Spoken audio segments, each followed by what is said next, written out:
I figured I would did it to its thing.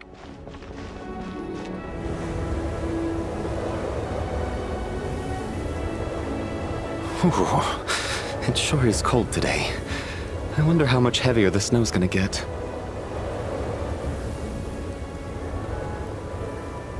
Here to see Odette? I just need to see your tickets for the preview. Perfect. Thank you. I'll hold on to your tickets. Come on in. It's freezing outside.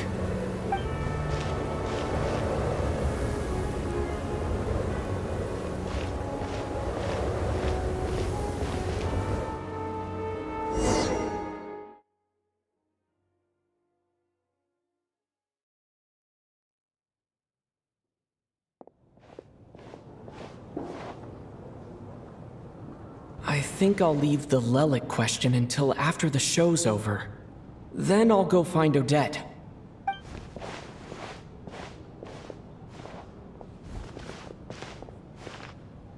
Child said he was originally going to come with Tonya.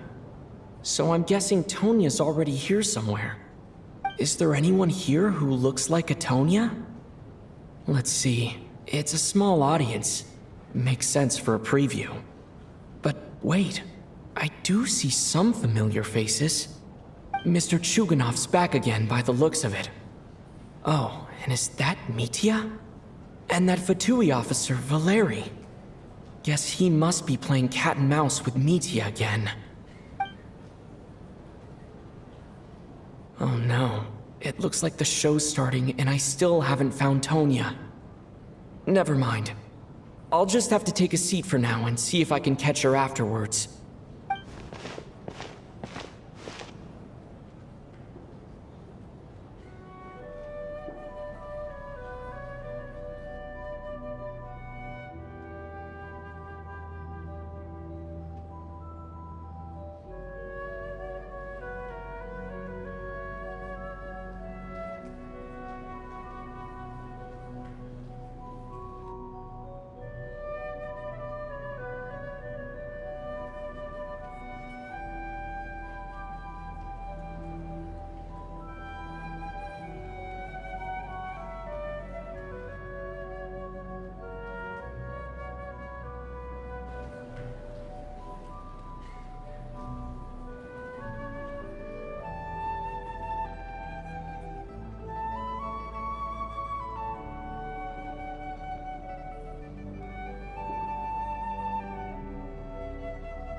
Members of the audience, I'm a staff member here at the theater.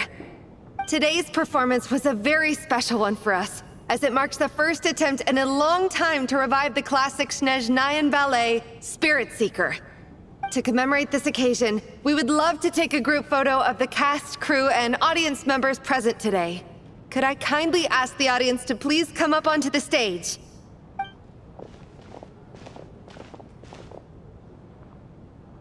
All right, everyone, huddle in a little more. Now, look at the camera. 1, 2, 3.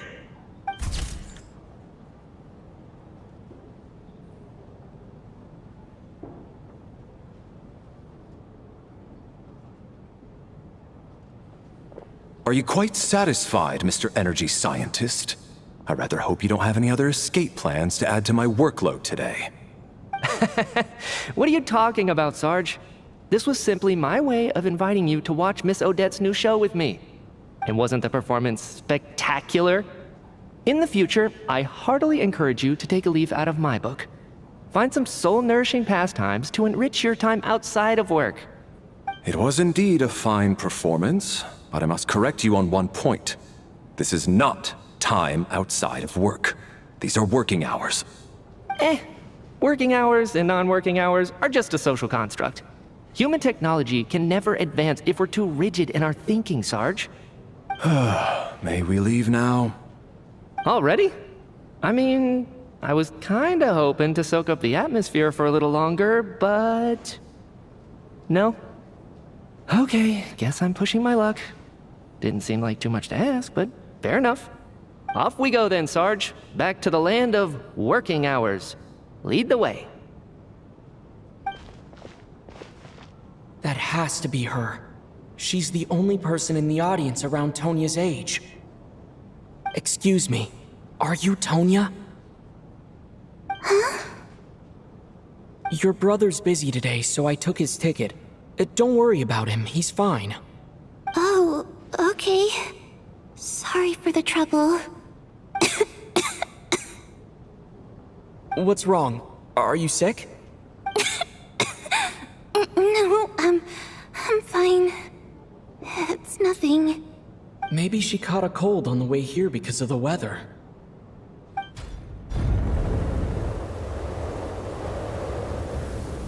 I haven't seen snow like this in a long, long time. It's most unusual. I know. It's completely white out there. You can barely see a thing. I've never seen such heavy snow in my life. Let's wait it out for now. You'd be lucky not to freeze to death in this weather, let alone find your way. Well, look at that. Maybe we shouldn't be in such a rush to get back after all. What do you think? Let's wait and see. Why do you need to take it so seriously? Fate has given us this wonderful chance to take a break. We owe it to ourselves to make the most of it. Come to think of it, there's a small inn not far from here that always keeps plenty of extra blankets on hand for guests. I know the route well. Shall I head over and borrow a few blankets?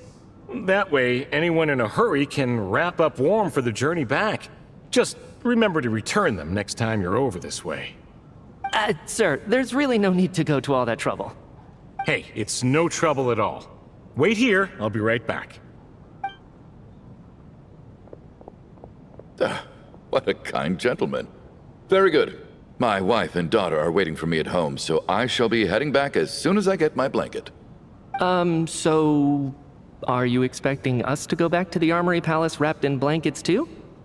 Don't worry about that. I made arrangements in advance. Should I not return to the Armory Palace within 3.5 hours after Operation Showtime begins, an armed squad will be sent to collect us. They will escort us back. You are one of our key military personnel, so any weather-related risks must be eliminated. Operation Showtime? So, wait. Every single time you drag me back to work when I sneak out, it's a whole official operation? I gotta say, you've really turned this into quite a moral dilemma for me. It's snowing pretty hard out there. I think you should stay here for now. You seem a little under the weather. Sure. My brother might come pick me up in a bit anyway. Time to get to work. I should head backstage and find Odette. I need to look her in the eye and ask her about Lelik. Excuse me, are you looking for someone? A fan, I'm guessing? Today is just a dress rehearsal, so Miss Odette won't be meeting with fans. She's taking a well-earned rest right now. Sorry, but that area is currently off limits to everyone except the cast and crew. Bad timing, I guess. Well, I might as well stick around. I doubt Odette will be leaving before the snow lets up in any case.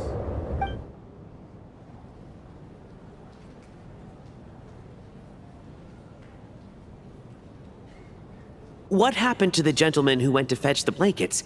How has he still not returned? I was thinking the same thing. It's still snowing very hard. Do you think something might have happened to him? Whatever the reason for his delay, I must say I hate nothing more than people who make empty promises and fail to deliver. Well, I have to treat my employees like that on occasion, but that's different.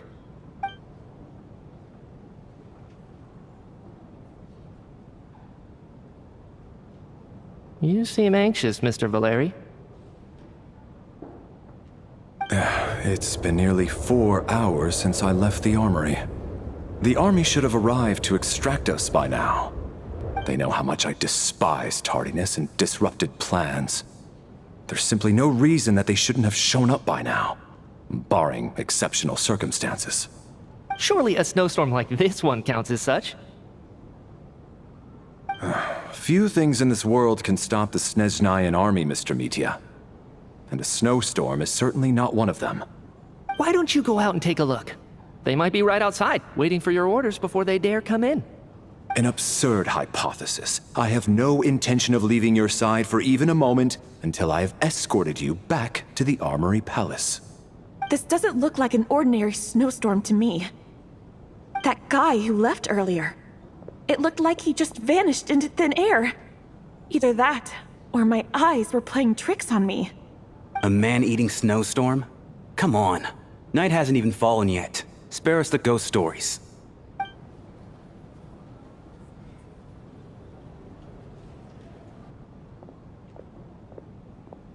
Traveler, didn't know you were coming today. How come you didn't say anything? What is it? Something the matter?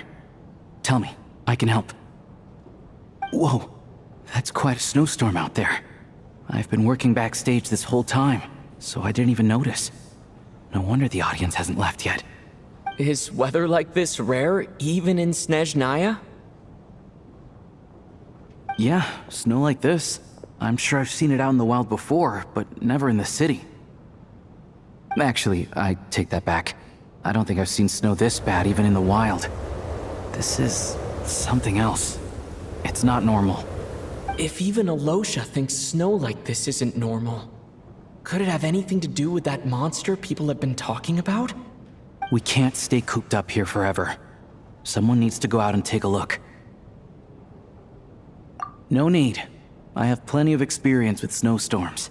Besides, I work here while you're an audience member. I should be the one to do it.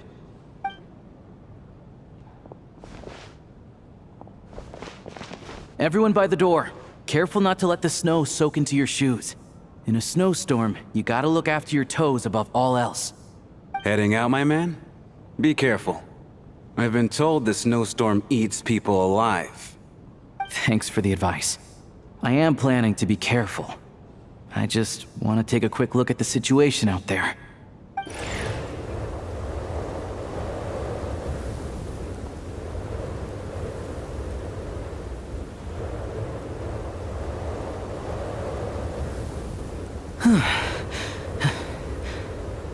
He's back! He's back!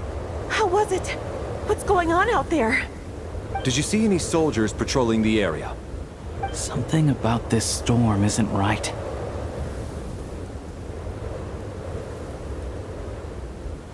There's no one out there.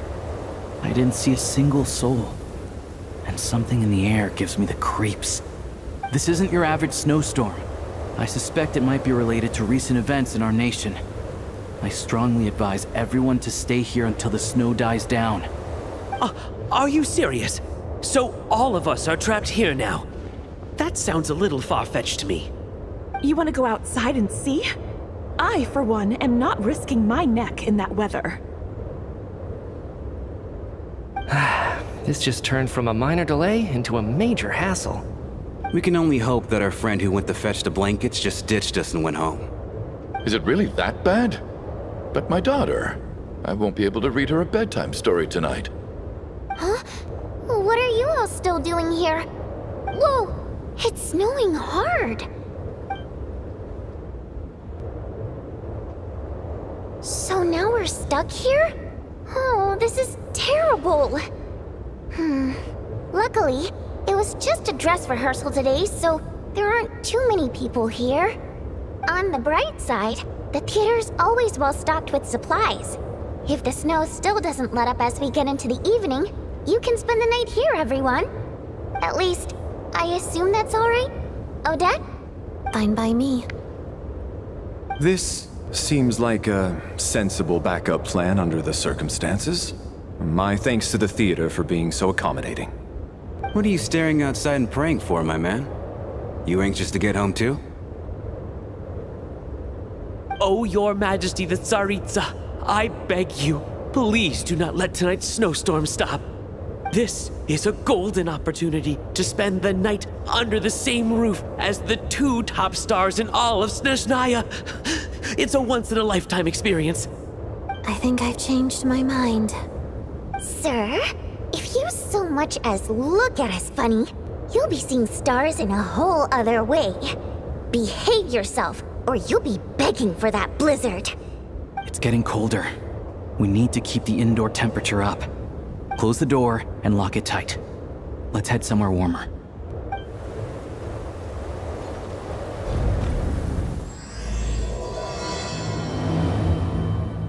Now they shut the door.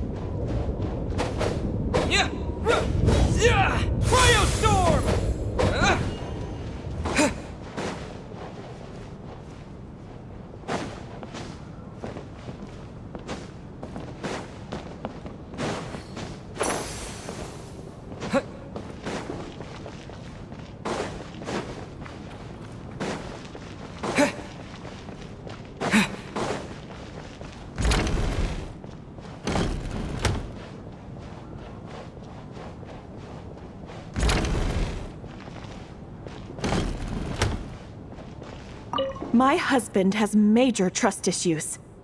To him, I doubt even this snowstorm is a good enough excuse for me to stay out all night. That's the price of marrying into wealth. You'll get used to it. I'm not about to stop you if you want to leave, but don't drag me along. Hello? Can I help you?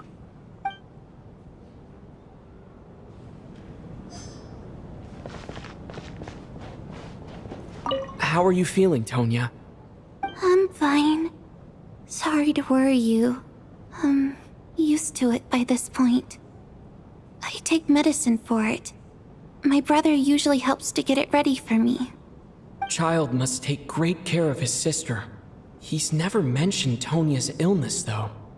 You know, I actually find this whole thing kind of exciting. Stuck in a strange place thanks to a snowstorm. Having to spend the night with a bunch of interesting characters. It's pretty cool, don't you think? Exactly. It's like one of those stories where an ordinary school trip turns into a magical adventure. I've always wanted something like that to happen in real life.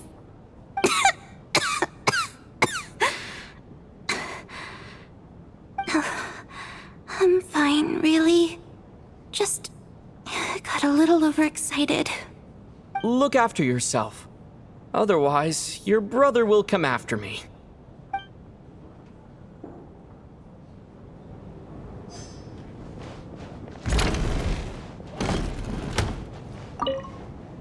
And then there's the aristocrats. Easiest of all to deal with. You don't need to use any force whatsoever. All you have to do is show them the rope you plan to tie them up with. Do you know why? I don't. Do tell. Because nothing horrifies them more than the thought of a cheap, coarse rope leaving creases on their precious million more coat. They'll do whatever you ask to avoid that fate. Unexpected, but funny nonetheless. Tell me another one. Well, look at that. I got myself a new listener. Hey there. Let me introduce myself. The name's Shram, and I'm a mercenary. The kind that gets paid to do odd jobs for rich folks. And I am Chuganov, an entrepreneur. If my name is unfamiliar to you, you will no doubt have heard of my factory, the renowned Iskra manufacturing plant. Are you really that famous, Mr. Chuganov? How come I've never heard your name before? Excuse me? Is that a joke? Or are you being serious? Oh, I'll have to ask my rope later. It's probably tied up more entrepreneurs than I've ever heard of.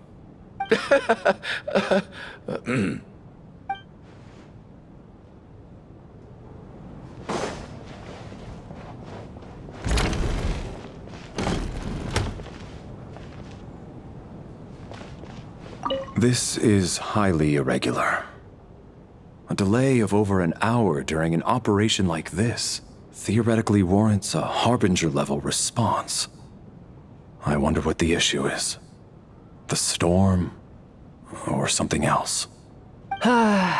Sarge, the day you learn to let go and just enjoy moments like this is the day you'll finally understand the meaning of life.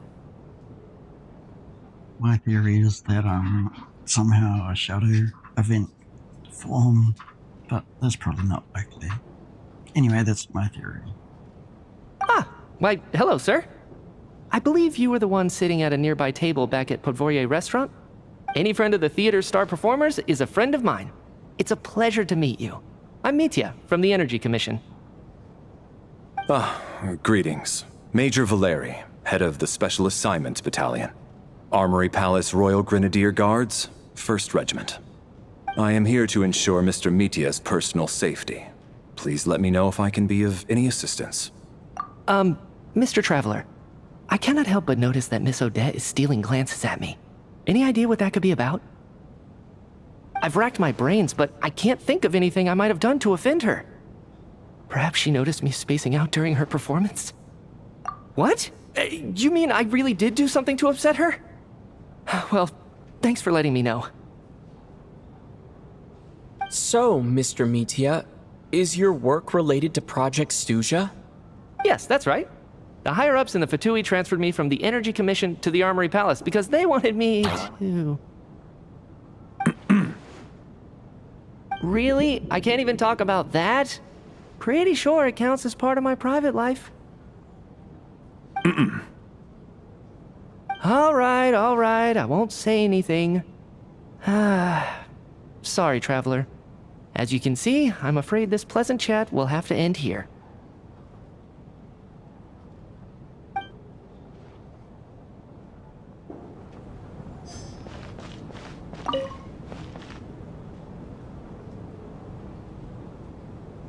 I don't think it's ever been this lively backstage before. I didn't know you were coming today. Hey, have you seen Chuganov? I heard he was coming today. Have you spoken to him at all? I'm with you. This could be just the chance we need. Yeah, I gotta figure out a way to coax some more intel out of him. I want to know why he suddenly changed his stance on Project Stuja. What exactly happened before the most recent VII vote? For the Rokad, or just out of personal interest? Shh! There are other people around. Don't say the R word.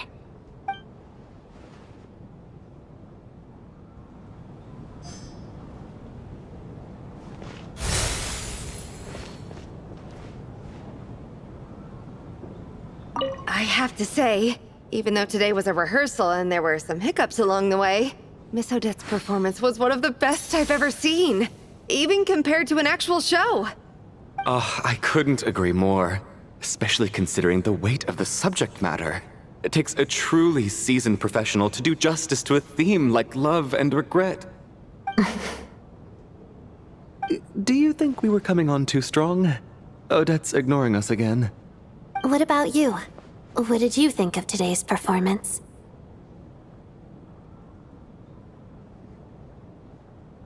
Oh my, that's very flattering of you. Thank you. I'll make sure to save a ticket for you when the show's performance ready. This doesn't seem like the time or place to bring up the subject of Lelik. I need a chance to speak with her in private. So unfair. Talk about double standards. And now it looks like I've been spotted.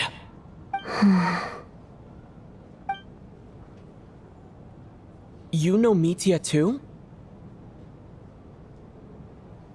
No, I don't. I just have a feeling that he might be dangerous.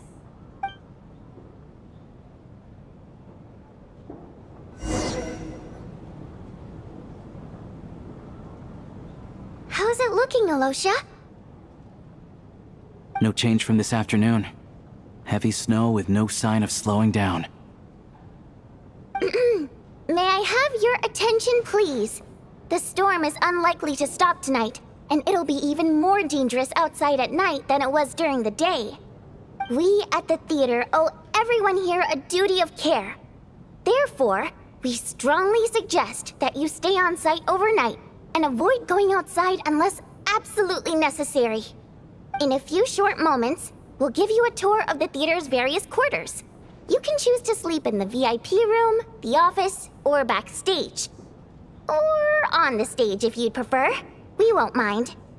I'll pass on sleeping on the stage. What if the snow is stopped by tomorrow morning? The early birds in the audience might think we're part of some experimental new show. A drama about sleeping?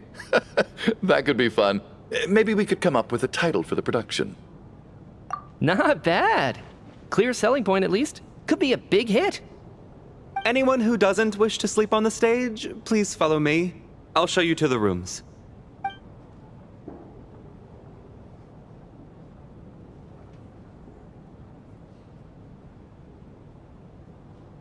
I guess I'll call it a night. Though I feel like I won't sleep very well without Paimon here. I'm sure she'll be worried that I haven't made it back yet. But as long as she looks out the window, she'll probably realize what's holding me up. I wonder if she's feeling any better yet. At least she hasn't been getting any worse. Still, I should try and get back first thing tomorrow morning.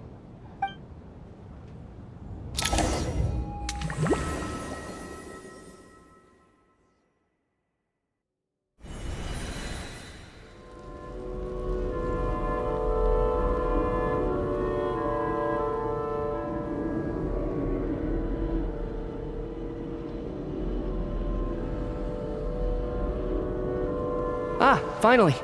Welcome back to the world of the living, lazy bones. I was about to wake you. The black mist is almost on us. Still waking up, huh? You know, the black mist. It's been chasing us from below ever since we were born. You're just dozy. There's no way you've forgotten. Come on, let's keep heading up. Onwards and upwards is the only way to survive. Don't listen to a word those black mist cultists say. Here we go again. That endless march toward survival. What's going on? That black mist down there is creeping me out. And it's rising.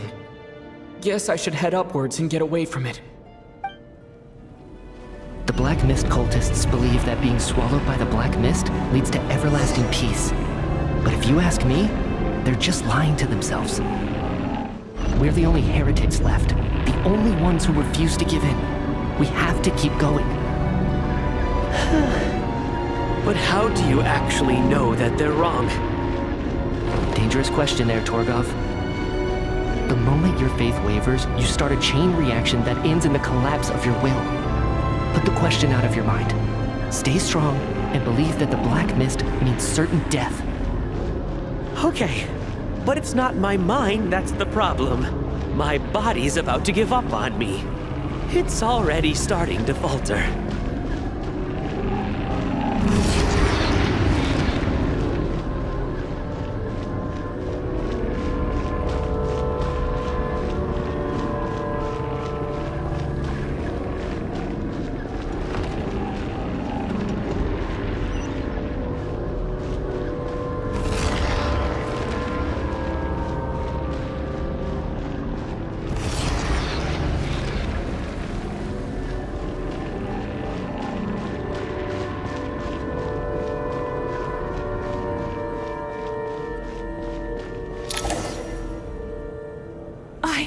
I can't do this anymore. I've had enough of being forever on the run. What's the point of it all? All this will pass eventually, I promise. Keep fighting. It will be worth it. You accuse the Black Mist cultists of being liars. But you're lying too. There is no end to this path. It keeps going up forever. There was never any hope to begin with. The cult of the Black Mist has poisoned your mind, Sobolova. Are you thinking of giving up as well? I am. I think I'll take my chances with the Black Mist over this perpetual torture. As much as I detest the Black Mist cultists, I'm just too weary. Then I bid you both farewell. Let me put my personal opinions aside for a moment and say, I hope that you both find peace within the Black Mist. Fate always appears so impossibly complicated. But at moments like this, its raw simplicity is laid bare. Their fate was sealed from the instant they entertained doubt. From then on, the outcome was both inevitable and irreversible. Let's go.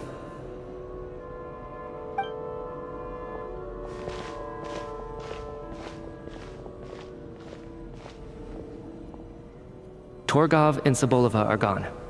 I never thought the day would come when even they would be swallowed by the black mist. It's just you and me now. Yes, it looks like it's satisfied. For now. This happens from time to time, but it won't be long before the black mist starts chasing survivors once again. No one knows how to stop its advance for good. Well, we should make the most of the precious moments of rest that those two bought for us.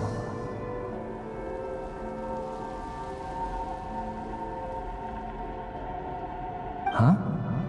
Are you really that sleepy, traveler?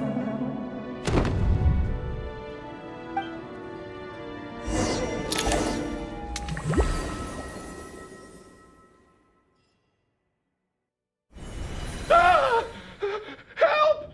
Somebody, come quick! What is it, Chuganov? What's wrong? Huh? Is it morning already? What's all the commotion? Sounds like it's coming from next door. I should check and see what's going on.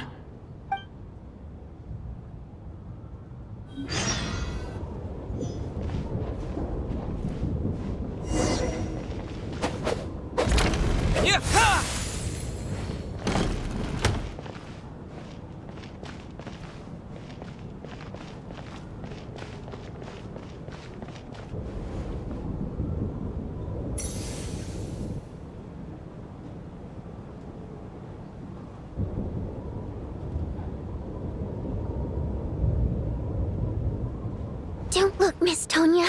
Stay here. Okay. What happened to them?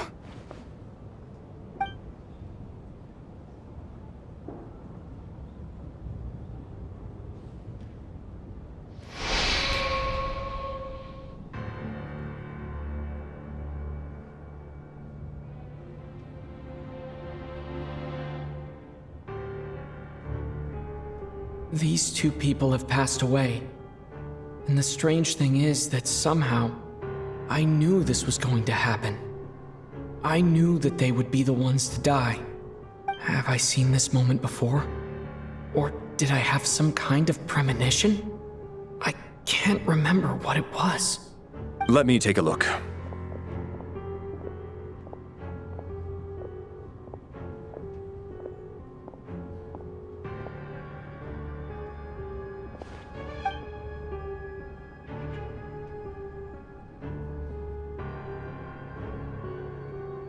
No vital signs in either of them. They're dead. The cause of death, however, remains unclear. No wounds on the bodies, no signs of a struggle, and no skin discoloration caused by the buildup of toxins. But just last night, they were chatting and joking away. This is so sudden. Could they have had pre-existing medical conditions? Even then, the odds of them both dying of sudden complications on the same night are extremely low. It's hard to believe that they died of natural causes, nor does this appear to be a suicide. Who was the first to discover the bodies? It was me. But these deaths have nothing to do with me, officer. I got up early because I wanted to see if the snow had stopped. Then I noticed that the door to this room was open, and it looked like there was a man and woman inside. I just went over to see what was going on. I had no idea they were... I can corroborate this. I was doing my morning exercises near the stage. When I saw Mr. Chuganov heading this way, I followed him. I can also confirm that I didn't see a single person approach that room before him. The snowstorm was raging all night, and it's still going now. There's no way someone could have come in from outside, correct? You mean an intruder? No, not possible. I slept by the door last night as a precaution. There's no way I wouldn't have noticed if anyone had tried to open it. Everyone, split into pairs and search the theater for anyone in hiding, or any signs of suspicious activity. I'll follow up with a full search of my own shortly. Go, there is no time to waste.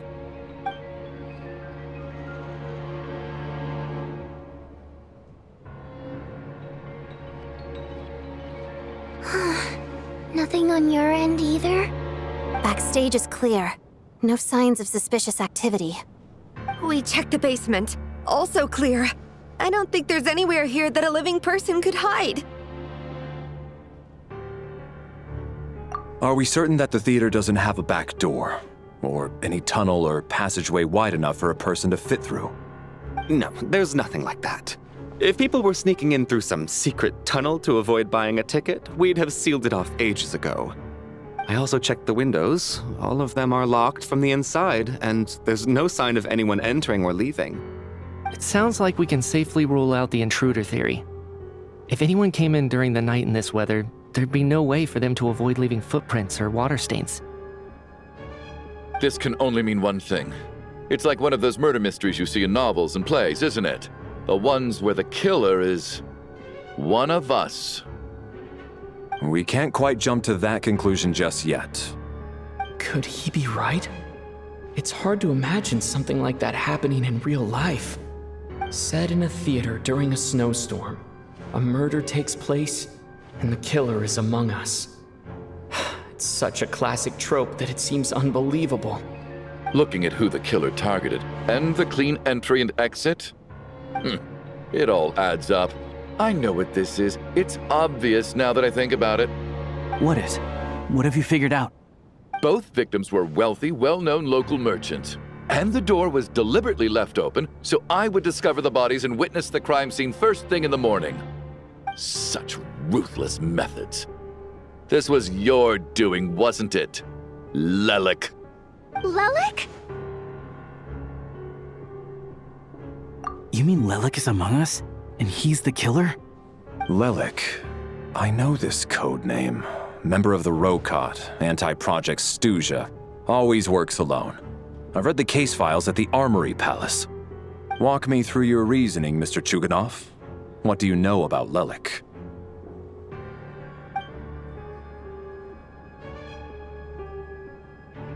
What now, huh? What now, Lelik? What more do you want from me? I already voted against Project Stuja at the Snezhnograd Vecha. You snuck into my house the other day while I was asleep. Left a threatening letter. And I did all that you asked. But Project Stuja cannot be so easily shaken. Not with the rooster in charge.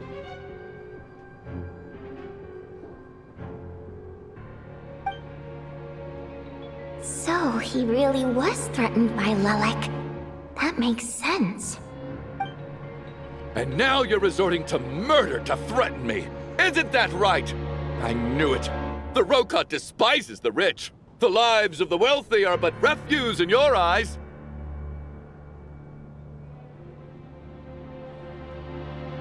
Show yourself! Which one of you is Lelik, Tell me! I'll do whatever you want! Just stop playing these mind games!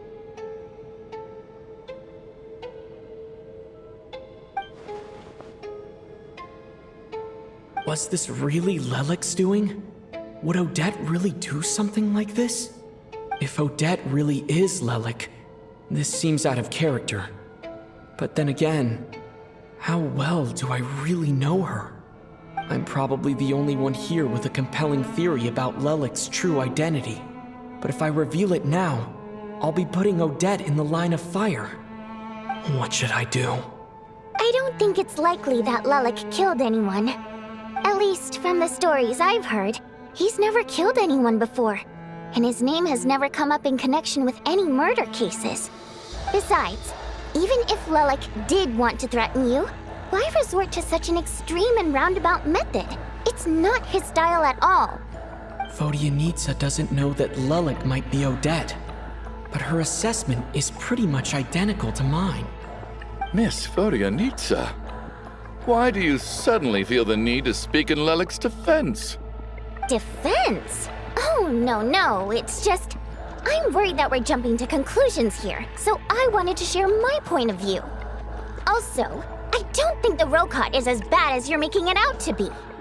Well, if you think I'm so wrong, what's your theory then, Why don't you tell us who the killer is? The case is still evolving, Mr. Chuganov. Please do not prevent others from expressing their opinions so early on in the discussion.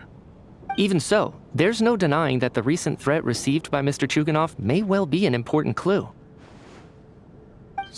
So there's still a good chance that Lelek is right here among us. I can't do this anymore. I don't care if it's still snowing outside. I have to get out of here.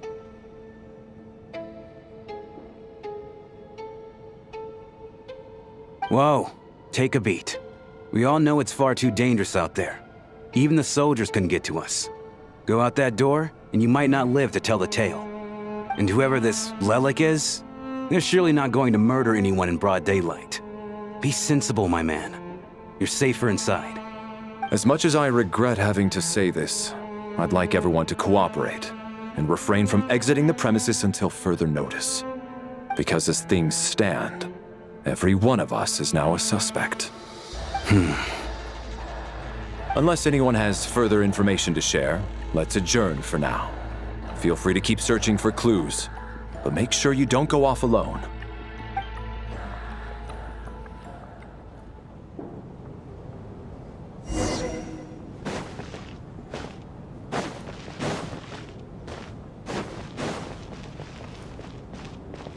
You seem to be very comfortable taking charge, Major.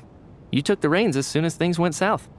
I simply made an executive decision that someone needed to take control of the situation on the military's behalf. Does this offend you? No, quite the opposite. We feel much safer for it. By the way, what does Major mean exactly? Is it a pretty high rank?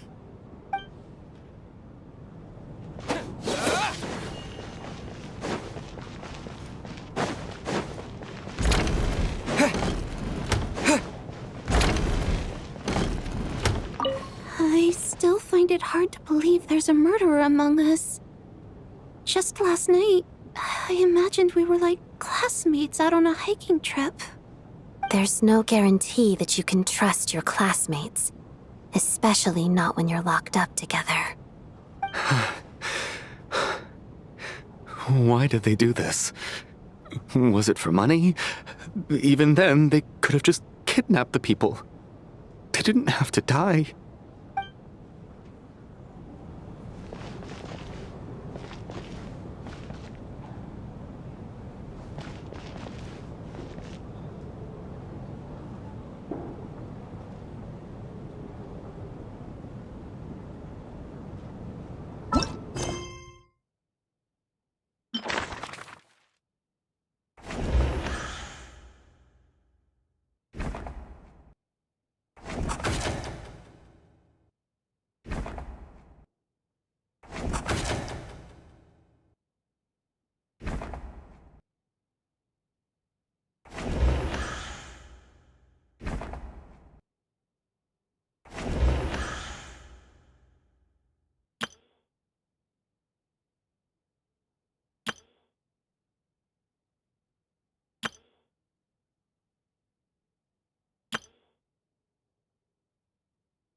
You're right, that was my bad.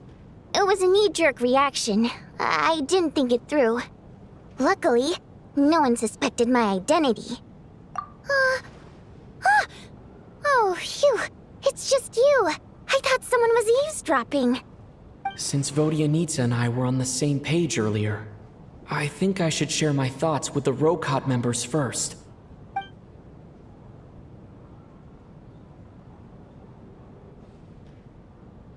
Whoa. Are you serious? I don't know if this counts as gossip, but it's definitely on track to be the juiciest this whole year. Odette? Really? Odette? Oh god, how dumb does this make me look? Lelek has been right under my nose this whole time, and I didn't notice a thing. Actually, it's exactly what you'd expect. Sometimes, hiding in plain sight is the best strategy. And now that you mention it, the more I think about it, the more sense it seems to make. It all adds up. What are we up to now? 1, 2, 3, 4... Odette's identities. She's my coworker, specifically a ballerina, and also a Fatous, a member of the Rokot. Now, Lelek. It must be so exhausting. I just want to give her a hug. I guess since I've always known her as a member of the Fatui, it never even crossed my mind that she could be involved with the Rokot, let alone be Lelek. I don't understand. If she's with the Fatui, what reason could she have for being so opposed to Project Stusha? Probably best if you ask her that in person. Well, since you waited until now to bring this up instead of announcing it to everyone earlier, does that mean we're all on the same page here? Yeah. Lelek may not follow orders from the Rokot leadership, but as far as I'm concerned, she's never crossed the line. If anything, her actions benefit the poor. We need to confront her face to face. Do you think she'd really admit to being Lelek? I don't know. We'll have to see how it goes. For now, we'll work on the assumption that she didn't kill anyone, and see how much she's willing to tell us.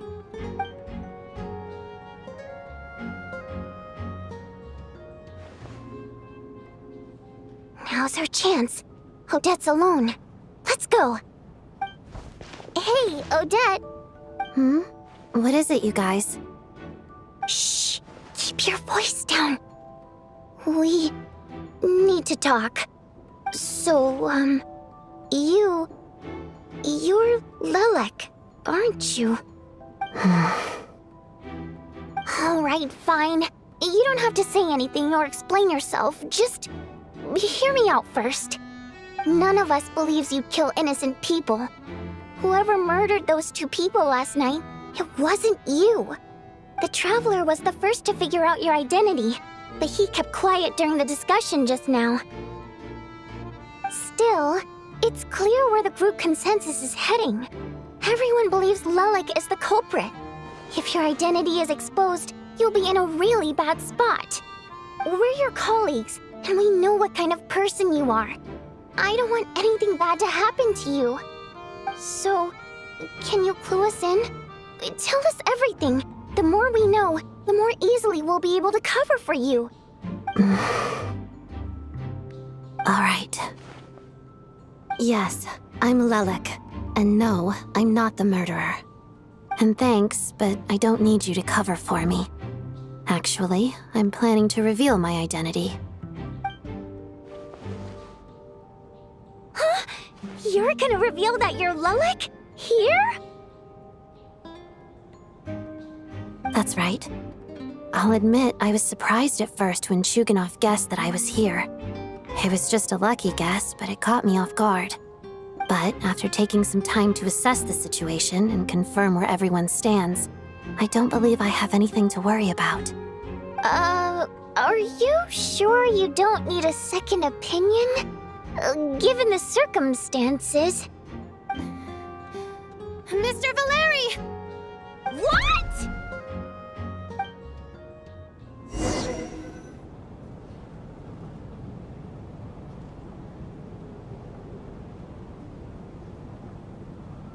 So...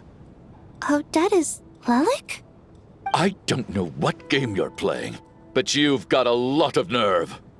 It's just one identity. So what if it's exposed? I can disappear and adopt a new identity anytime I please. I made my peace with this when I chose to become Lelek. But more importantly, I promise I am not the murderer, which means that someone else is. So, if anyone still insists that I did this, you'd best produce the evidence now. Otherwise, I suggest that you bite your tongue. Because if you really believe I killed 2 people without making a sound or leaving a trace, pointing fingers at me would surely only make you my next target. Is this really the truth, Miss Odette? That's confidence, all right. I believe you. A real no-nonsense attitude. I can see why Marionette said that she's on track to inherit the title of the Fair Lady. Are you seriously buying this? Hey, officer! She just admitted to being Lelik. Aren't you going to do something about this? I do have one question, Miss Odette. Why have you chosen this moment to come forward and reveal your identity? If I didn't say anything, everyone would be focusing all their efforts on finding Lelik. And that is exactly what the real culprit wants. I don't want to be the scapegoat who lets the murderer get away with this crime. Despite all the accusations, she made the smart choice. A remarkable display of rational thinking under pressure. Clearly, Odette's talent extends far beyond the art of dance. She thought so far ahead. Ugh, why do I always feel like I'm one step behind her in everything? You've convinced me. Dealing with the murder case remains the top priority right now. Let's put the name Lelik and all related incidents aside until further notice. Nevertheless, the group still considers you the prime suspect. I assume you have no quarrel with that, Miss Odette? I understand. You're welcome to keep an eye on me around the clock. I have no objections. Mr. Chuganov? For my wife and daughter's sake, I'll let you off the hook for now. But don't think you're forgiven for breaking into my house and threatening me. Just wait till we get out of here, Lelik. We'll settle the score then.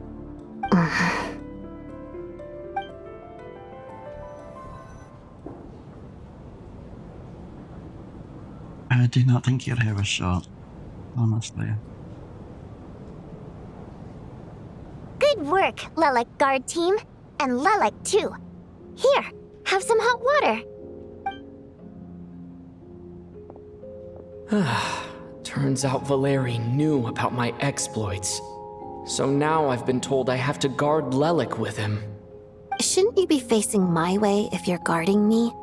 At the moment, it looks more like you're my bodyguards.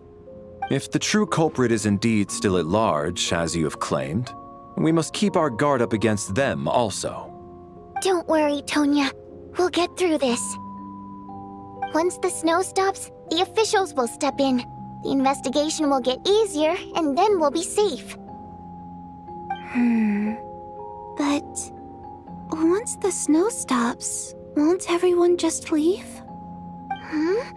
You're gonna miss us, huh? Well, some of us work at the theater, so we'll still be here. I'll even give you a special backstage pass. Really, Miss Vodyanitsa?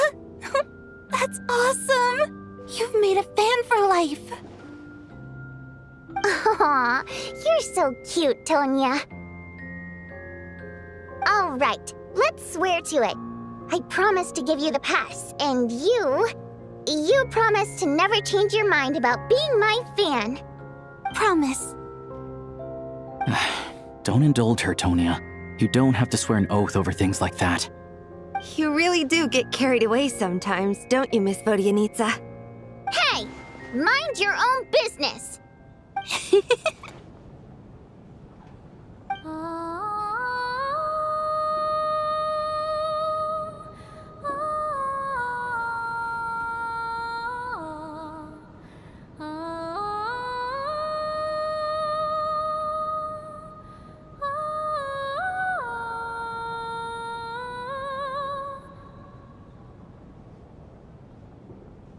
Don't be nervous, Miss Water Imp. Everyone's here. There's nothing to be afraid of. Excuse me? Do I look nervous? Don't be ridiculous. No. You sound nervous, lass. Oh. Wait, but how... Okay, plenty of people know that I'm a water imp, but still... How come you understand our primary mode of expression? Primary mode of expression. I've not come across that concept before. Do enlighten me, Vodyanitsa. Well, it's just... We water imps tend to communicate our emotions to each other by singing, rather than facial expressions. the emotions we convey through song take precedence over our facial expressions. So, we think of it as our primary mode of expression. I'm impressed, Shram. I didn't take you for a man of culture, but you're clearly rather learned. It's not about being cultured or not. The thing is, this mode of expression can usually only be understood by other water imps. It's not a simple case of a song sounding happy or sad. And yet, you're clearly human, Mr. Shram. It's really not the big deal you're making it out to be. I think I just have a knack for it. Plus, I have a very close friend who's a water imp. A delightful lady. But keep that a secret. Anyway, we spent so much time together that before I knew it, I noticed I could understand her expressions. Oh, I guess that makes sense. Still, the fact that you have a water imp friend is even more surprising. I'd better watch what I'm singing when I'm around you from now on. Hey, what are you implying? You're not secretly insulting the audience in your songs, are you? Heavens, why would I do a thing like that? It's getting late. We should discuss our sleeping arrangements for tonight. To guard against the killer, someone needs to keep watch. I suggest that we don't sleep in separate quarters tonight.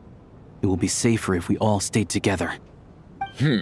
As long as someone keeps an eye on Lelik, I'm quite sure we won't have any trouble. Are you saying that you wish to bet your life on Miss Odette being the killer? Nonsense. Of course not. Then I propose the following arrangement for tonight. The Traveler, Odette, and I will form the Night Watch. We'll sleep in shifts, but 2 of us must be awake at any given time. An excellent idea. This allows us to handle the Night Watch while also keeping an eye on Lelik.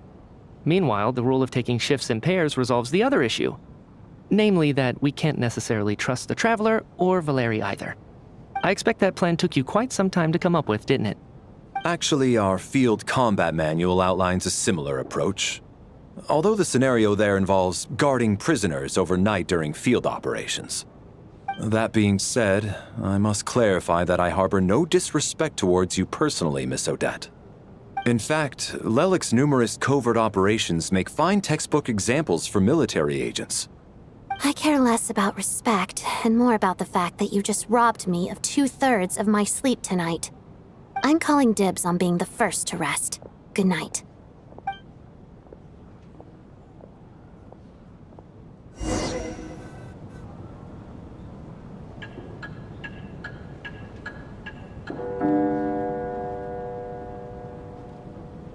It's almost time. We should wake Odette. How are you faring? Oh, not going to argue with that. I'll take a quick nap. If you start to feel sleepy, wake me up anytime. It's finally time for Odette and I to share the Night Watch. I should wake her up.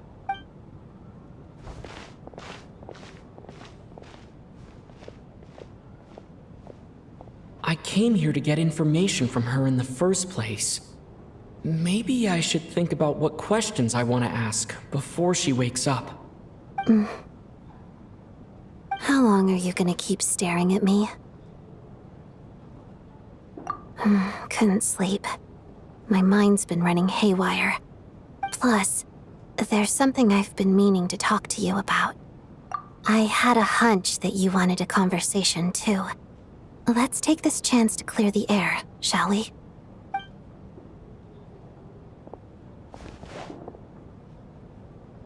I just had a simple question for you, really. It's, Rosaline. In her final moments, did she have any last words or anything? I see. Well, that was all. I have no other questions. No. She was utterly ruthless in pursuing her goals. That kind of person should be hard to miss. And yet, even though I never approved of her methods, and she was an abrasive person, the fact remains that I am indebted to her. Oh, she told you. I guess that makes sense. I think she and Rosaline were on pretty good terms. Yes. Rosaline wasn't the kind to gossip about this sort of thing. Not that it's any huge secret to me, though. When I was a child, I had to join the Fatui for the sake of my mother and me. I trained under Rosaline. It was extremely grueling, and it didn't exactly come naturally to me. All I could do was try to ignore the biting cold and practice. I was a newcomer who'd managed to make a good first impression on a harbinger. There was pressure to live up to her expectations, to be worthy of the fair lady's reputation. Every day was a struggle against the cold, pain, and fatigue. And most nights, I struggled to fall asleep. After enduring all that, I've become almost immune to the sensation of pain. I suppose that was the cost of survival. Surely, any child who had to experience that would grow to hate her lot in life, don't you think? So, I put an equal amount of effort into my ballet. Because in my young mind, that was the only way to defy my fate. It was my way of telling her, the Fatui's demands and your expectations of me are not what I wish for. One day, I will leave. I think she probably blamed my poor performance in training on my passion for ballet. She knew my heart wasn't in it. One time, when I was secretly practicing a dance at night, she suddenly showed up. I knew she was there to catch me red-handed. I told her, "You don't deserve to watch the dance I learned from my mother." She looked stunned. I guess she was surprised that I lashed out first, before she had the chance. But strangely enough, on that occasion, she wasn't fierce with me like she was during training. Instead, she fell silent for a moment, and then left. After that, she never interfered with my dancing or asked me how it was going. She never came to watch me dance again either. Not even once. Just make sure you've got it on 2160p if you're watching on YouTube, because it looks a bit fuzzy if you don't. Oh, I find anyway. Anyway, back to it. Yeah, back to it.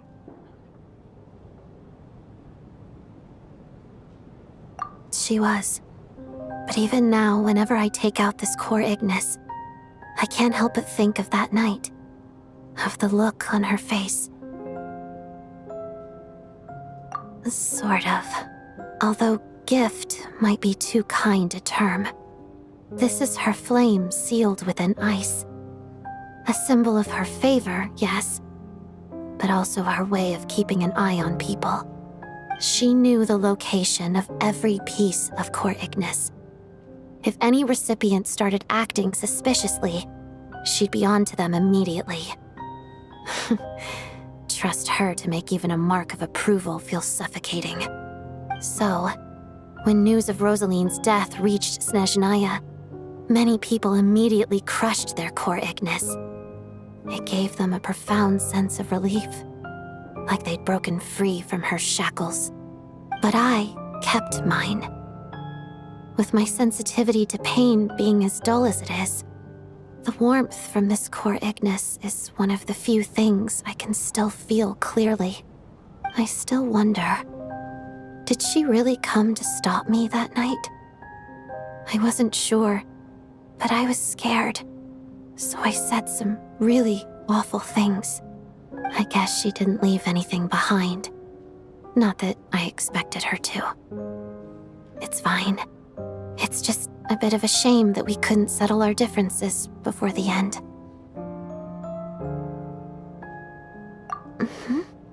She did. Are you sure she was talking about this event?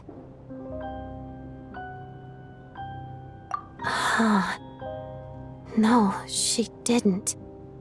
I didn't even find out that she'd gone to Mondstadt until a while after she'd left. Wait, In that case...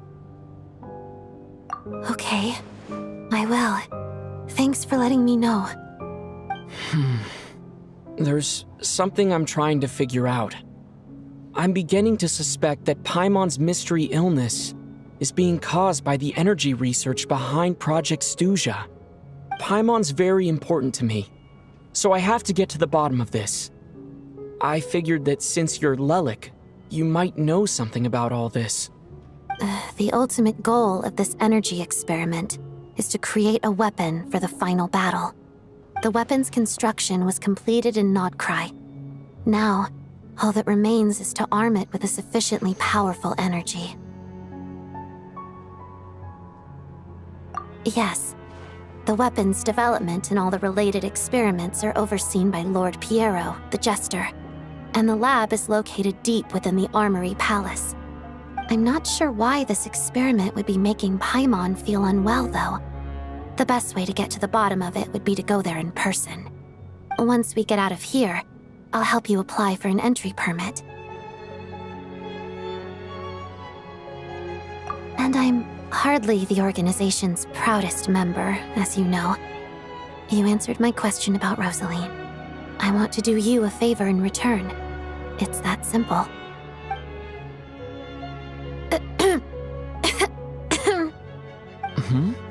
What's wrong? Are you not feeling well? You two seem to be hitting it off.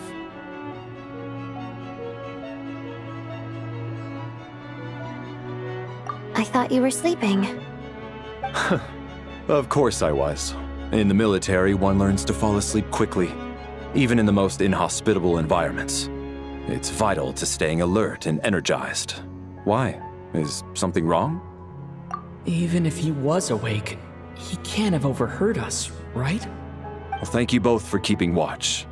Traveler, I'll take over for now. It's your turn to get some sleep. Sure.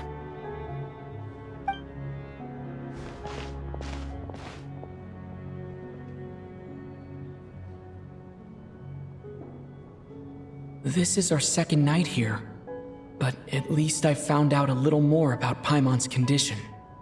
I hope she's been sleeping well the past couple of days. Why do I feel like I'm being watched?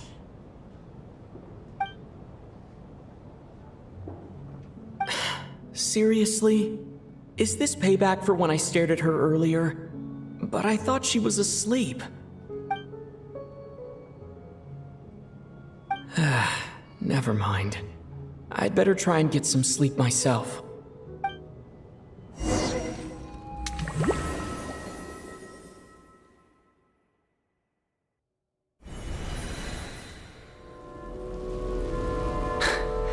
Hey, what are you spacing out for? Are you reaching your limit too? How long have we been walking for? Do you remember? Time's lost all meaning. Ever since we noticed that thing above our heads. What was it called again? A star key? Or key star? Anyway, the person who named it was swallowed by the black mist. Whatever it's called, ever since we noticed it, we've been walking up and up, hoping that as long as we reach it, we can find a way out of this place. But it seems like no matter how far we walk, we never get any closer. Well, we've come this far. You never know. Maybe we're almost there? Come on, enough moping. Let's go. The black mist is catching up.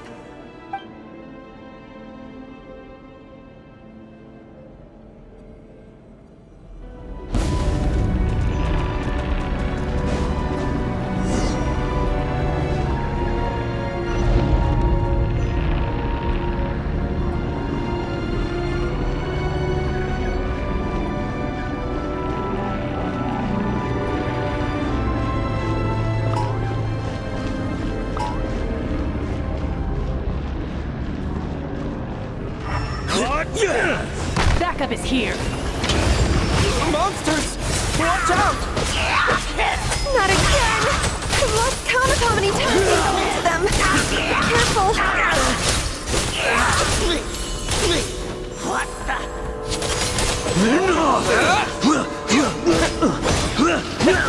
Cryo Storm!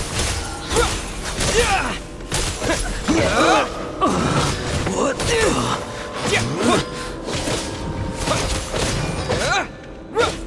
Back of it here! Shut up! Run faster.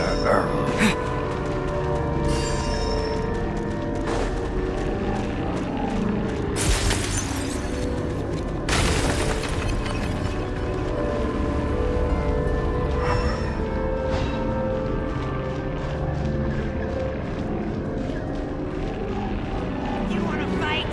Let's go! Gotcha! Here they come again! Get ready!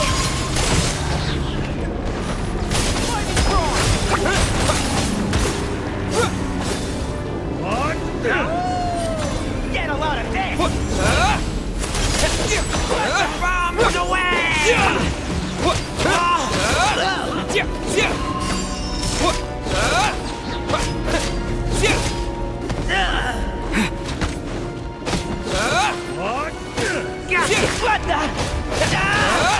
in case! Condense! Bombs away!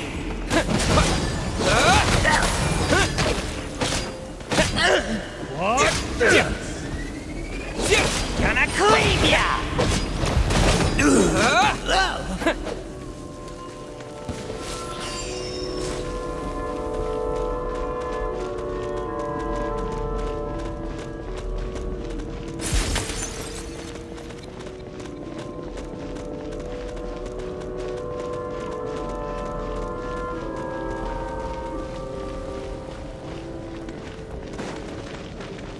Monsters ahead of us. Fine. The black mist behind us. It feels like there's no escape.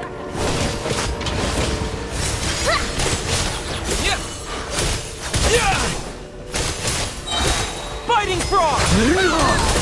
Shut up! Are you hurt, Coolish? No. I'm fine. It's just... Suddenly I don't want to walk any further. I get you. In fact, I reached my limit a long time ago. Sometimes it feels like there's hope where there shouldn't be. Yeah. The hope that the star gives us is the only thing keeping us going. But I'm not sure it's real at all. It may just be a collective illusion. Otherwise, why would it always be out of reach? We know you mean well, but you're only saying that to try and encourage us to keep going, aren't you? Thank you, friend. But enough is enough. Please don't give me any more false hope. Hope is poison in this place. You're going to continue, aren't you? I admire that. I've given up, but I wish you the best. May there come a day that you catch up to the star and leave this godforsaken place.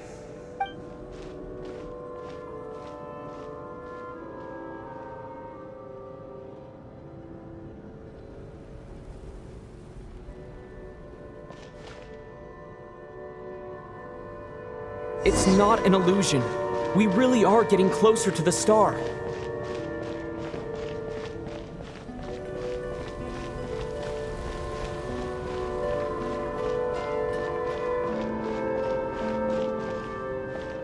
Congratulations. You're the first person to make it here.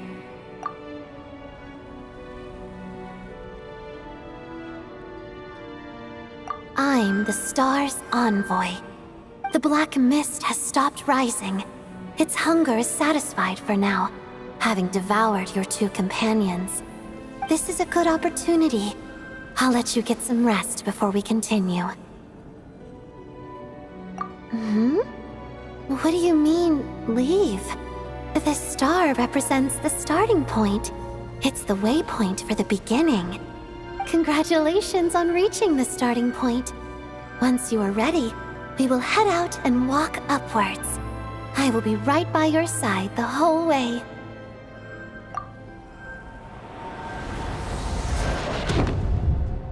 Huh? What's wrong? Hey, don't give up before the journey's even begun.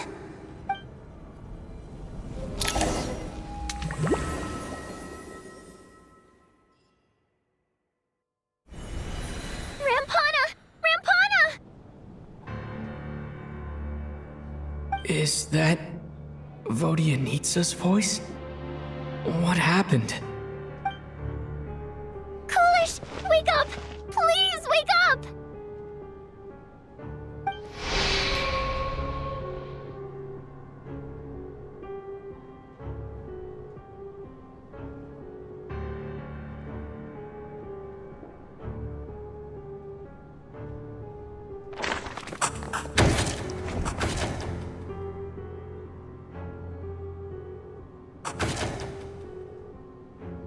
The situation is identical to that of the 2 casualties yesterday. We cannot ascertain the cause of death. At least there are some elements that we can rule out this time. They slept on the stage with everyone else, so I suppose the surrounding environment can't be a relevant variable. Rampana. Coolish.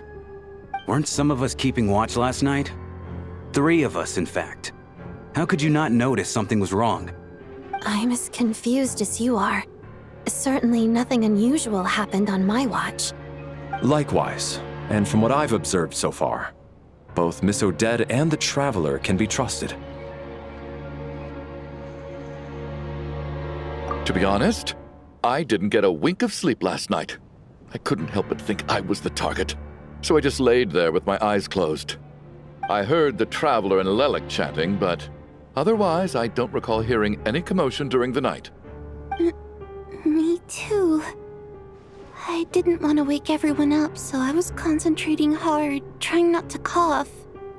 I hardly slept at all. If anything had happened, I'm sure I would have noticed. Then, what could possibly be causing this? Once was bad enough. I can't believe it happened again. I worked closely with Rampana and Coolish for so long. I never imagined that one day they'd...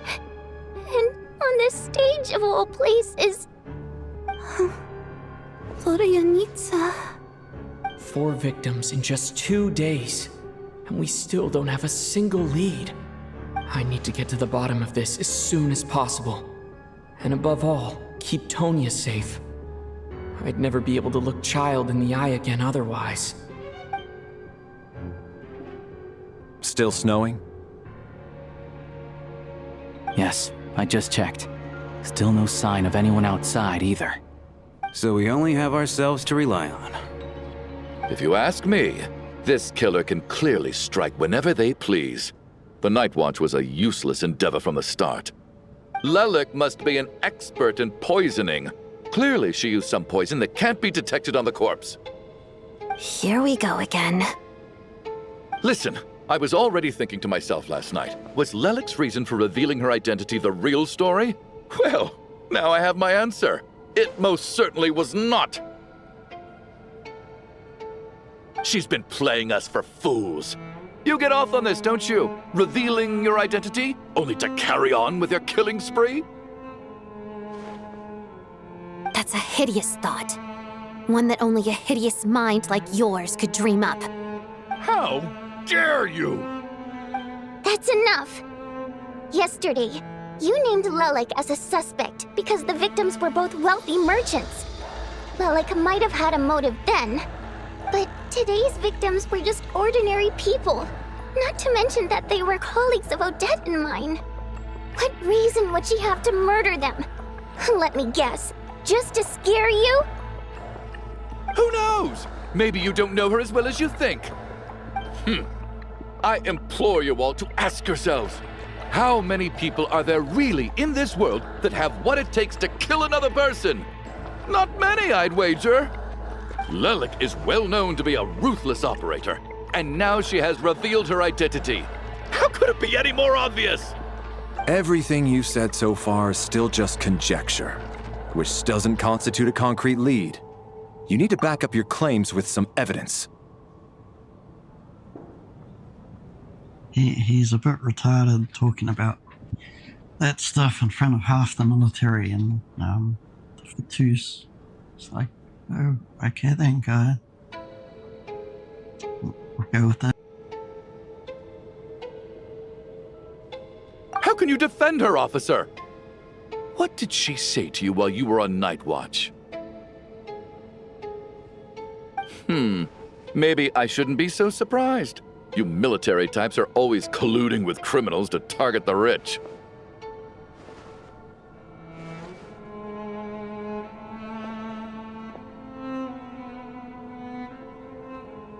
All so you can get your grubby paws on our hard-earned fortunes, then tell us to fall in line.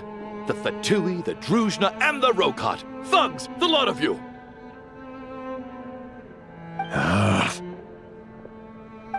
Don't you dare!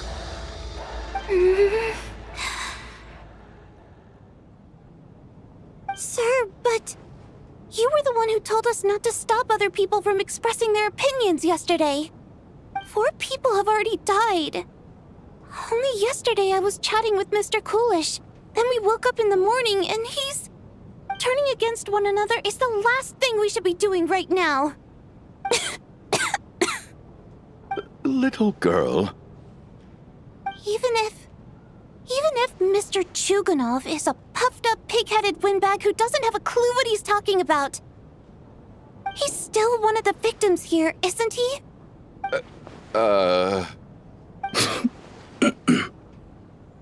Quite. I had no intention of resorting to violence. But you're right, Miss Tonya. I ought not prevent him from speaking his mind. In any case, I believe Mr. Chuganov has calmed down a little now. We may resume our discussion. I don't think there's any need for that. What is there to discuss? Nothing about this situation is normal. Did you have an idea, Mitya? You're the brainiac here, right? Come on, clue us in. I've been mulling something over. All the leads we have so far concern things from outside the theater. Miss Odette's alter ego, the threats Mr. Chuganov received. But then there's the 2 double murder crime scenes themselves, which have given us absolutely nothing to go on whatsoever. That's highly unusual. Even with the most careful killers, there's always some evidence left behind. So what are you suggesting? I think this could be a supernatural event. It isn't characteristic of human-on-human homicide at all. Correct me if I'm wrong, but aren't you supposed to be a scientist? That doesn't sound like a conclusion someone like you is supposed to make. I got into scientific research because of my insatiable curiosity. But if the present situation defies all known scientific explanations, I don't mind shifting my curiosity toward the paranormal instead. Now that you mention it, I remember when I first came to the theater. I heard rumors about this place being haunted. Haunted? Yeah, I think I heard the same thing. But I mean, they're only rumors, right? We've worked here for years. Surely we would have noticed any spooky goings-on by now. Well, this has taken an unexpected turn. A haunted theater? If Paimon were here, she'd probably be hiding behind me in fear right now. Why don't we take this opportunity to look for clues again with a more open mind? Maybe a different perspective will help us see something different. Very well. Whether it's criminals or ghosts we're looking for, the same rules apply. Everyone needs to tread carefully. I'll move the bodies into the same room for now.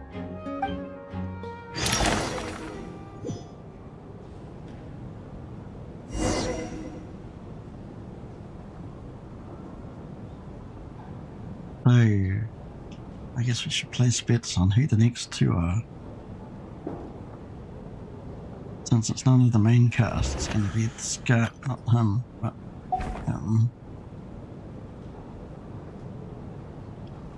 anyway, I haven't really set that up, so I can't do that. Anyway, moving on.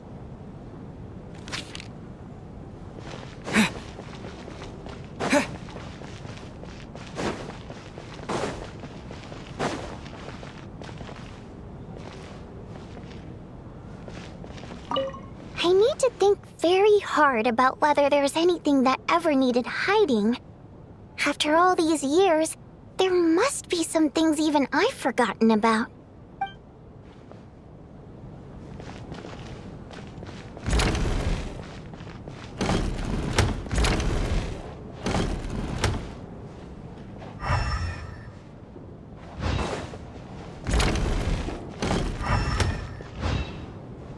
Tonya, did you find anything?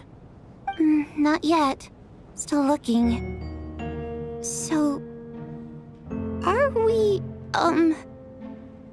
Are we supposed to be looking for something paranormal? I think I'd prefer teaming up with you than looking around on my own. This looks like somebody's notebook. Shall we read it together?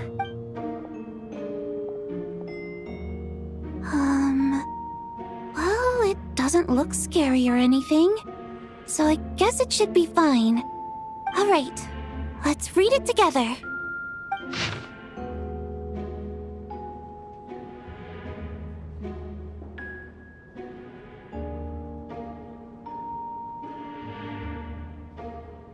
Huh. This has to be Vodianitsa's writing, surely. Maybe it's a little rude for us to peek at this. I feel like I just read someone's secret diary by accident. It sounds like she's writing this for her parents, right? I don't understand. Why put this stuff in a notebook instead of mailing it in a letter? Because her water imp parents belonged to the aristocracy, who were driven out of Snezhnaya by the Tsaritsa long ago. And now they live somewhere new, where the postman can't get to. We're sorry. It's fine. My fault for not storing it properly. I can't leave things lying around and expect them to get ignored when everyone's scouring the place for clues. All right, give me my notebook back. I'll take over the investigation in this room.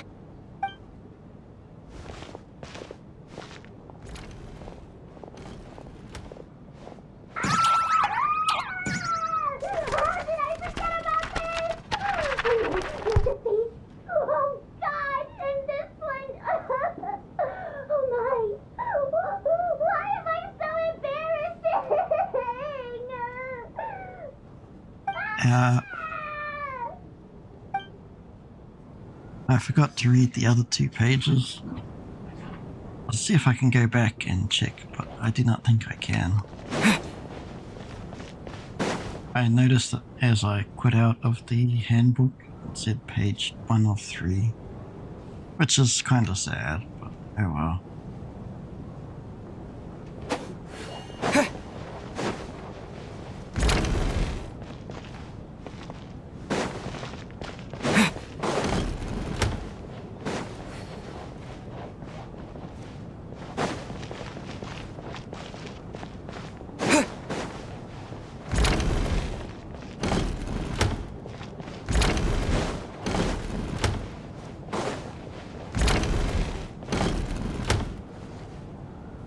Valeri, come take a look at this.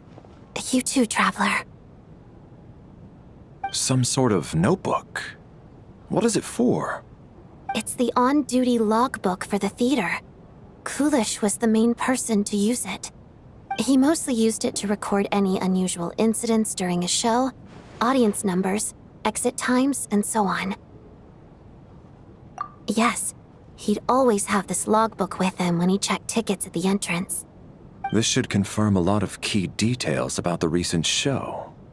So, you find anything unusual? Yes. The number of people.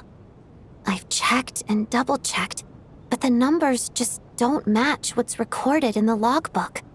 Apparently, we have an extra person among us. Are we certain that logbook is accurate? Could someone have sneaked in without buying a ticket or something? Unlikely. Kulish took his duties very seriously. I've rarely seen any errors in his work. Not to mention that this was a dress rehearsal, meaning smaller audience numbers and tighter ticket restrictions than usual. Everything would have been well within his control. We no longer have our tickets with us, do we? They got collected on entry. I assume there's no way we can check them again. Unfortunately not. The theater recycles tickets. Once people are in the door, they don't tend to leave until the show ends, so we collect the tickets at the point of entry. Still, I'm inclined to believe that this discrepancy in the head count is significant somehow. Did an extra person just materialize out of thin air?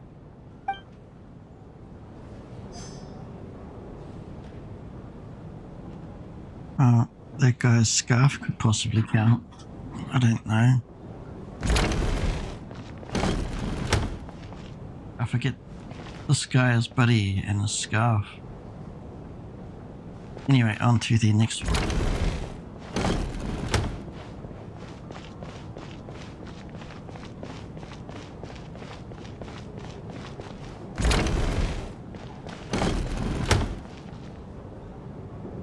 Ah, Traveler. Since you're here, come take a look at this. Alosha found it. We're both curious to hear your perspective. It appears to be an investigation report. And the focus of the investigation was the rumors of haunting we heard about earlier.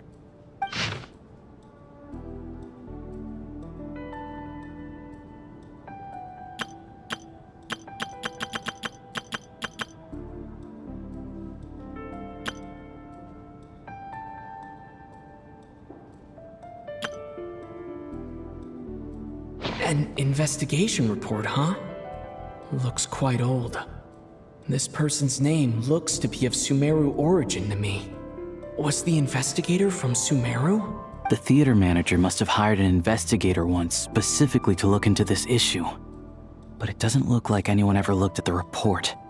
Presumably, the manager wanted to know if the supposed haunting was dangerous while also being fearful of word getting out in case it affected the theater's business.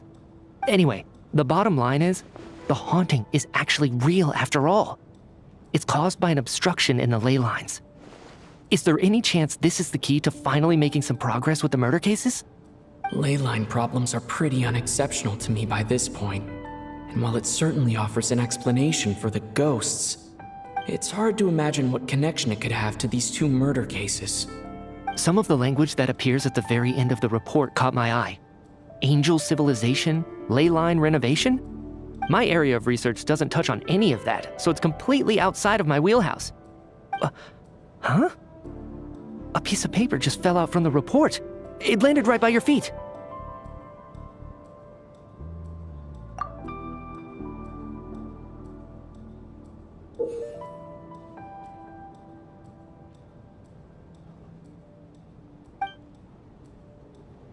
How unnerving. It was tucked inside the report, so it must be a note left by the author. Death is near. Is that supposed to be what's going on here? With us, in the theater? But if so, how did the author foresee it? Could he predict the future somehow?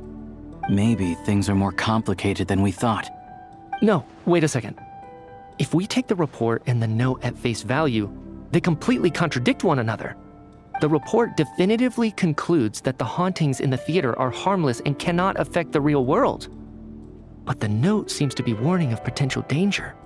The question is, what exactly does the note mean by death?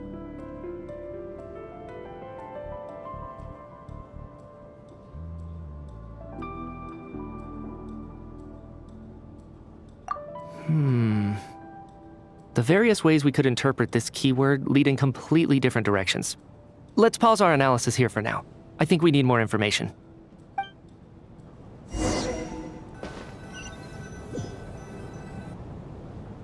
If we take all this together, it's not impossible, is it? If anything, it's the natural conclusion. Oh, I beg to differ. This sounds to me like a product of a researcher's vivid imagination. And perhaps it's because I'm still viewing this through the lens of a typical murder investigation. But still, I'm struggling to be persuaded by your theory. Does it really sound that far-fetched? All right, well, let's treat that as speculation for now. I do agree with what you've said, so let's go with your idea for now. Good. Okay, now that we finally have some meaningful leads, I think it's time to reconvene. Let's get the others.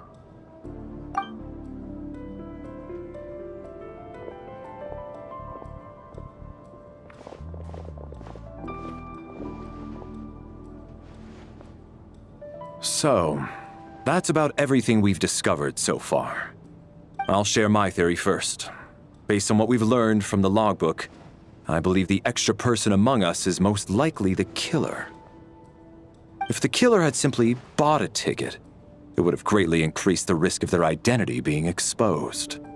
I expect he or she either hid in the theater ahead of time, or found a way to slip past the ticket inspection. They then blended in with the group and waited for an opportunity to strike. What about the note found in the investigation report? Any thoughts on how that fits in? The killer may have simply planted it there as some sort of sick joke. I've seen my fair share of psychopathic killers. They love playing cryptic mind games. So, it has nothing to do with the haunting of the theater after all. This theory makes sense to me. If we have an audience member unaccounted for, chances are they didn't come here to watch the show. Could it really be that simple? So, in other words, all we have to do is find out who got in here without a ticket, and all our problems will be solved? Then let me make one thing clear. All the theater staff should be well aware that I came here for the rehearsal legitimately, yes? There's no way I'm the one who didn't have a ticket. It's true. I hear you used every trick in the book to get a hold of that ticket, too. Everything short of throwing a temper tantrum and rolling around on the floor at the entrance. I most certainly did not degrade myself in such a way. Probably a stupid question, but I might as well ask. Did anyone here get in without having their ticket checked? Hmm? Guess it was naive of me to expect them to just admit to it. Especially after the unprompted Lelic reveal. Once was already a miracle. Twice would be unfathomable.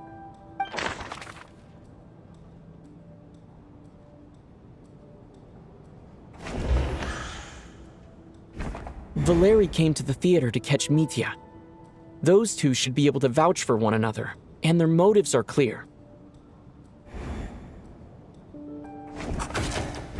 We have to catch this extra person, even if only for the victim's sake.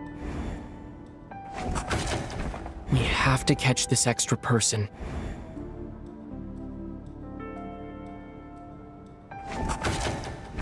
We have to catch the... As things stand, the audience head count doesn't add up. I guess we can rule out the theater staff members. As things stand, the audience head count doesn't add up. I got my ticket from Child. It was all above board and my ticket was checked at the entrance, so there's no way it's me. Tonya received her ticket the same way I did. I assume Child got both of them together. In any case, I knew in advance that Tonya was coming. Valeri came to the theater to catch Mitya. Those two should be able to vouch for one another, and their motives are clear.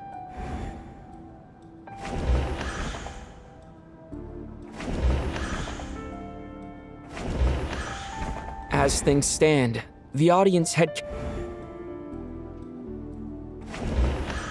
Sounds like Chuganov went to a lot of trouble to get his ticket, because everyone at the theater knows about it. We have to catch this extra person.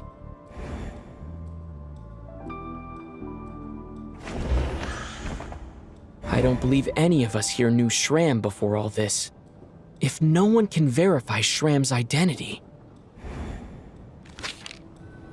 Mr. Shram, did you really go through the ticket inspection to get in here?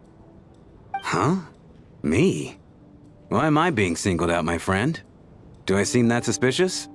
It's not that you stand out as suspicious, more that everyone else has been ruled out as trustworthy. Okay. Well, we spent the best part of 2 days together now, so I'm sure you can all tell what kind of person I am. I'm a true gentleman.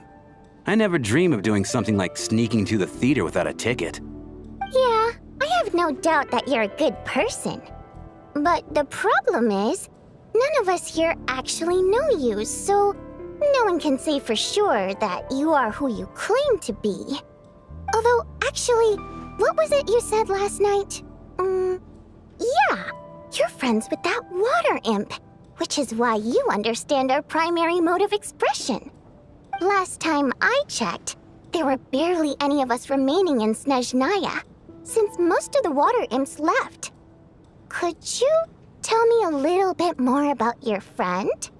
There's a good chance I actually know her. And I suppose it's also kind of a way for everyone else to get to know you a little better.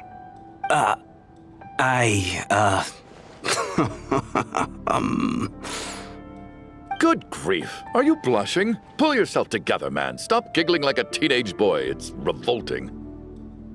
Hey, revolting is a little strong. All right, fine. I'll admit it. That water imp friend of mine, the truth is, we're dating. I was just the bodyguard hired by our family. But the stars must have aligned, because sparks began to fly between me and their daughter. Never in my wildest dreams did I think I'd get so lucky. We don't need details. Just get to the point. Okay. I'm just a little hesitant to reveal her name, that's all. You know how it is. These are delicate times. Even with me to protect her. If word gets out that she's dating a human, both the Fae and human factions will give her a hard time. Really? Wait, no. That can't be. Huh? Shram, what the devil are you talking about? Why is everyone looking at me like that? Surely you can understand where I'm coming from. Delicate times? Factions? Yes? You know, the Civil War? Last time I checked, the Fae and the humans were still at each other's throats. If I'm not mistaken, the last significant civil war in Snezhnayan history was over 400 years ago, when Her Majesty the Tsaritsa had just taken the throne and was consolidating her reign. What do you mean, 400 years ago? What's going on here? Is Shram from the past? All right, Mr. Mitya, you win this round. As far-fetched as it is, it appears that your theory may be correct. I'm just as amazed as you are. I didn't even believe it myself, to be honest. Is someone going to explain what's going on here? From the look on your face, you figured it out too, haven't you, Traveler?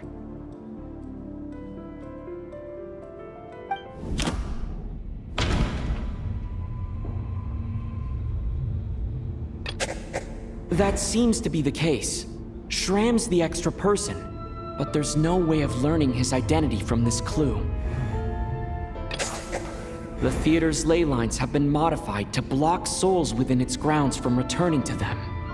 Some souls can even wander this place forever. Mr. Shram's statement proves he is from hundreds of years ago.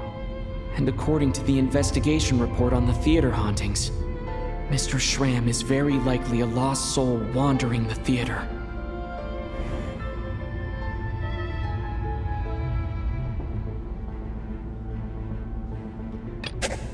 This is Mr. Valeri's hypothesis. If there is no supernatural element to this incident, it's very likely to be true.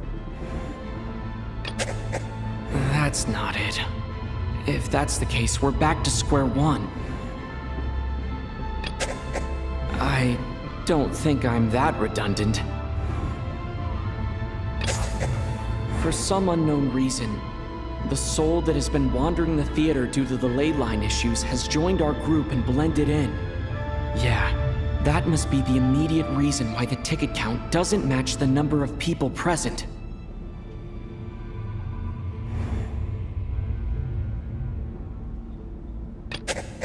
All of last night, Lelik, that is, Odette was under surveillance, which rules her out. We've basically proven Lelik's innocence. The death of those victims is an irrefutable fact. It is the outcome of whatever's going on here. What we need to do now is find the truth within this information. Since we discovered that Mr. Shram is from the past, it seems we need to broaden our assessment of this incident beyond the bounds of common sense. The contents of the investigation report have been verified. There are indeed leyline issues and wandering souls in the theater. Death likely symbolizes the deceased. Mr. Schramm, for instance, death is near. That must mean that there's a dead person in our midst. That's the truth, isn't it? Yeah, the logic is clear now. The investigation report said that there would be souls stuck wandering around the theater because the ley lines were cut off. Mr. Schramm must be one such soul who died in the theater a long time ago. In which case, that also makes him our extra person. So when the note said death is near, it must have been referring to death as in the deceased, people who died a long time ago. Someone who died a long time ago. In short, there's a dead person among us. The extra person we've been searching for is a ghost from the past. You mean I'm a ghost? No. Don't make jokes like that, my man. There must be some mistake. But even if I was dead, I know for a fact I didn't kill anyone these past 2 nights. Yeah, even if all that's true, the report also said the souls inside the theater can't affect reality, right? They're harmless. Then what if the problem isn't the souls at all, but the ley lines themselves? The ley lines have a powerful ability to attract and devour souls. Let's say that the ley lines are like a black hole, constantly seeking to engulf souls. But the souls that don't want to return are trying to avoid being sucked in. Why does this analogy sound so familiar? What happens when the black hole can't achieve its goal? I'm only speculating here, but what if it ended up swallowing innocent souls by mistake, or intentionally taking other souls to compensate? That could explain why we weren't able to determine a cause of death. If you're right, and their souls were devoured by the ley lines, it does make some sense. It does seem to explain a lot of the things we couldn't make sense of. Does that mean it's true? Except there's no concrete evidence. Mitya's relying on a lot of logical leaps. Still, it seems like the best explanation we have under the circumstances. All right, so how could Schramm not know that he's dead? Seems a little unlikely that he hasn't noticed anything unusual even after several days interacting with us. On the contrary, it's perfectly normal for a soul to wander the theater for centuries without questioning their existence or reason for being there. It's simply what's natural for them.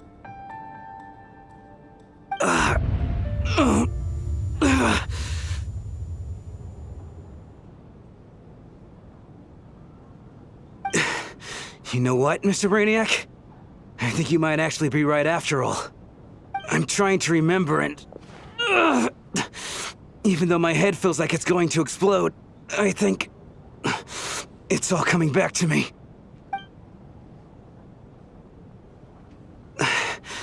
I was the one who didn't want to remember my own death, so I forced myself to forget.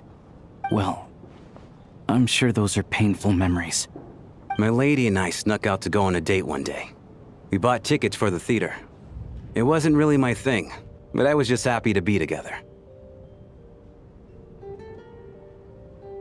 All of a sudden, a group of people burst into the theater, shouting for all the water imps to get out, performers and audience members included. It was clear the conflict between humans and Fae had reached a boiling point. This time, the extremists were even coming after the water imps who had nothing to do with the war.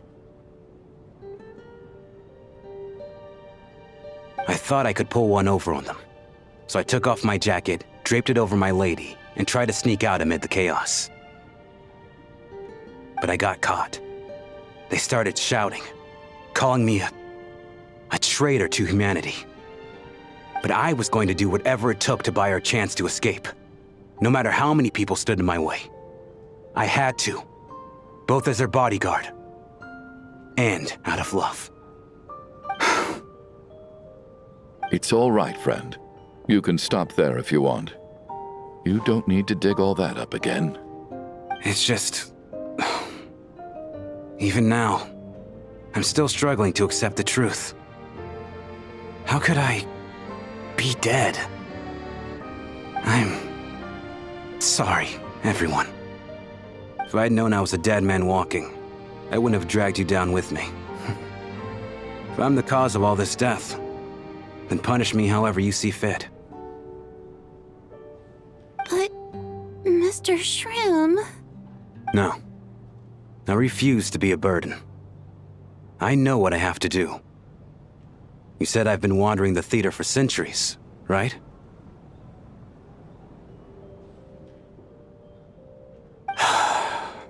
I guess it's high time I got a breath of fresh air. Out there, I mean. I'll leave this place and take all this death with me. Go out on my own terms. Mr. Shram, I'm sure we can figure out a different course of action. My good sir, we both know I'm not supposed to be here. I should have accepted my death long ago. One way or another, this has to end. Unless you're saying this goes against another one of your military principles somehow. No, I'm speaking on a personal level this time. Let it go, man. Oh, wait. One last thing. Miss Wateramp. My lover. Her name was Litia. Litia Ozarova. Do you know what happened to her? Ozarova. Oh, Auntie Ozarova. That's what we all called her. I remember her as a very kind elder. She had a bunch of kids, too. I'm so glad she survived. And she had lots of kids? Good. That's... good. I could hardly expect her to stay single just because of what happened to me, right? As long as she went on to be happy, that's all that matters. Besides, I'm dead. My soul's been wandering around here for so long because I was worried about her. But now, I can go without regret. There's no need to see me off, my friends. I've enjoyed our time together over these past few days. Perhaps we'll meet again in the next life.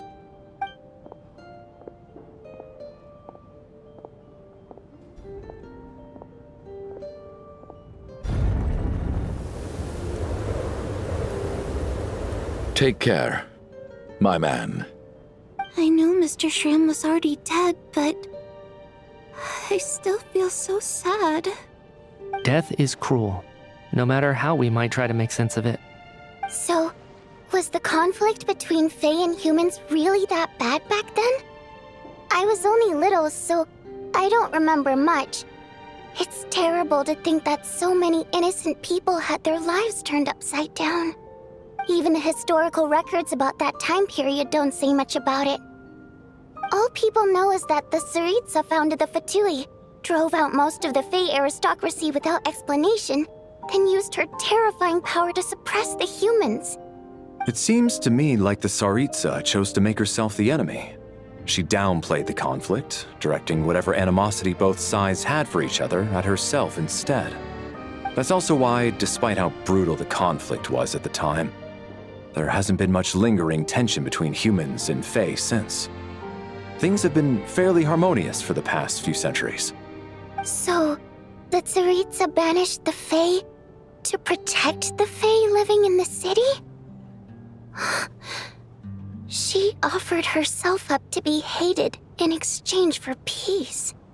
Maybe it's not quite as bad as it sounds. I don't think Her Majesty is too concerned if mortals hate her or not. And besides, there are very few who truly do. All this time, I had no idea. All right.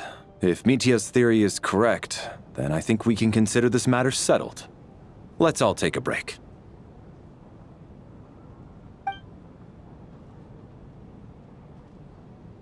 Ugh, if only this blasted storm wasn't still raging on.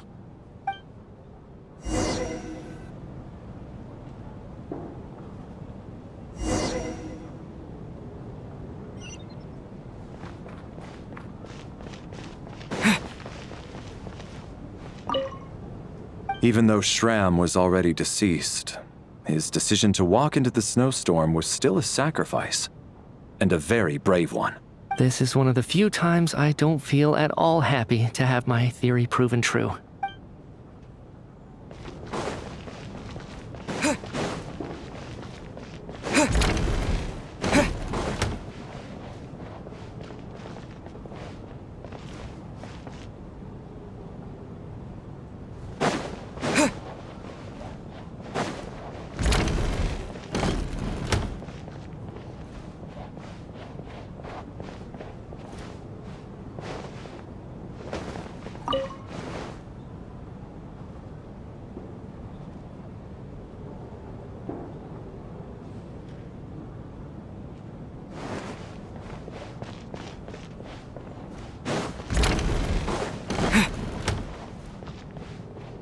Figured it was worth trying to see if I could get back into that room, but sadly, I cannot.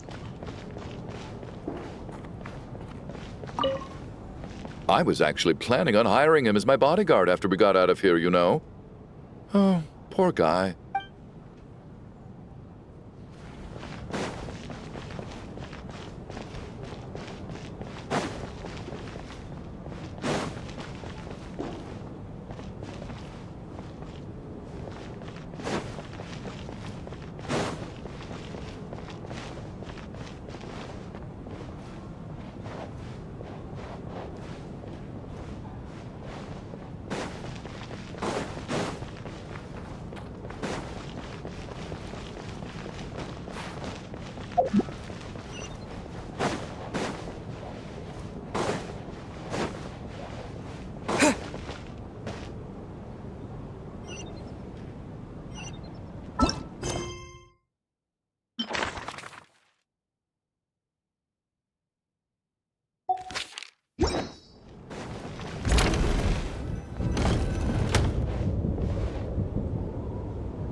Looks like now we can just rest until the snowstorm stops. I still can't believe Shram turned out to be a ghost who'd been in the theater for hundreds of years. To think he was dead this whole time. What a strange turn of events. Knock knock. Huh? Knock knock. You know the door isn't closed, right? You don't have to knock. Think of it as a signal then. When I'm entering someone else's room and I knock, I'm here as Odette. If I don't knock, it's Lelik. Thanks. So, why did you come to find me? Is there something I can help with? Vodyanitsa said you knew about my secret identity from the start. But when everyone was discussing who Lelik could be, you were worried that revealing what you knew would be unfair to me, so you kept it to yourself, right? Yes, I'm extremely grateful for that. It's nothing. I mean, you didn't hold what happened with Signora against me, so I should thank you for that as well. Actually, there's something else as well. I found myself in a situation similar to the one you were in when you helped conceal my identity. So I thought I'd come and ask you for advice. It's about Mitya. Before all of this, the last time I saw him, he was dead. As I'm sure you know, my goal as Lelik was to stop Project Stuja. Well, when I found out the tech lead for the experiment behind Project Stuja was Mitya, I immediately started planning to track him down and threaten him to back out. I often saw him around the theater, but I soon concluded that making my move there would risk exposing my identity. So I decided to infiltrate the Armory Palace and go directly to his lab. That way, the threat would be much more effective. Well, I suppose there was a bit of luck involved, but I am a Fatus, so I already had some familiarity with the building's layout. But when I finally made it to his lab, Mitya seemed to be dead. I checked his breathing and his pulse. He had no vital signs whatsoever. I'm certain of that. I thought maybe another anti-Project Stuja activist had beaten me to it, and chosen a much more brutal method. so I made myself scarce. That's why you were so on guard around Mitya that first night here. Yes. When I saw him sitting in the audience during the performance, I could barely contain the shock. To me, it was a miracle.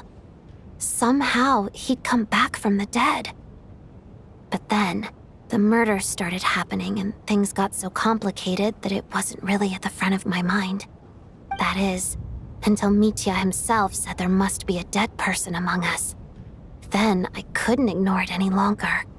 And yet, you thought that bringing it up right away would single Mitya out.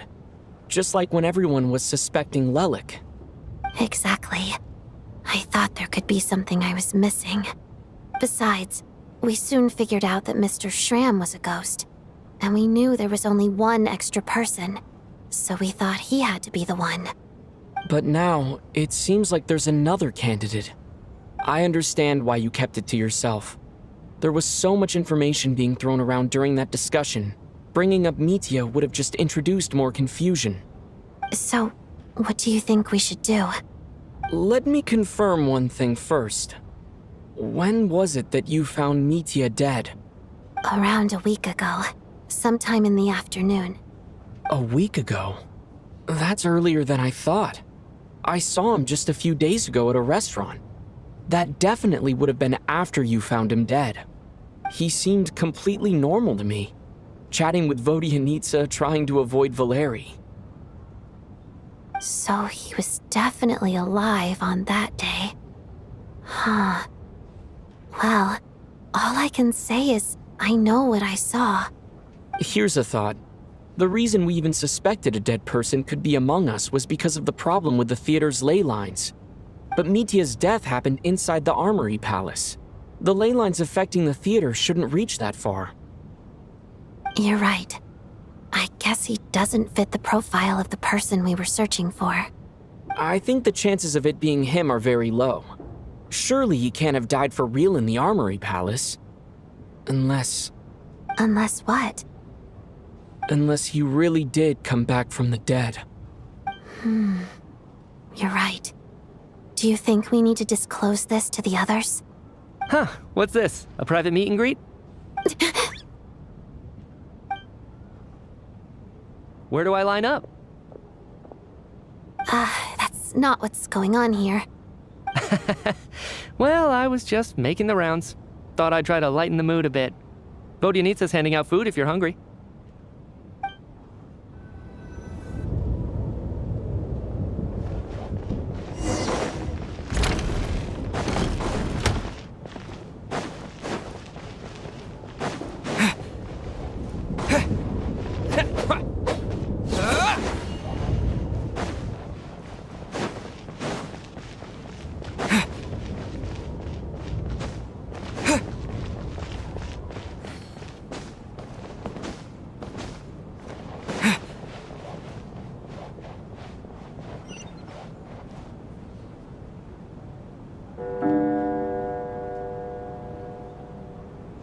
What is going on with this storm?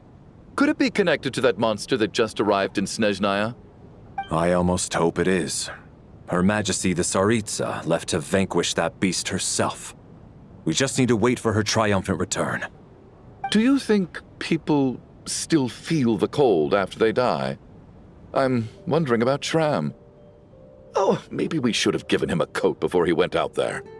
Death itself is cold, isn't it? I'm sure the storm will embrace him. Well, I hope he has a safe journey. I'm going to miss him, I think. It's not like we can blame him for Rampana and Kulish's deaths. Thinking back on it, we barely made it out alive ourselves. Once we get out of here, how are we going to explain what happened to their families?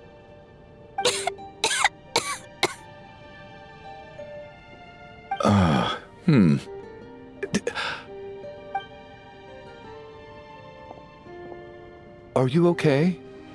Here, take this. I've never used it.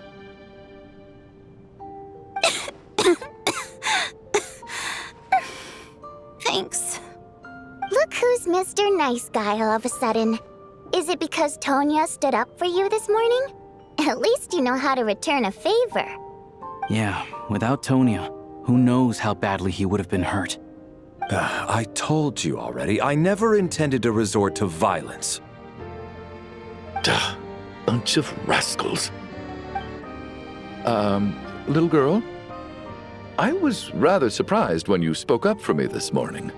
I didn't think I had many admirers here, so, thank you. Oh, no need to thank me. I said some bad stuff about you too. I've been, too embarrassed to admit it, but, you remind me a lot of my daughter. So kind to everyone, but never lets her old man off the hook. Unless my wife and I are having a fight, then she's always on my side. Especially when she was little. Every time I took her out...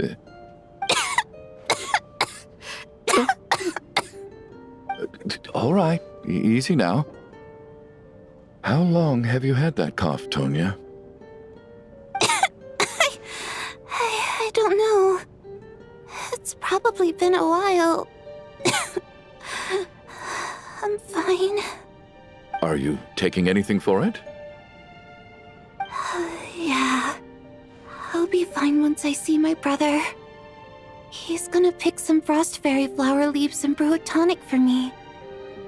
I'll feel much better once I drink that. I see. That's good to hear then. We should probably discuss arrangements for tonight. Now that the deceased has left our midst, there shouldn't be any more incidents. However, out of an abundance of caution, I'll keep watch. Shouldn't we take shifts? I can take one if needed. No need. I managed to get a nap in earlier, so I have plenty of energy right now. After all the tension of the past few days, everyone else should just focus on getting a good night's sleep.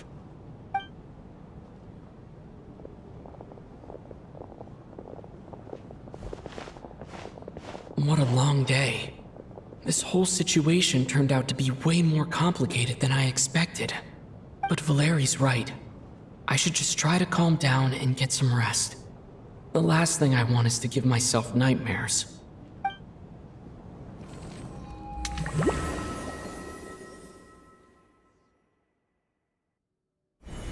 He's awake! He's awake! Get over here, you big lug, and take a look! If you must call me something, call me Mr. Door. The Black Mist is coming. You need to go. Are you all right? Can you walk? We just got attacked by monsters on our way up. That Mr. Door fellow protected us. He just seemed to come out of nowhere. Not much of a talker, but when it comes to taking down monsters, that man doesn't hold back. Curses! The Black Mist is catching up to us. We need to keep going. Mr. Door, I don't believe I've ever seen you around here before. Why is that? There's no need to try to get to know me. I'm just Mr. Door. I have to find the door that belongs to me. Oh, well, anyway, we're lucky to have you here. Thanks for saving us earlier. No need to thank me. This is where my duty lies. Mr. Door! Looking for trouble! Get rid of them! I can just push these ones off.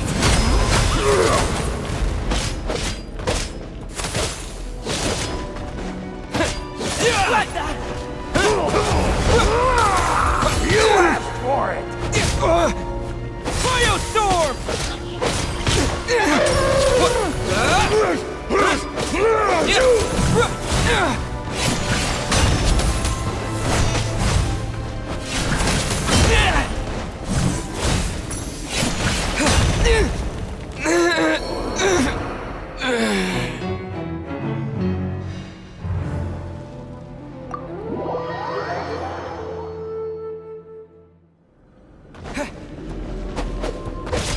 Looking for trouble?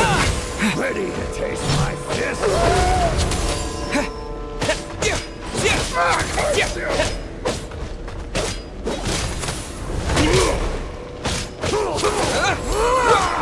You asked!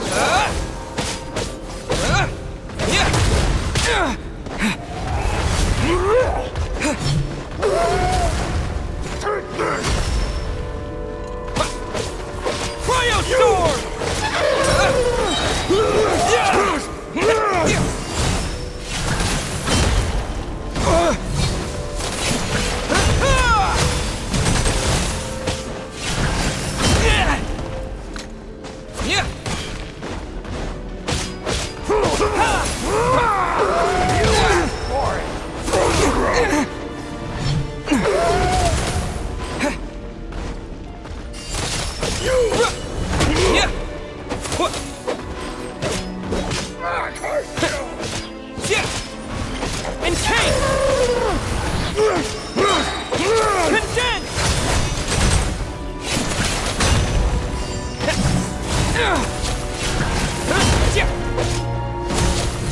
This is not the end.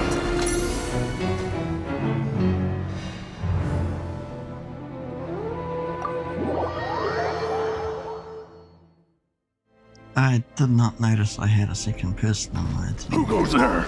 I feel, so... What? Cryostorm!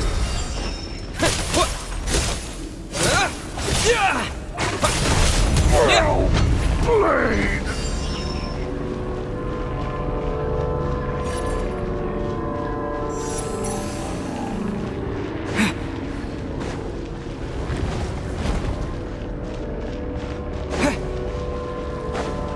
So we're doing this the hard way. Ready to taste my fist?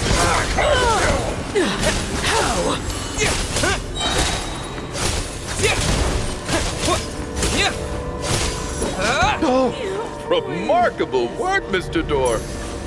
If I had your muscles, I'd do the same.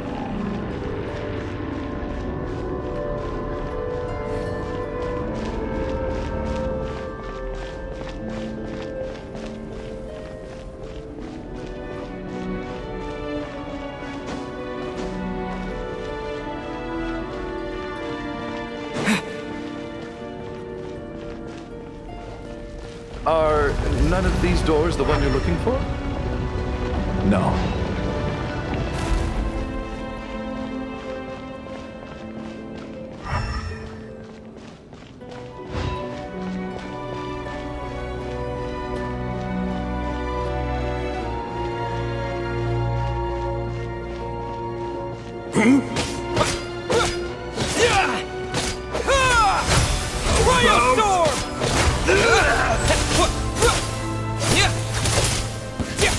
Come no closer.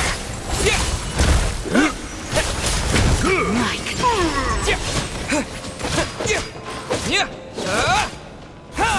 by my command.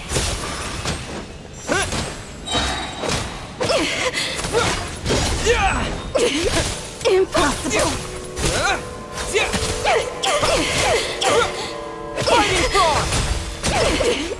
Impossible.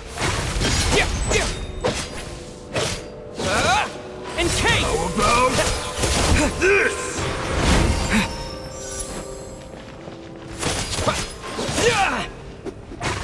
How could this? I'm so exhausted.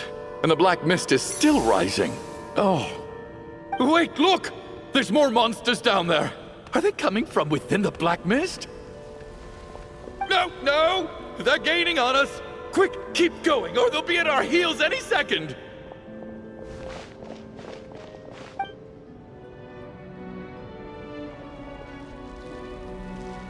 Mr. Door, what are you doing? We need to get out of here. They're coming! Found it. This is my door. What? You mean you're going to stay here? I am a door. This is where my duty lies. No! You saved us. We can't leave you behind. You must keep going. A door can only keep things out for so long. You must make haste. But... Oh, you're right. Let's go. We can't let Mr. Door's sacrifice be in vain.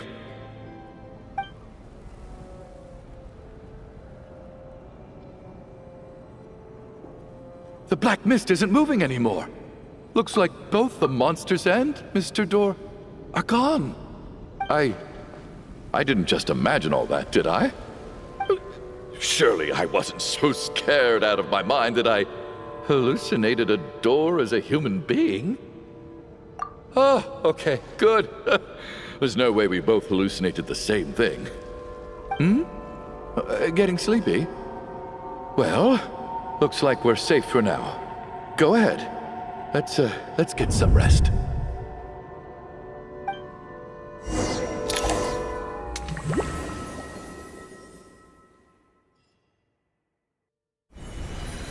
What time is it? Is it morning? I think I had a nightmare. I guess everyone's still asleep? These past 2 days have been exhausting. Valeri's keeping watch though, so he's probably the only one awake. Valeri?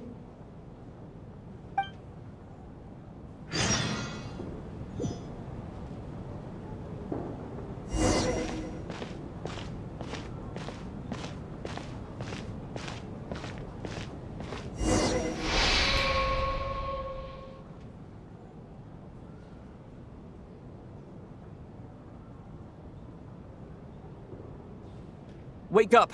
Everyone needs to wake up!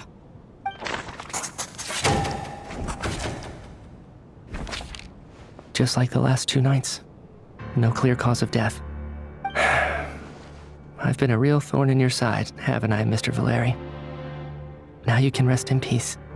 But for me, life will be all the duller for not having to run away from you, my friend. How's Tonya? Is she okay? I just checked on her, and it doesn't seem like anything serious. She's just exhausted from the past couple of days, and she's still recovering from her illness. We should let her sleep a bit longer. That means Valeri was the only one who died last night. If Valeri was awake and keeping watch, it would have been impossible to kill him without waking everyone else up. That much is certain. This is so frustrating. Why has nothing changed since yesterday? I thought we already dealt with the dead person causing all this. Well, that's the other thing. The other guy had already left voluntarily, so I don't know. Anyway, moving on. I'm sure they will just explain it now. Actually, one thing has changed. There's only 1 victim this time, not 2. Does that mean...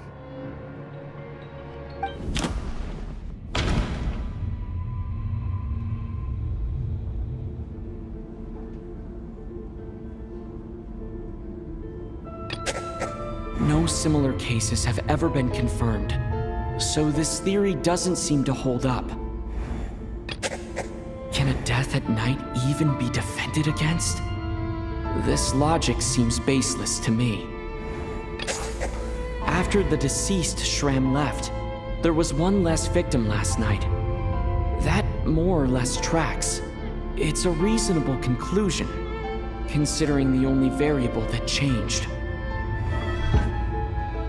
The number of people who die each night is equivalent to the number of dead among us. That's your theory, right?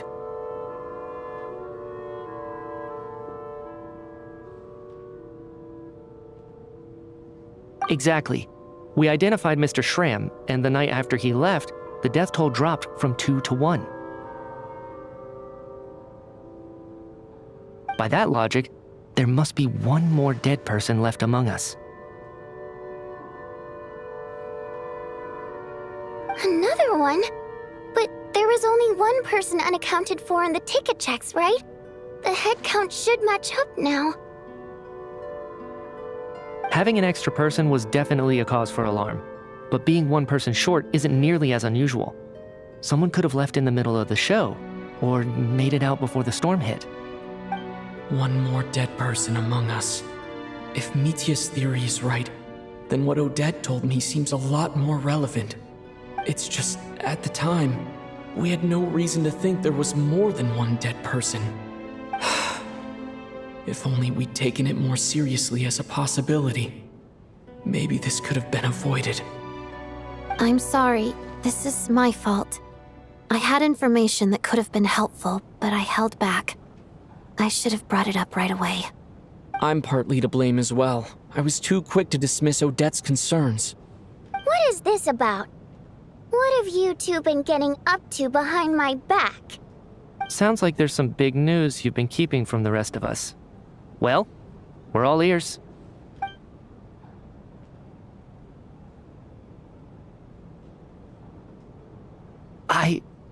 I'm the dead person? Wow, that's certainly news to me. Odette and I talked about it yesterday, but we thought it just wasn't possible, so we left it at that. Yeah, I don't blame you. If I'd been there, I probably would have reached the same conclusion. It just sounds too unbelievable. Let me just try and verify this. I just scoured my memories trying to think back to the afternoon Miss Odette mentioned. But I honestly have no recollection of dying. That's where I'm different than Mr. Schramm. Having seen Mr. Mitya a few days ago myself, I also find it hard to believe he could be the other dead person among us. Well, if it isn't Mitya, then who? Do we vote on it? If you don't mind me asking, Traveler, I believe you mentioned that you know Tonya's brother. Had you ever met her before all this? No, never. Wait, are you saying... Now just 1 minute. I know where this is going. You can't just randomly point a finger at anyone you want.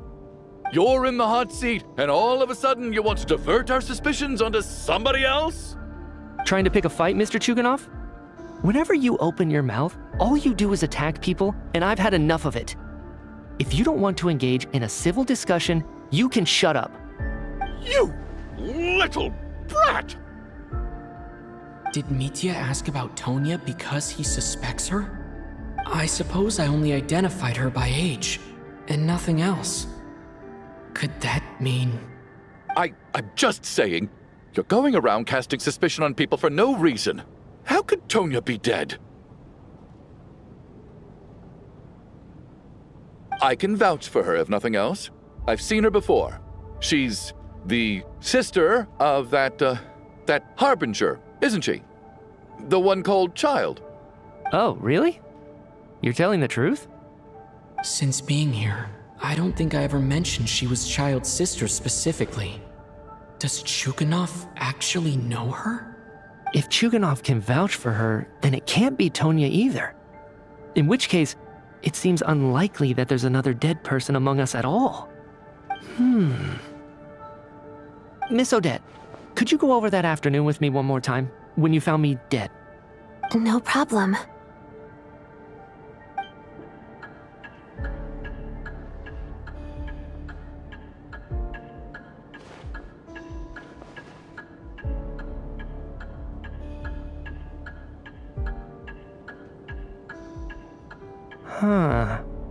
No matter how hard I try, I just can't remember anything about dying. But I do remember something else. Miss Vojanitsa, during our last meal together, I told you how some of the researchers were suffering from temporary memory loss. Do you remember that? Oh, yeah. You said it was hindering the progress of your experiments. You thought they were just under too much stress or something. Right. And even though I don't remember dying that day, I'm pretty sure I experienced something like amnesia.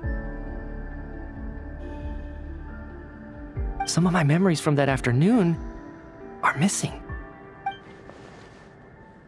Are you suggesting you're missing the memory of your... Of course. How am I only just realizing this? Humans aren't necessarily aware of their own death. You mean being silently assassinated, or dying in your sleep? Situations like that? The researcher's amnesia. Suddenly it all makes sense. I must thank you, Odette. I think your perspective just helped me reach a breakthrough on a series of issues that have been troubling me for quite some time. All right. It's decided then. I'll be the one to leave today. Oh, leave? Hey, wait a minute. Aren't you rushing into this? What if you're wrong? You'll pay with your life. Come on, kid. Aren't you gonna fight for your life? This seems like a rash decision. I have other reasons beyond what's been discussed. In fact, thinking back, I remember during Miss Odette's performance, while I was sitting in the audience stalls, a brilliant new idea for my research popped into my mind. But then, my train of thought suddenly cut off. I can't remember it now at all, and I didn't take any notes. I guess that must be another instance of temporary amnesia. No. Hold on. I see where you're going with this. You're suggesting that each instance of temporary amnesia is a death, right? There's a glaringly obvious flaw in that idea, no? How can one person die so many times?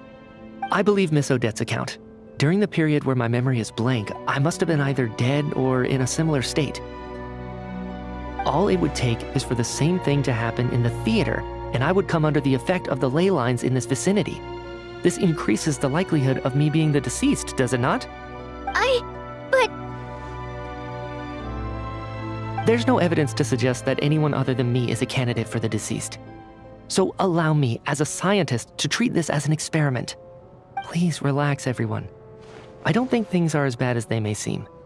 If I really am the deceased, then to leave the theater will be a relief for me.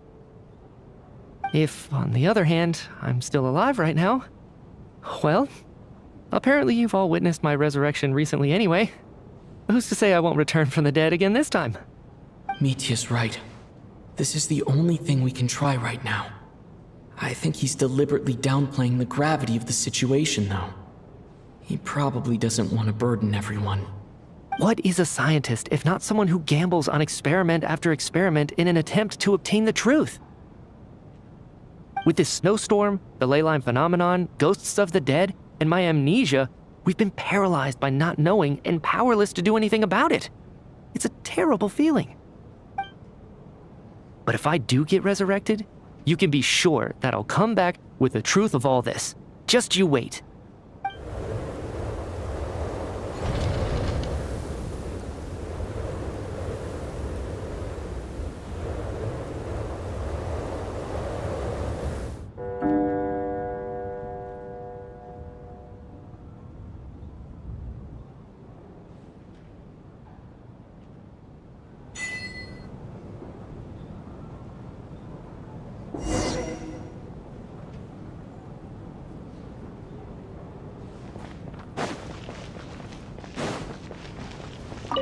Oh, that Valeri guy was packing even more muscle than I thought.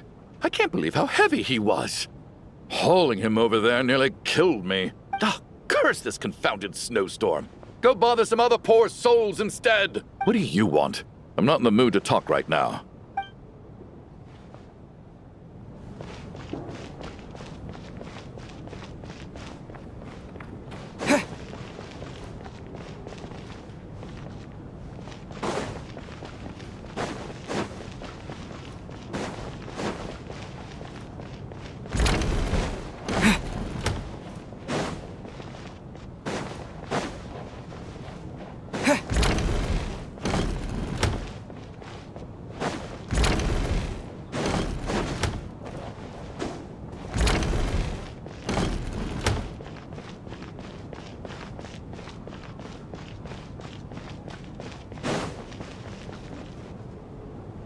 Poor Mr. Mitya.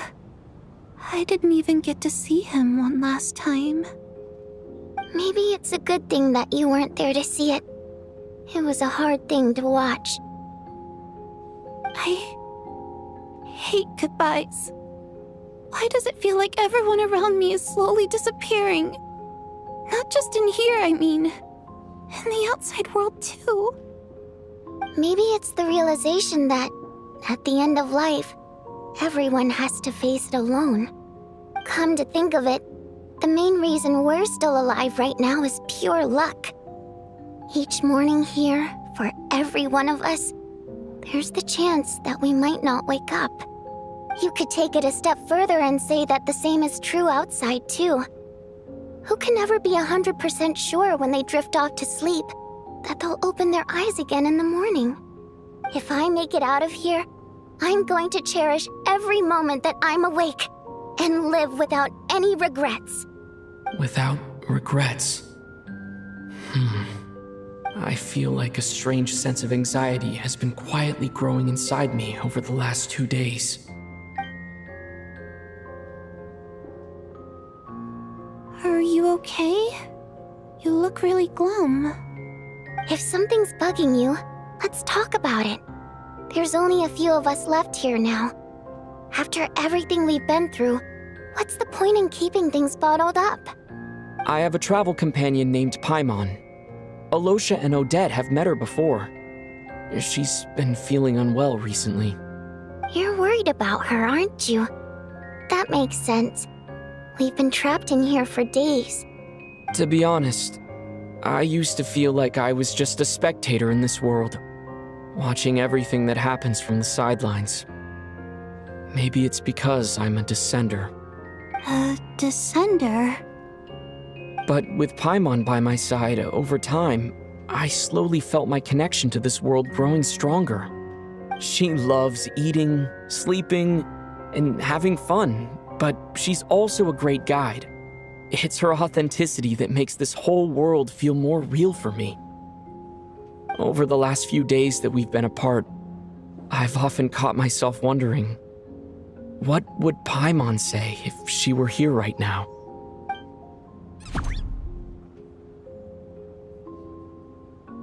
But by the time I snap out of it, the conversation has already moved on, and I'm still in my own little world.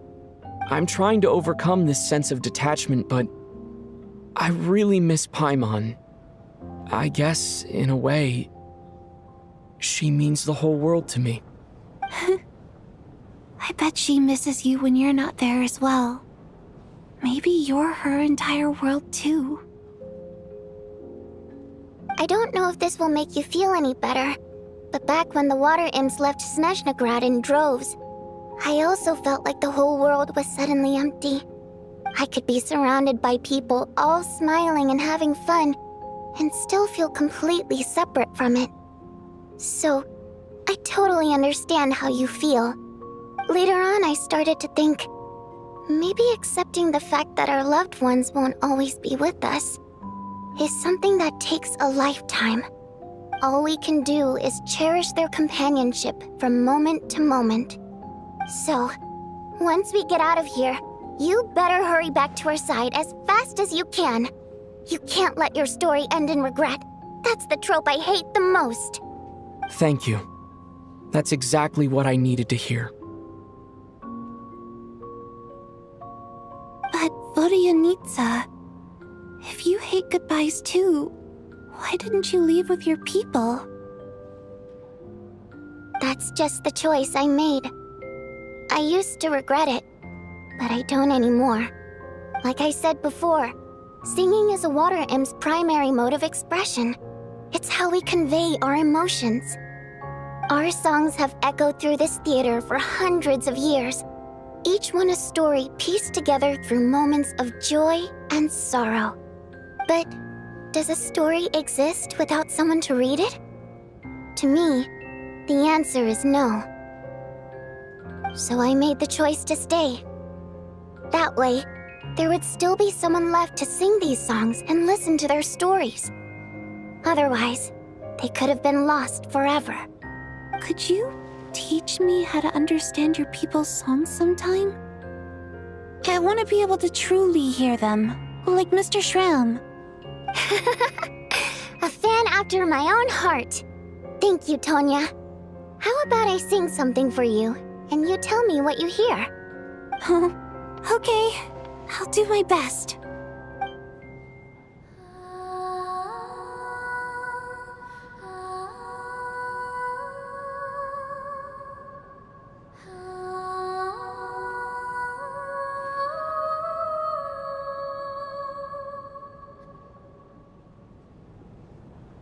I've never heard that one before.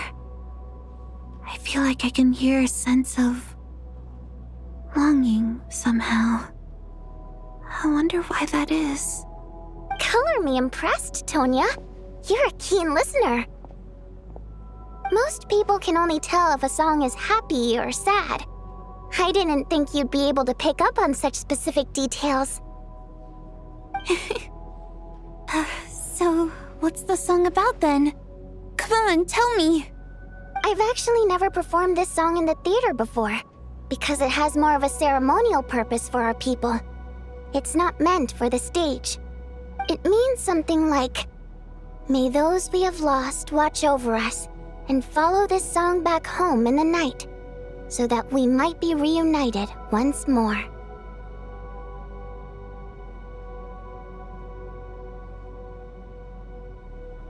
No wonder I could hear that sense of longing. You sing it for loved ones who have passed away. I hope it reaches them. It's getting late, Tonya, and you're not well. We should all turn in early. I suppose there's no reason to keep watch tonight. Okay, but, before I go to bed, could you sing that song a couple more times for me, Vodianitsa? Of course. Anything for my #1 fan.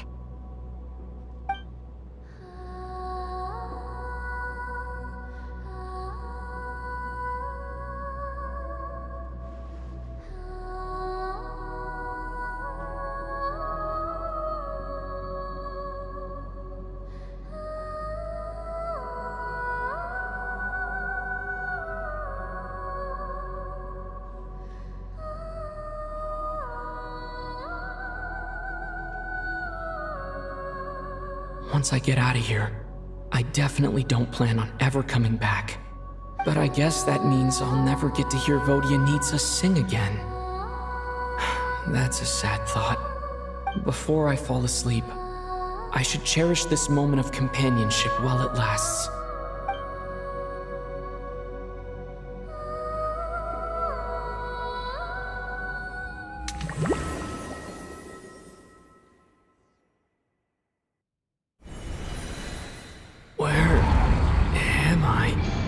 It's so dark in here, and I feel kind of dizzy. Am I alone?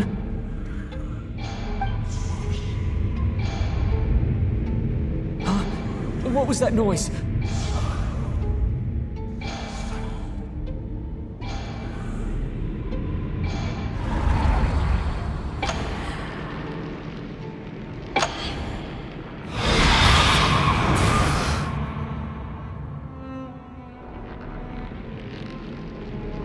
Return, O spirits. Fulfill your oath of protection.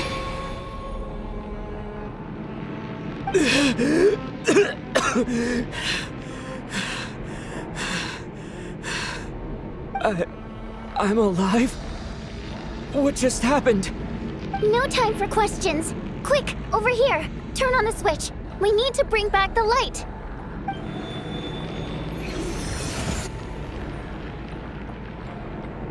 All right, we're safe.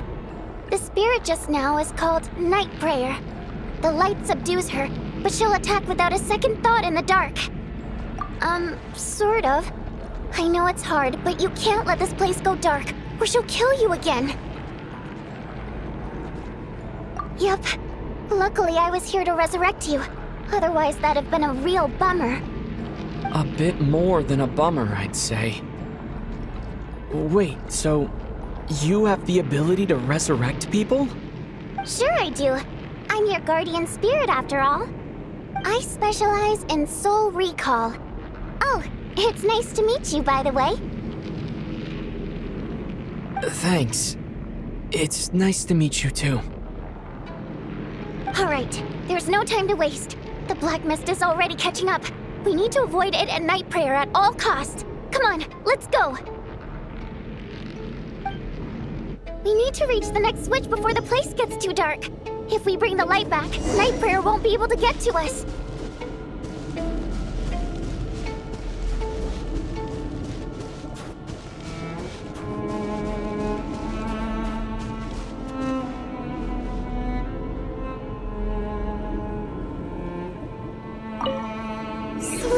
Sweet light! It's back!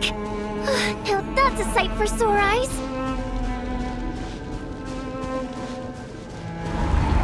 Shh! It's Night Prayer. We need to move quick, but don't let her notice you.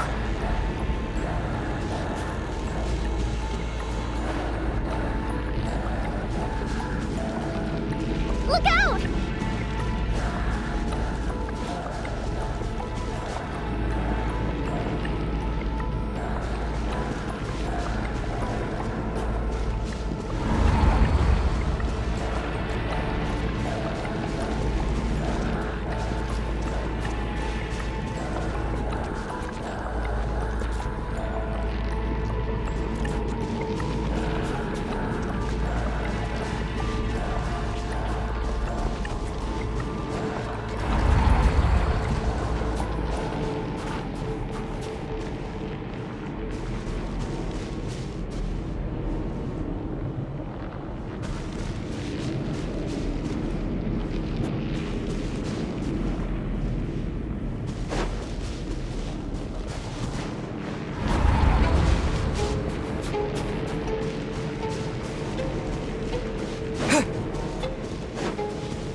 The next switch is over there.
The switch is just up ahead. Hurry!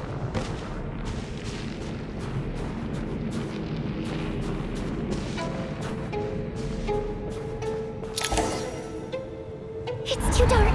We're not gonna make it. Come on, faster!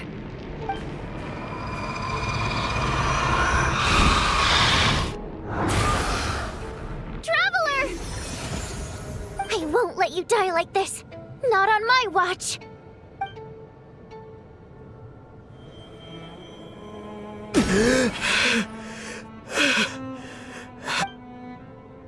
Even though it's not permanent, dying is definitely not a pleasant experience. Great. You're back. Yeah, thanks to you. Time for you to get out of here. Quick, before the light runs out. What about you? You're not coming with me? I can't. I've already been used up. A guardian spirit's skills are finite. I can only resurrect someone so many times. I might not look any different, but my essence has been exhausted. Now, I will slowly start to fade away. I can go no further. The black mist is where I belong. It's okay. Why didn't you tell me sooner? Because it wouldn't have changed anything. That knowledge would have just burdened you. And a guardian spirit's role is to protect. But... Go. Now, before it's too late. I already hear night prayer approaching.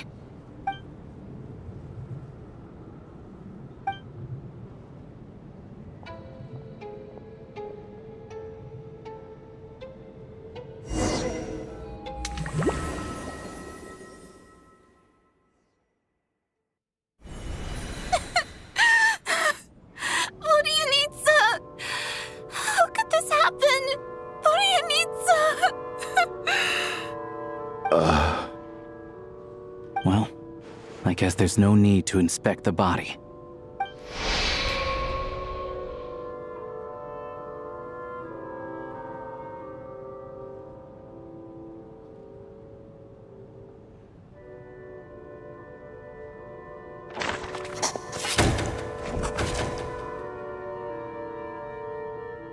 This wasn't supposed to happen. You lied to us, didn't you, Chuganov? You've been lying from the start. Take a long, hard look at yourself before you go around accusing other people. I suspected you on day one, Lelik, and now look where we are. By some strange coincidence, you've never been targeted. You just happen to have survived this long? No, you should be the prime suspect. And you, little hunter, ever so content with staying on the sidelines. Yet you were the one who stopped us from leaving from the start! Why are you trying to keep us here? Now you're just lashing out indiscriminately. That's either a sign of anxiety or a guilty conscience. Where was all this passion and bravado before? Decided to fight until the bitter end. Is that it? Is that a threat?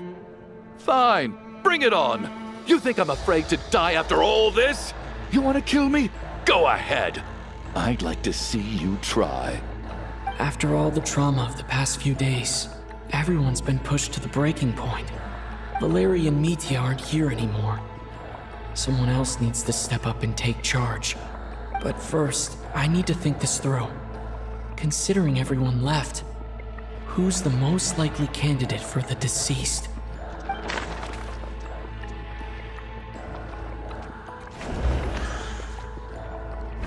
My memories are perfectly coherent. Even after racking my brain, I can't... I clearly remember Mr. Chuganov from the first time I visited the theater. He made quite an impression. That was just a few days ago. So he's arguably the first friend we made after arriving in Snezhnaya. While he works at the theater, we've also met him outside of it. So he can't be the deceased.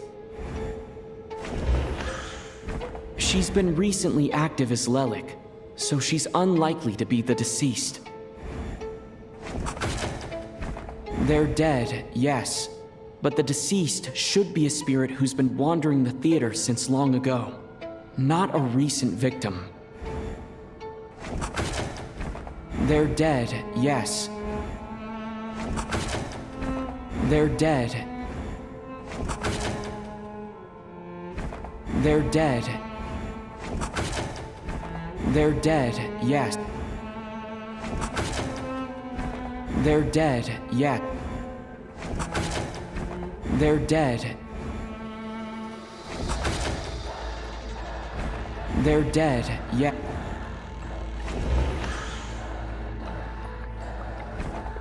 Of those who remain, the only person we've never met before is Tonya. There is room to doubt her true identity. People are easily misled by first impressions.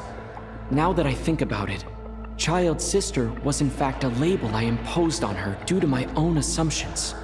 But Mr. Chuganov vouched for Tonya's identity yesterday, with basically no other possibilities left. Could it be?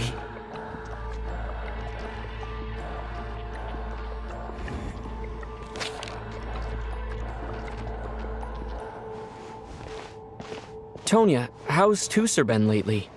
Tusser? Your brother Ajax must have mentioned me in his letters home, right? Did he say anything about a blonde traveler? No. And my brother's name is Razik, not Ajax. Chuganov, looks like it's your turn to do some explaining. Yesterday, you said you could vouch for Tonya. Why did you give us a false testimony? I knew you were behind this, Chuganov. You've been lying through your teeth from the start. Everything about you is fake, down to the wife and daughter you're always talking about. Your entire family man persona is a charade, isn't it? That night, when I infiltrated your place as Lelik, I noticed you were home alone. Didn't think much of it at the time. Just thought everyone else was out. But thinking back on it now, that doesn't seem very likely. My guess is, you live alone, don't you? Even that was a lie? But why would he lie about having a family? Oh! Curses! Oh! Why is there no end to this blasted snowstorm? If it would just stop! If it would just stop. I think I remember now. I know how I ended up here. It feels like a distant memory. But at the same time, it's just like it was yesterday. The reason I'm always coughing is because I got sick with frostbite. The locals usually call it the snow cough. It's not a very common illness. It's partly genetic and partly caused by the cold climate, but it can be fatal. They sent me to the hospital as soon as they found out I had it, and I spent so long lying there in that hospital bed. After a while, I felt myself growing weaker and weaker. Nothing seemed to be working anymore. Neither the treatment that the doctors were giving me, nor the medicine my brother was brewing from frost fairy flower leaves. So one day, I told my brother that I wanted him to take me outside for once, so things could be like they used to, just for one day. I wanted to meet loads of friends, experience new things. He agreed. He snuck me out of the hospital, and we escaped. We got to the theater, bought tickets, and went inside. It was all so exciting. I remember the show very clearly. It was amazing. But I found myself getting sleepier and sleepier. Oh, Tonya. When I woke up, I couldn't find my brother anywhere, so I guessed he'd already left. But there's no way he'd leave me behind. So I decided to stay here and wait for him. At the time, I figured he'd probably gone to brew some more medicine for me. I was planning to chew him out for abandoning me when he got back. Tonya, it sounds like by then you'd already... Yeah, I know. I understand now. Dead, aren't I? This cough and the feeling weak, it's probably just my body's memory. After all of that, it turns out I can't blame my brother after all. I was the one who abandoned him. I'm sorry, everyone. I realized this much too late. It seems like death skewed my perception. And now I've dragged you all into this mess. Your name probably isn't even Tonya, is it? Didn't that ever strike you as odd over the last few days? Well, when I was little, my brother and I read a storybook, and Tonya is the name of one of the characters. When we escaped from the hospital, our family and the hospital security were looking everywhere for us. So when you first approached me and said my brother had sent you, and called me Tonya, I thought he must have chosen a fake name that only the two of us would know. Because he was afraid of getting caught. No. It seems like that was just wishful thinking. At least your memory of death isn't painful. That is a small comfort. Now it's your turn, Chuganov. Talk to us. I believe no lie is ever told without a reason. You're right. I was lying. I happened to know that the Harbinger child and his sister Tonya managed to get tickets, so I lied to you and pretended I knew them. And yes, I was lying about my family too.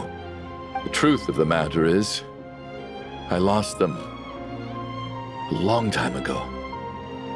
I just refused to accept reality. And now I've spent the second half of my life living a lie. I'm a joke. My daughter's name was Iskra. And before you ask, yes, Iskra, as in Iskra manufacturing plant. She also died from the snow cough.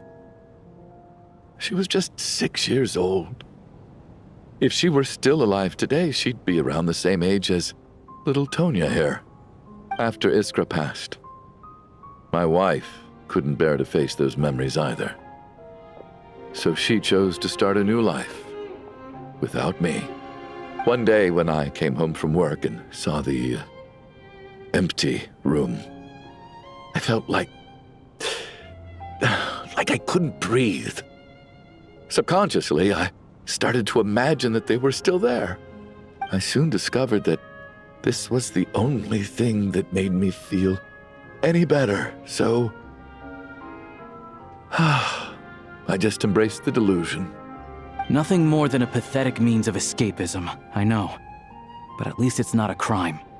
So explain your false testimony then. The night before last, when I was chatting with Tonya, she mentioned that her brother would brew medicine for her from frost fairy flower leaves. Combined with her various symptoms, I suddenly understood everything, including the fact that she was deceased. The snow cough used to be an incurable illness. I would pick frost fairy flower leaves to brew medicine for Iskra too.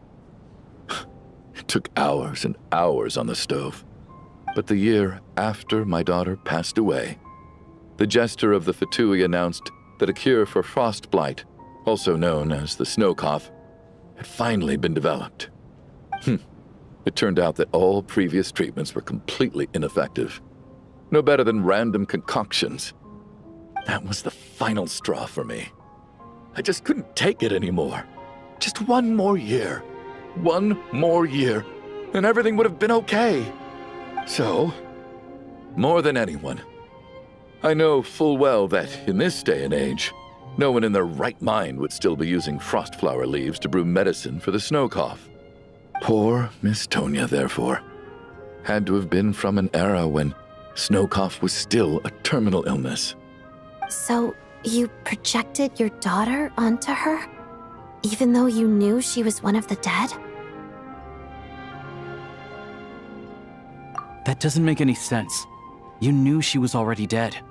What did you hope to achieve by protecting her? I just don't believe in your crackpot theories, nor do I approve of your actions. How can you just declare a living person dead and throw them out into that snowstorm? Nitia's gone. My good buddy Shram's gone. And now it's Tonya's turn, isn't it?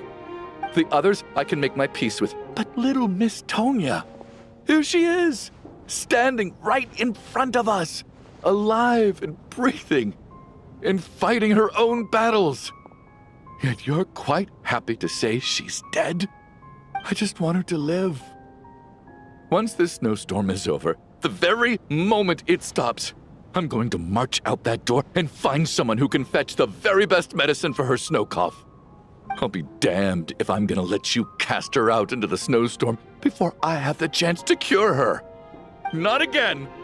Not this time. Not when the cure is right within our grasp. I'd never be able to forgive myself. Mr. Chuganov, stop.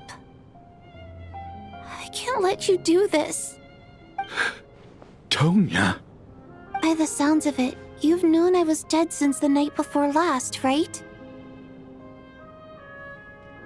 I really liked Mr. Valeri, Mr. Mitya, and Miss Vodyanitsa. And now they're all dead because of me. I'm not happy about that. The reality is, you've been trying to fight your own demons through me. But all you've really done is trap me inside your delusion along with you. No! Listen to me. I want to save you. I do!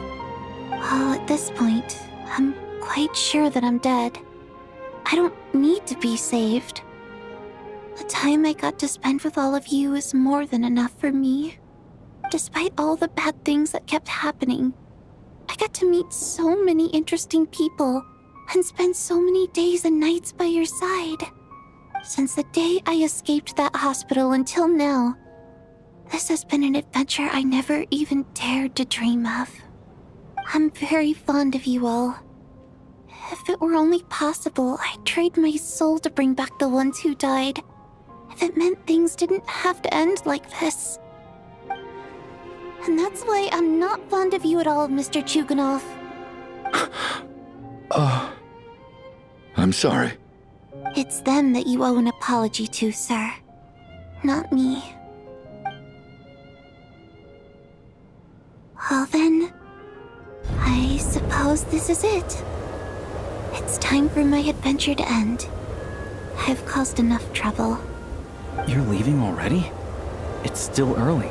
Don't you want to stay a little longer? No thank you.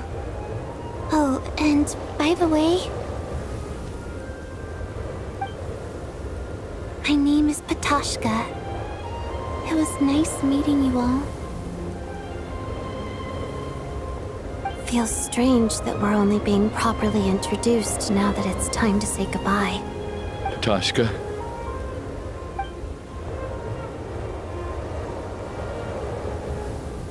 What are you doing, Chuganov? Are you crazy? Let me leave. I can't keep lying to myself anymore. In your dreams. Don't think you're getting off that easy when you had a hand in the deaths of so many people. The Fatui have honed quite an array of enhanced interrogation techniques since they were founded.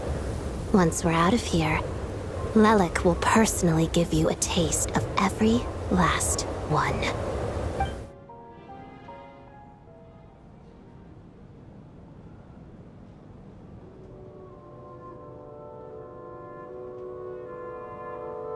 I think we should leave. I doubt this snowstorm is ever going to stop. For all we know, this storm might have destroyed all of Snezhnaya by now. Maybe even the whole world. Wait, we finally solved the mystery of the haunted theater today. Maybe let's at least try to enjoy tonight? Fair enough. I don't particularly feel like dying in Chuganov's company anyway. And yet you won't let me die first. Hey, Chuganov, on a serious note, if we do make it out of here, you should close down that factory of yours. A lot of people are freezing thanks to you. Is this really the time to be discussing my factory? All right, fine. I'll shut it down. Doesn't matter to me anymore. Am I hearing things? Or was that a knock at the door?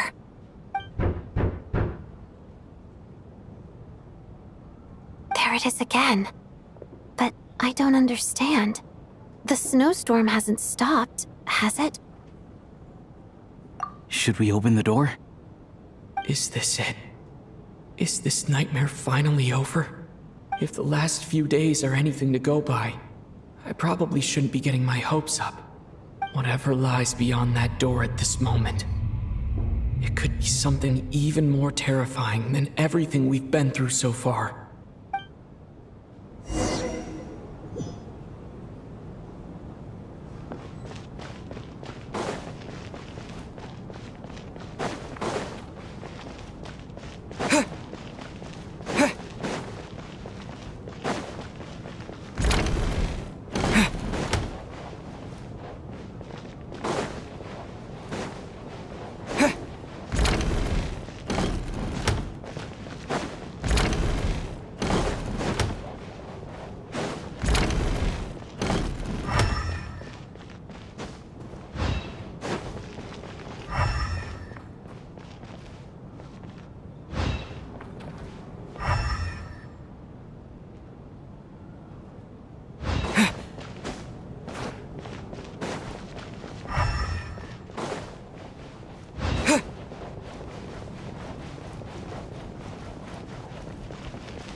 Hey everyone, I'm back.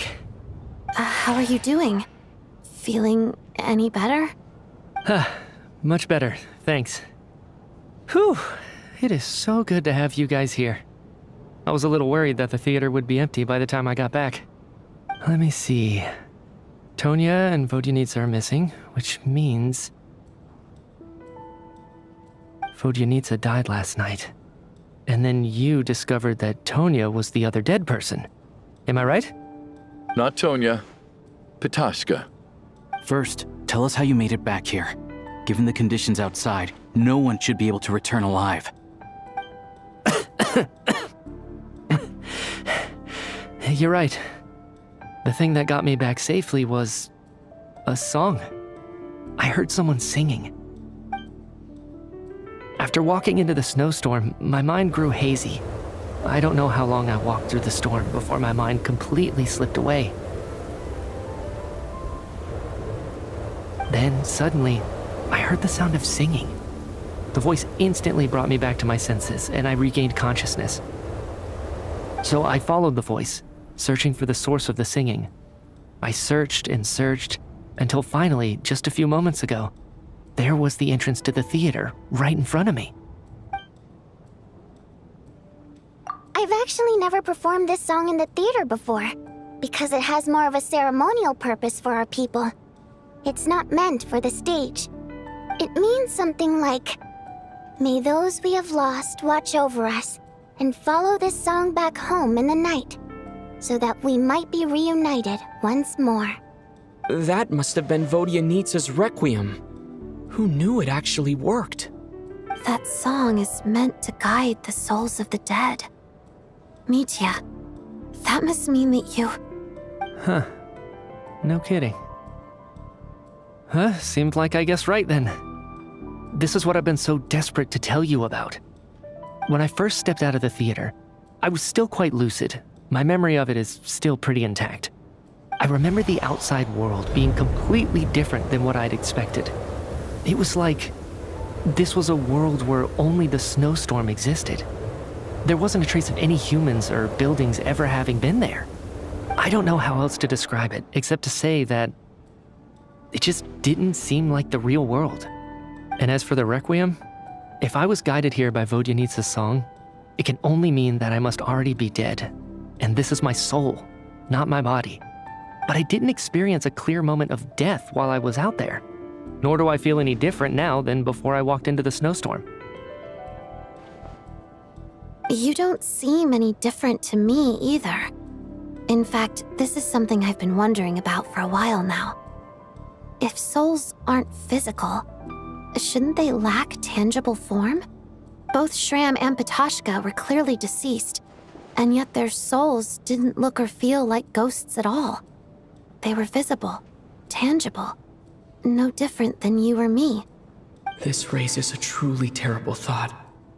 Is that really what Mitya is suggesting?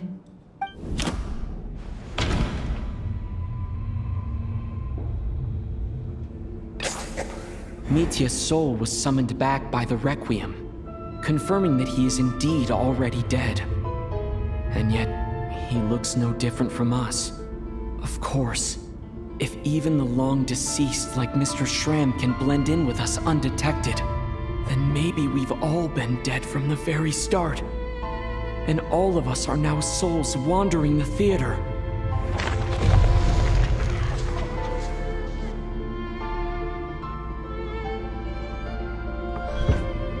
Yes. I think that this is probably the afterlife. What did you say?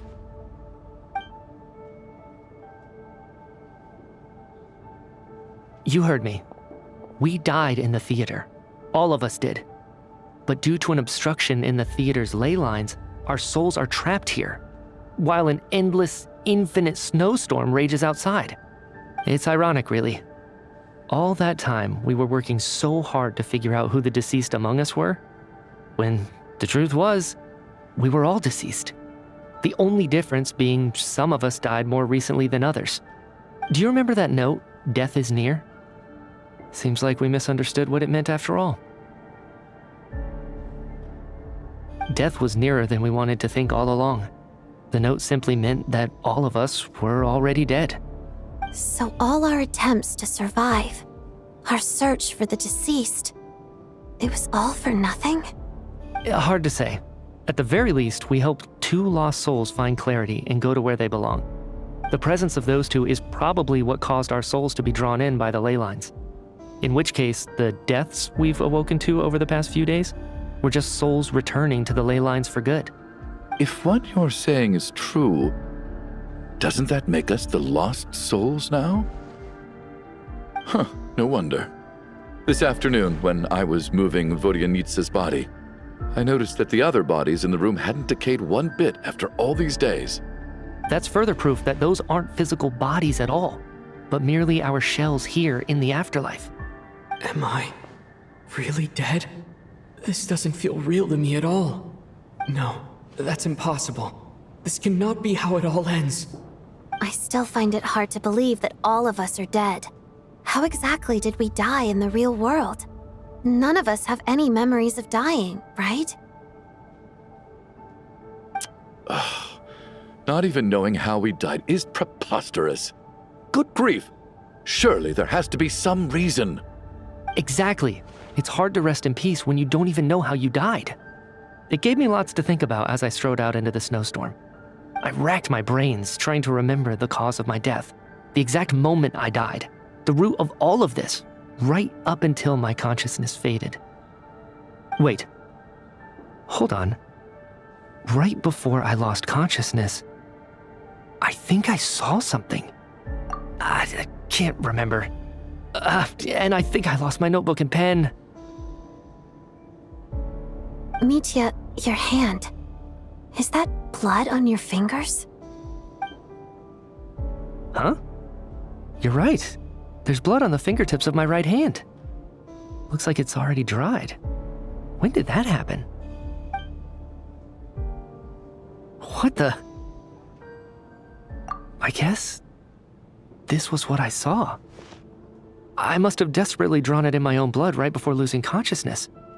What's wrong? Do you recognize the symbol? It's Renova, the ruler of death. Alosha, do you still remember that Snezhnayan folktale you told me about?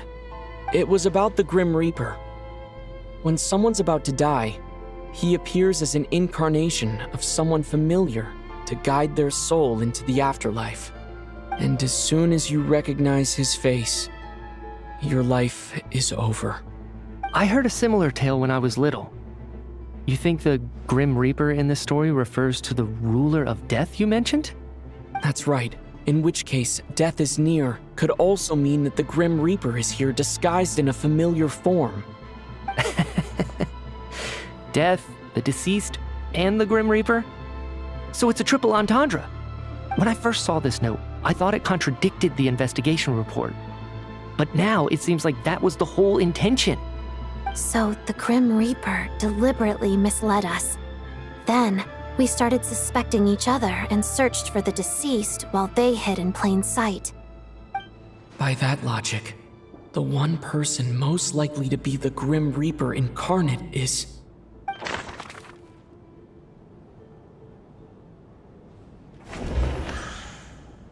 Identifying the Grim Reaper is a major decision to make.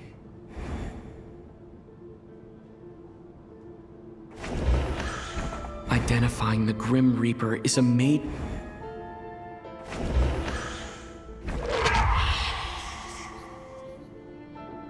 doubt about it. It's Alosha. Looking back at how everyone has acted over the past few days, Alosha is most likely the Grim Reaper lurking among us.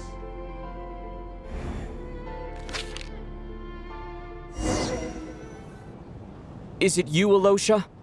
You were the first to discover the investigation report, and you had plenty of time to slip the note inside to mislead us. So? Surely you can't suspect me based on that alone.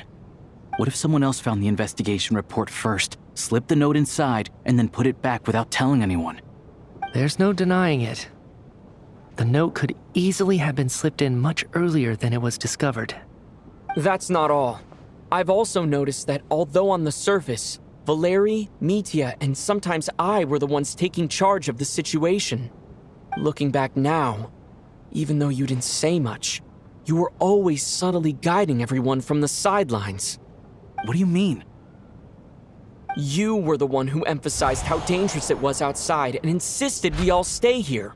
It was also you who suggested that we all sleep in the same place. And earlier today, you tried to convince Patashka to stay. I don't understand why, but it was out of character. So, you didn't understand my intentions, and now you're assuming the worst. Seems pretty unreasonable if you ask me. He still won't admit it. Fine. Let's see how he responds to the most damning evidence of all.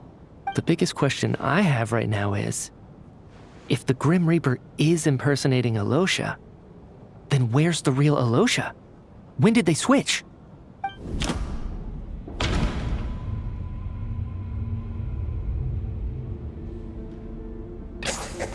That's right.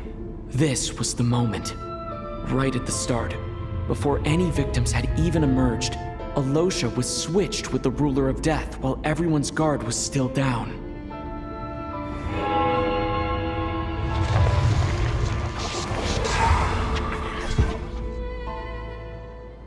When all this began, right after the performance ended and the snowstorm began to pick up, no one suspected anything unusual.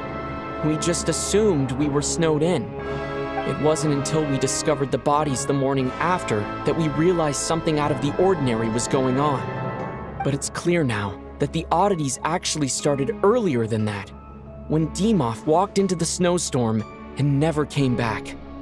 Right.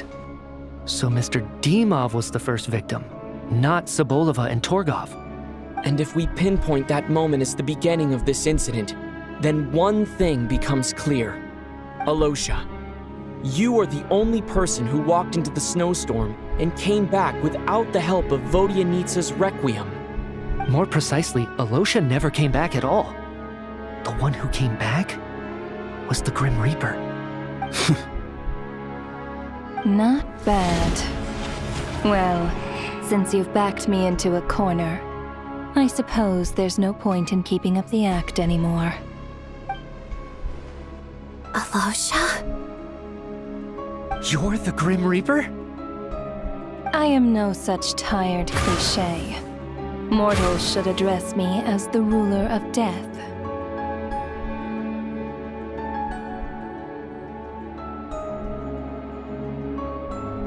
Before being wiped out for good, you identified the two deceased, and even sensed my presence. A commendable achievement. Far beyond what I expected. I heard you can ferry souls. Those deaths each night. Were they your doing? Your initial conclusion was correct. Due to the existence of the two deceased, the ley lines yearned to reclaim those long-lost souls. Every night they devoured an equal number of souls to fill the void. This required no intervention from me. Though, of course, ferrying souls is indeed my authority. Here, take a look.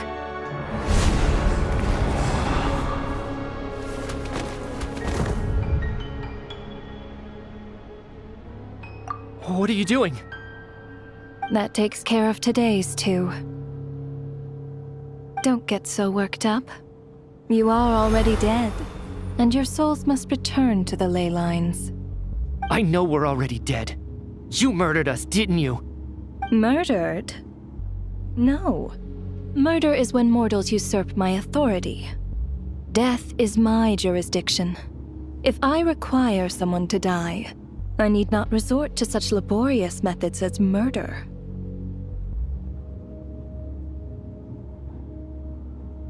You simply met the criteria to trigger my curse of death.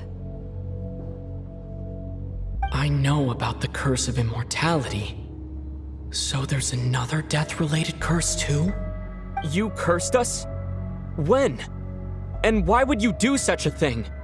So often, humans pray to me, begging to know when their death will come, and what form it will take. But few people ask why. If you must have an answer, know that death comes simply because one's time has come. So you're not gonna tell us the truth? Hold your tongue. By all rights, you shouldn't even be allowed to speak with me. Those angels from the past are to blame for the reckless renovation of the ley lines here. It's made my work on this occasion infuriatingly complicated. Work? So trapping us here, making us watch our friends die, that's just another day at work for you? You clearly have a lot of questions. Fine. As a reward for your remarkable accomplishments over the past few days, I shall answer a few of your inquiries, provided they aren't too unreasonable. After the physical body dies, the soul must return to the ley lines for that person's death to be considered complete. My work encompasses the entire process of death, including, naturally, the guiding of souls into the ley lines, with which you are now so familiar.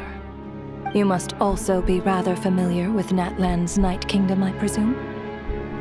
It was I who supported the creation of the Night Kingdom. It provided a convenient means of guiding the souls of Natlan. Here, too, the ley lines connected to the theater underwent some modifications.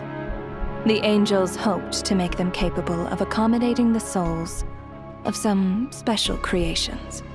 But this actually hindered their ability to accept ordinary souls to some degree. This effect manifested itself after you died from the curse in the theater, leaving you stranded in the afterlife, unable to achieve a complete death. But if souls who die from the curse of death fail to return to the ley lines within a short window of time, they will miss their chance for good. Then, they will remain forever suspended between life and death, no longer subject to the authorities of either. So if you don't resolve this matter soon, and see all our souls return to the ley lines before long, we'll escape your control. Mitya is sharp. This must be what Renova was worried might happen, and the reason she got involved to begin with. But if you have the authority to guide souls, why didn't you just show yourself and get it over with? Why hide among us in the form of Alosha? You seek to understand the mind of a god. Very well. I'll tell you. This is a theater, and I decided I wanted to watch a show about death. That's why I encouraged you to take the events to the stage. I found myself getting quite immersed. I suppose the entertainment you provided makes up for all the trouble you've caused me by being so defiant in the face of death. There. Are you happy with my answer? Can't say I am. Really? But it fits the stereotypes you humans have about gods. Just moments ago, you were complaining about how infuriatingly complicated your work here has been.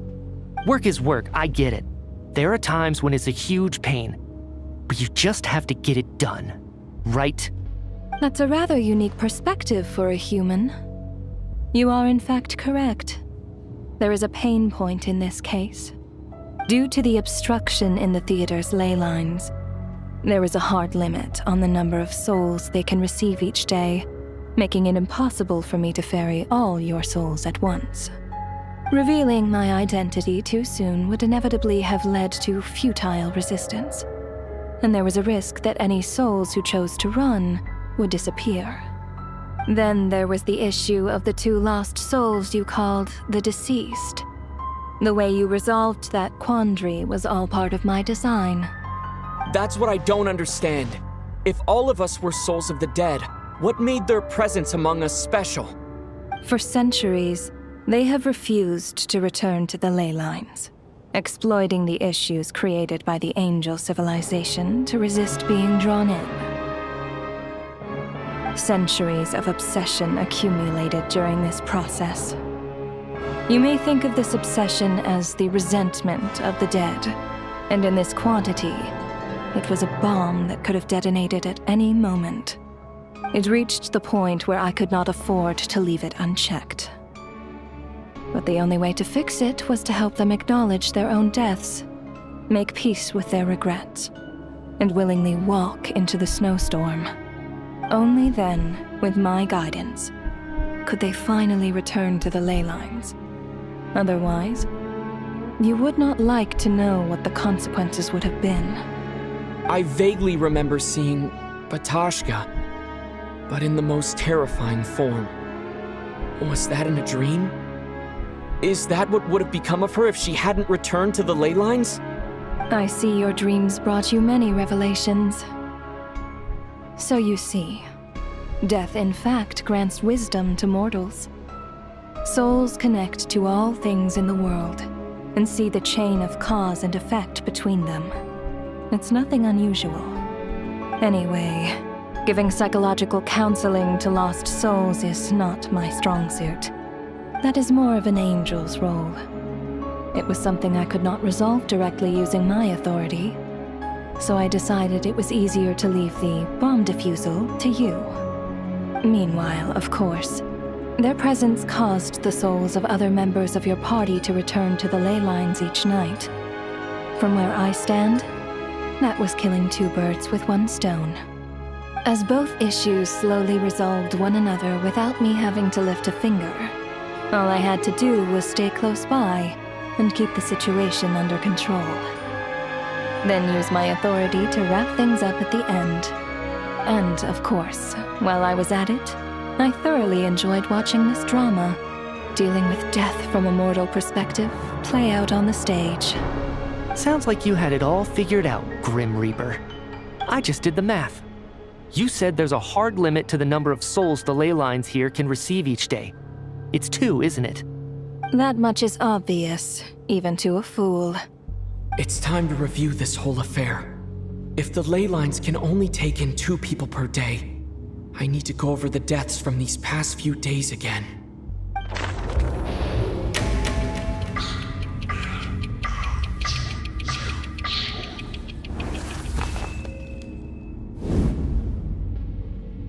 Looking back now, none of us had the faintest idea at the time. From the moment that staff member named Dimov walked into the snowstorm, the incident had already begun.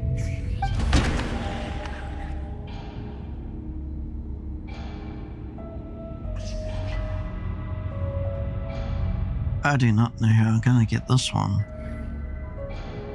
I guess I just have to guess.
Let me go up.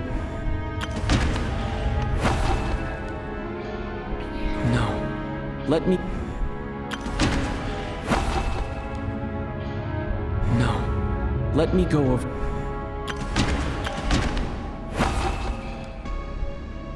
No.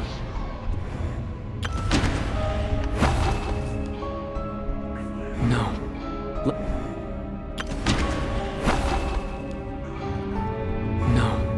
Let me go. Alosha was the second to walk into the snowstorm after Dimov to investigate. During this process, the ruler of death assumed his identity, making him one of the victims.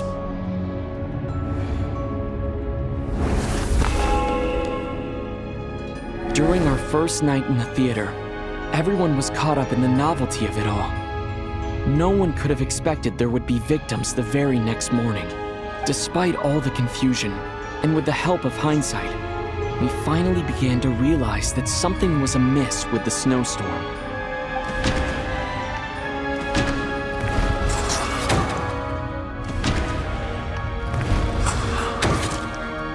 The ley lines devoured Torgov and Sobolova on the first night. At the time, we thought this might be a murder case connected to Lelik.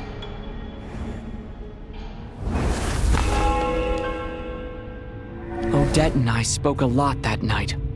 3 people were on watch, but in the morning, we discovered that someone had fallen victim all the same.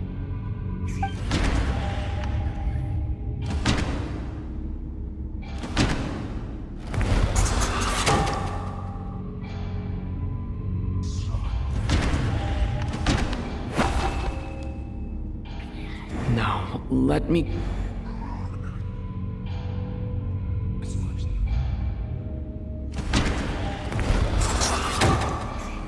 The deaths of Kulish and Rampana caused everyone to stop suspecting Lelik. Unexplainable phenomena occurred one after another, leading Mitya to suspect that we were caught up in a supernatural event.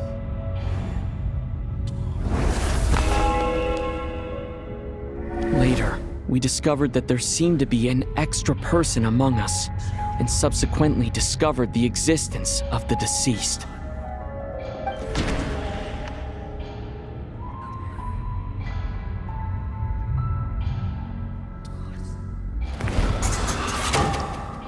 Mr. Schramm realized he was the deceased and walked into the snowstorm to return to the ley lines of his own accord.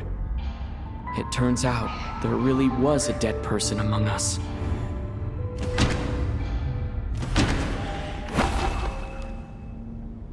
No.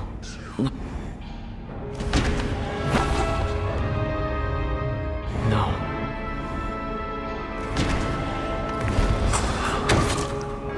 We thought it was all over, but Mr. Valeri's death was a rude awakening for everyone. The ley lines consumed him during the night regardless. A lot happened today. Mr. Valeri's death led us to discover the connection between the number of deceased and the number of victims during the night.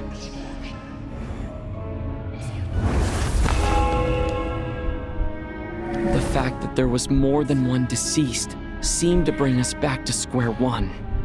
Odette revealed some information she had been keeping to herself.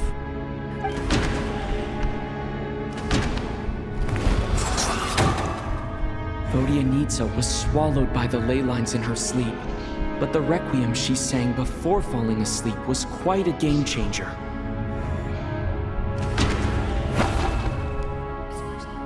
Although Mitya did indeed walk into the snowstorm that day, he returned from the void in the ley lines hasn't been filled.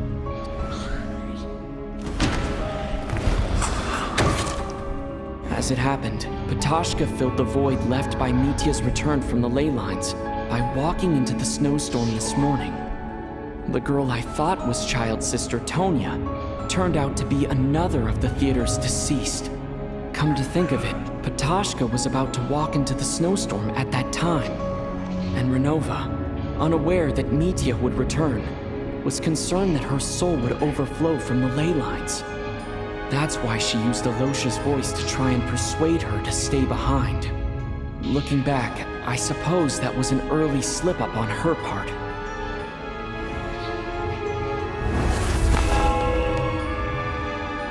No one could have expected anyone who walked into the snowstorm to return. But just after nightfall, Mitya returned, bringing crucial information with him. Various truths began to surface, including that all of us were already dead, and that the ruler of death was here among us. Then, after revealing her true form, Renova callously claimed 2 souls.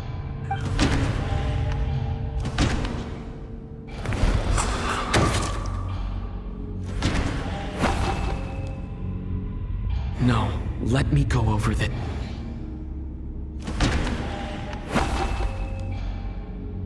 No, let me go.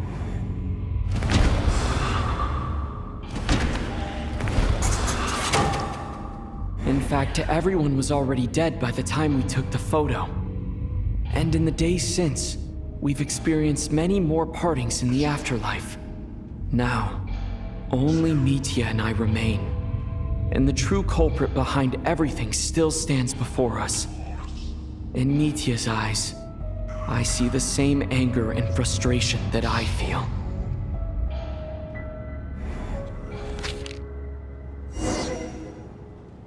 That covers everything. It's all clear now. Your work isn't finished here yet, is it? The Traveler and I are still standing here, safe and sound. The Water Imp's song threw things off a little, but it is of no consequence. The ley lines have already anchored your soul, and the first ray of light tomorrow morning will take you back. I, meanwhile, need to review my attitude towards the Water Imp race. So the reunion in the night that Vodyanitsa mentioned, I suppose that was never meant to be a permanent reunion. That just leaves you, Traveler. My power only allows me to temporarily separate your soul from your body. The ley lines of Tevat would not accept you, and your soul is firmly anchored to your body by your will. For a descender like you, who is not bound by Tevat's rules, your death can only be brought through the most violent of means, such as directly destroying either your body or soul.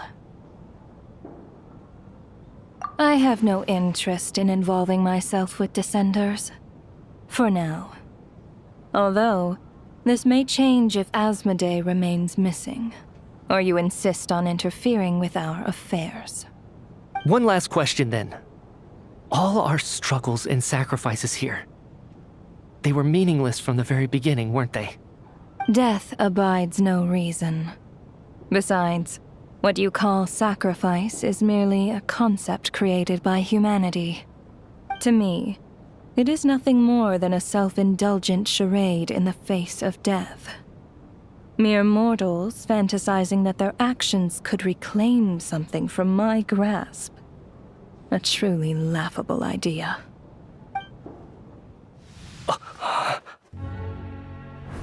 Grim Reaper, you really know how to get on my nerves. I'm not here to ingratiate myself with you. I kill merely because your deaths are necessary. Oh, you've made that quite clear. But humans don't take well to being scorned. Not even by the gods.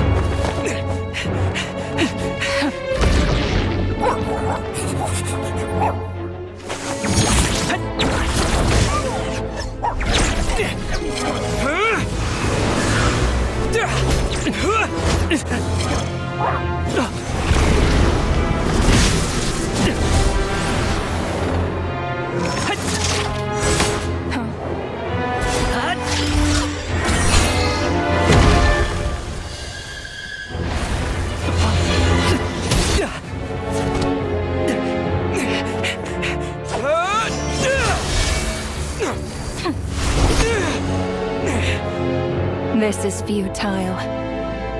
You must know that you are powerless against me in my own domain. I suggest that you save your strength. For what? Maybe we can't change it. But if nothing else, we can at least teach you to have some respect for the dead. Audacious.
How are you holding up, Odette? What happened to me? How much do you remember? What do you mean? Is the performance over? I can't seem to recall what happened. Has Odette already forgotten?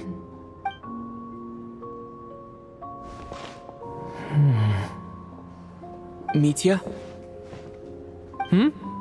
Oh, I'm sorry. I guess I spaced out there for a second. Remind me who you are? Don't you remember anything?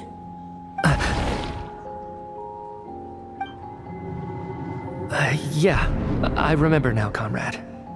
Looks like we guessed right. Just like me when Odette found me at the Armory Palace. For some reason, everyone killed by the Ruler of Death eventually came back to life. Just with one catch. They forgot what happened while they were dead. Odette and the others have already forgotten everything. Why were you able to remember this time? Could this be the reason? You said this is the Ruler of Death's symbol, right? I don't see anything there. You don't? Huh. Okay, I guess that makes sense. I carved this into my hand in the afterlife, so it's not visible in the physical world. Does that mean I carved this symbol into my soul? What an unsettling thought. Still, at least I get to remember what happened. I suppose it's a blessing in disguise. What about you, though? The Ruler of Death mentioned that you're a descender? Is that why you can remember? A full explanation would get complicated very quickly, but that's essentially it. Well then, now that it's all over, let's figure out what we've learned. The first thing I notice is that everything here is precisely as we left it, right before our deaths. This confirms that time passes differently in the afterlife than in the real world. They say that right before death, time slows down, and your whole life flashes before your eyes. That must be how you know you have one foot in the afterlife by that point. Anyway, clearly the few days we spend in the afterlife probably only amounted to a few short minutes in the real world. This also aligns with previous reports of widespread temporary memory loss among the Armory Palace personnel. Now it seems likely that those were all brief deaths caused by the Grim Reaper's so-called curse of death. To those unaware of the truth, dying and coming back to life must feel similar to a short bout of catatonia.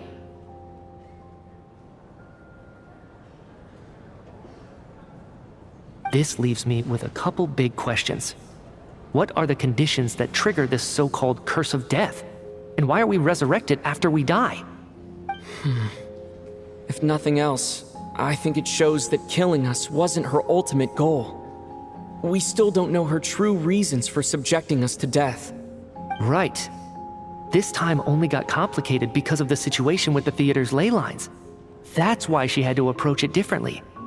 If the previous incidents of amnesia among the researchers are anything to go by, killing us is usually a pretty routine matter.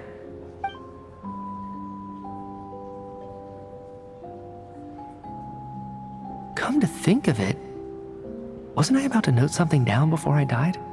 I can't remember what it was, but I think it was something related to my research project. Sorry, Traveler. I'll catch up with you again later. Right now, I have to make a trip back to the Armory Palace. Sir, if I may, no one of your description has ever shown up in my investigations into Mr. Mitya's friends. Yet, you two seem very familiar with each other. Could you perhaps tell me where he was in such a rush to get to? And, by the way, have we ever crossed paths? Forgive the presumptuousness, but I feel a vague and indescribable sense of familiarity about you. I can explain everything. could you help me gather everyone in the theater in one place?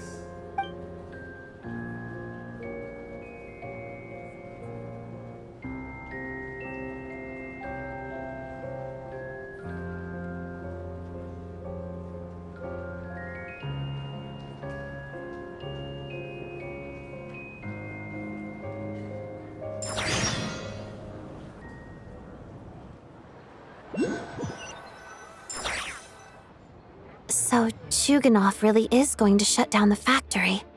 I guess this theater incident actually did us some good after all. So, you said I promised to take you to the Armory Palace while we were in the afterlife, yes? I believe you. I think I even have a vague memory of it. Agreed. Let's check in on her first. The whole reason for our trip to the Armory Palace anyway is to figure out what's going on with her health.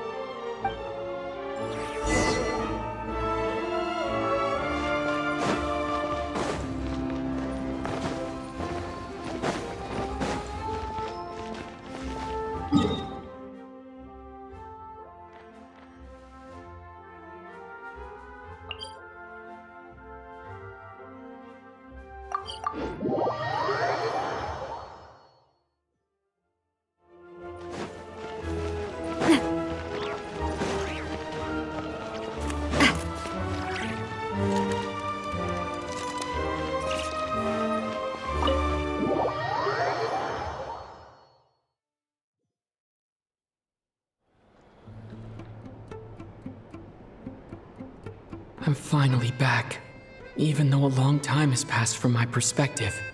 As far as Paimon's concerned, I probably just went out to watch a very short show. I should keep my emotions in check when I see Paimon again, or it'll seem weird. Wait. The atmosphere here feels off. Shh. Stay quiet. Let's go inside and take a look.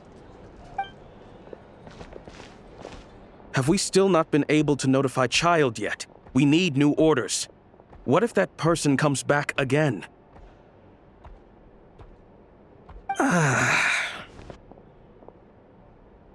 I'm so sorry.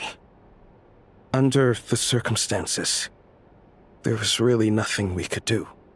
Tell me, what happened to Paimon? It was the Jester. He came here in person and escorted Miss Paimon away. He's the director of the Fatui. His authority supersedes all others and cannot be questioned. There was nothing we could do. What a way to say, hey, come and have a chat with me, matey. How long ago did he leave? And what was Paimon's status? It was about an hour ago. Miss Paimon was fast asleep at the time. The Jester simply walked off with her as if it was only natural. I assure you, he absolutely did not use any force. Do you know where they went? The Armory Palace, most likely. Lord Piero, the Jester, has been overseeing the experiments there lately, keeping a close eye on their progress. Everyone in the Fatui has heard about it by now. I'm surprised he came in person. Whatever his reason for taking Paimon, he'll most likely return to the Armory Palace first, which is exactly where we were headed anyway. Then lead the way, Odette. Okay, let's go.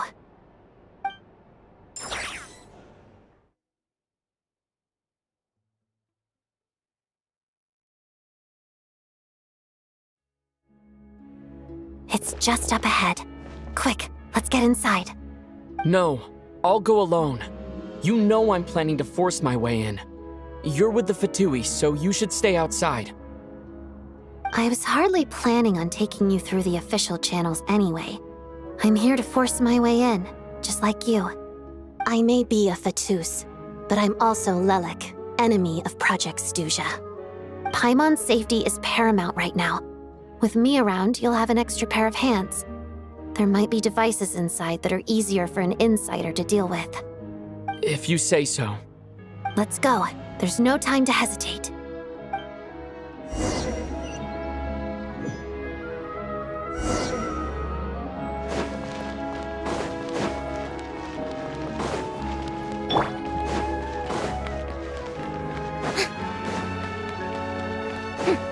Hey, who are you?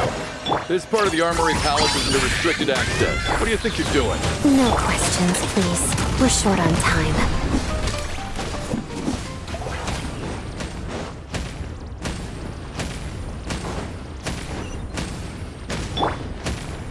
I'll make short work of you. Made mine. A gift from the land of the young. Submission. Watch out! Strike a pose! Together. Hey there!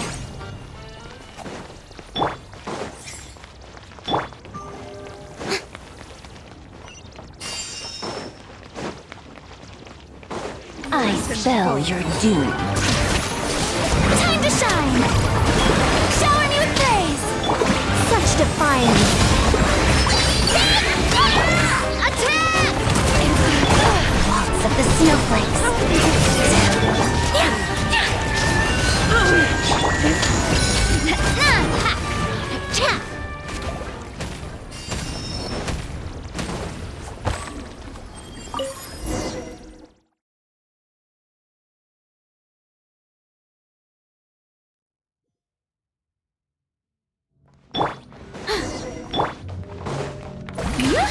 You have a pass. Where are you coming from? So, you're intruders, huh? Don't blame me for what happens next! Hey there! Take too long.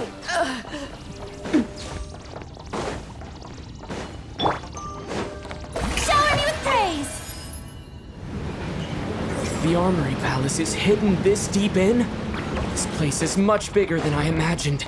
They're conducting top-secret research, after all. The deeper it's hidden, the better, is standard Fatui logic. The style doesn't really look like the Fatui's handiwork, though. They must have requisitioned some structures from a past civilization. It also serves as a bit of a Intruders! Stay alert! Shadow me. Go, Lumi! Let it in! Heaven's will, made mine. Cha! Hiya!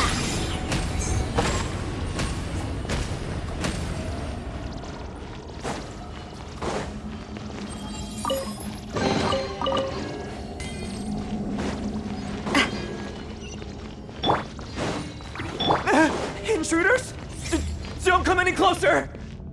Just what are you guys trying to do here? I'm short work. It's your scout! Together, witness the snow swarm's grip. Watch out! Couldn't! Your scout! Couldn't! Ow! They're coming at you! A proper send-off! Say hi! No one interferes with a jester's work!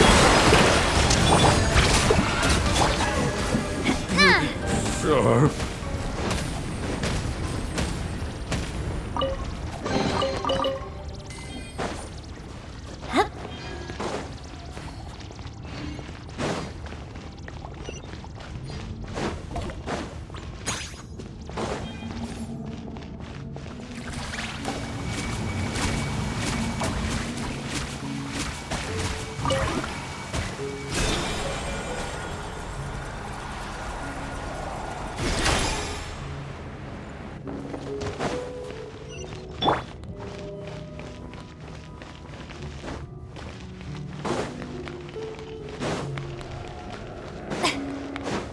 Looks like no one's guarding this place. There's something off about that decoration over there. Look out! Let's deal with these before we move on.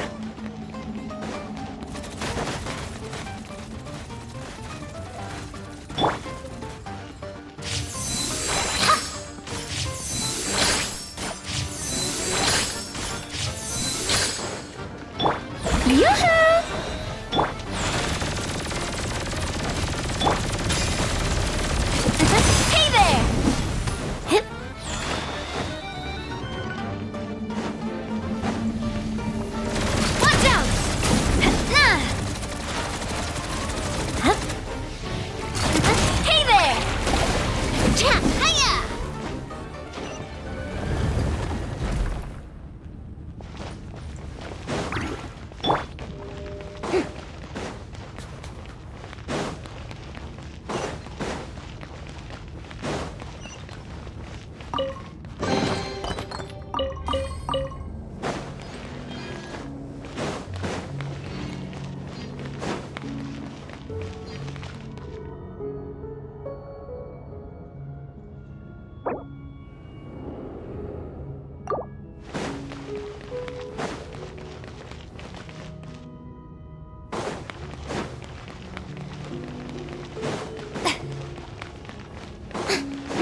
The researchers here probably don't know that we're uninvited guests.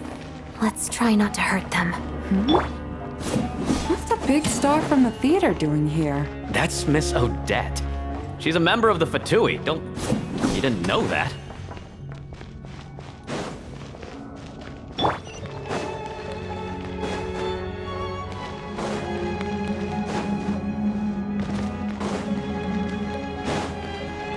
Was the whole reason for Project Stuja to support the research here at the Armory Palace? Just what are the Fatui and the Tsaritsa planning?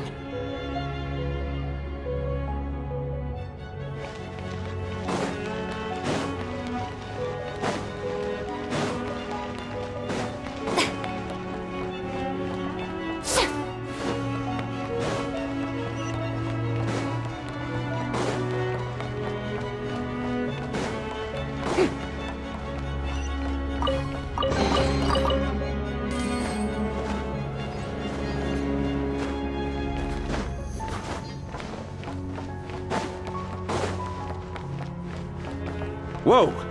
Who are you? Never seen you around here before.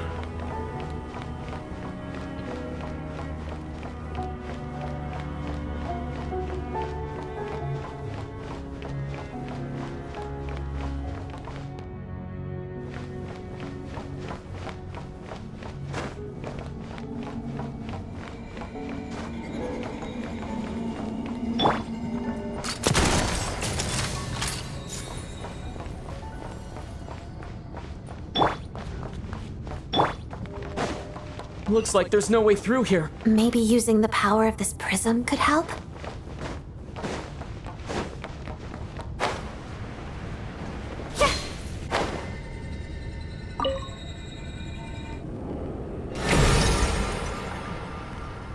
I think I see some images. It's the prism's power at play, causing images of the past to reappear, albeit only as illusions.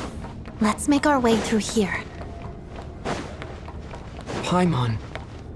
And the Jester. Is this another scene from the past? Yes. It looks quite old, though. I don't think it happened in the recent past.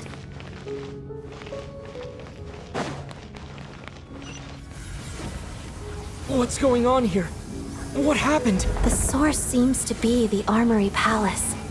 They must have started some large-scale experiment. Wait. What if this has something to do with Paimon? We need to hurry!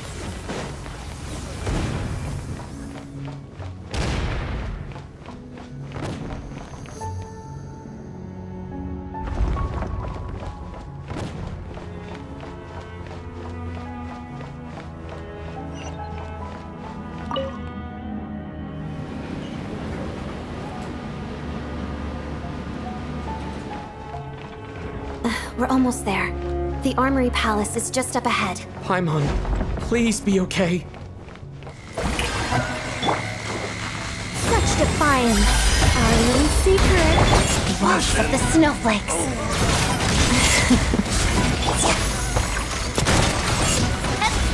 As you like it. Yeah.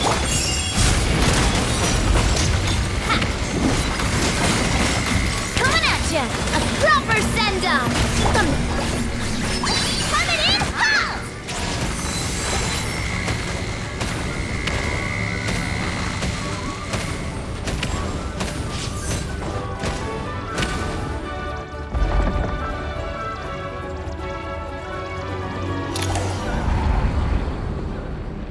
What's going on?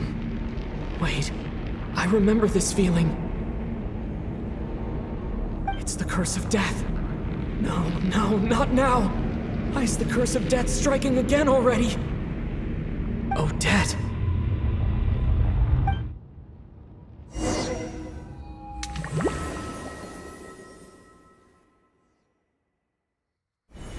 Is this the afterlife again? I need to find a way back to reality. Is that Odette's core Ignis? Could that be what just woke me up?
Odette?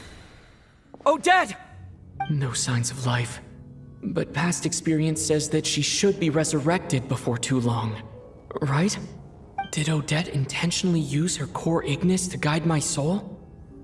I feel like something similar happened in a dream I had before. Thank you, Odette. If not for you, my soul wouldn't have found its way back to my body so quickly. And I might not have woken up so soon. But I'm sorry. I don't have time to protect you. I have to use the time you bought me to get Paimon back.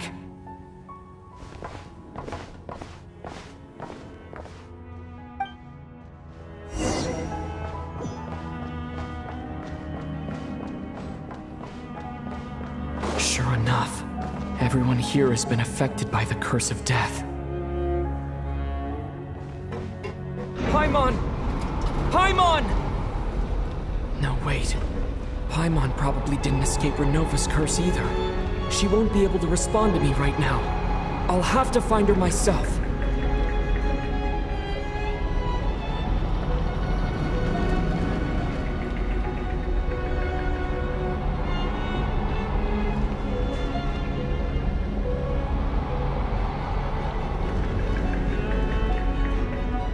Mitya!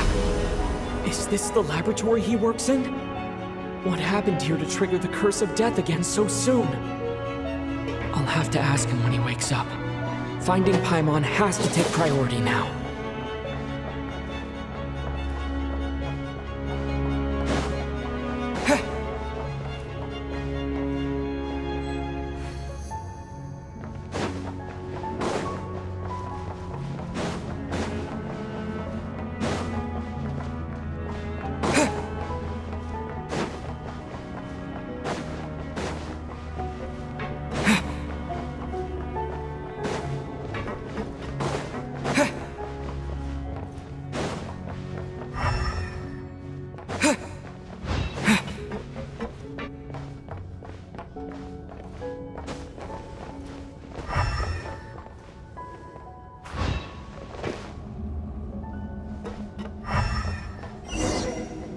Found her!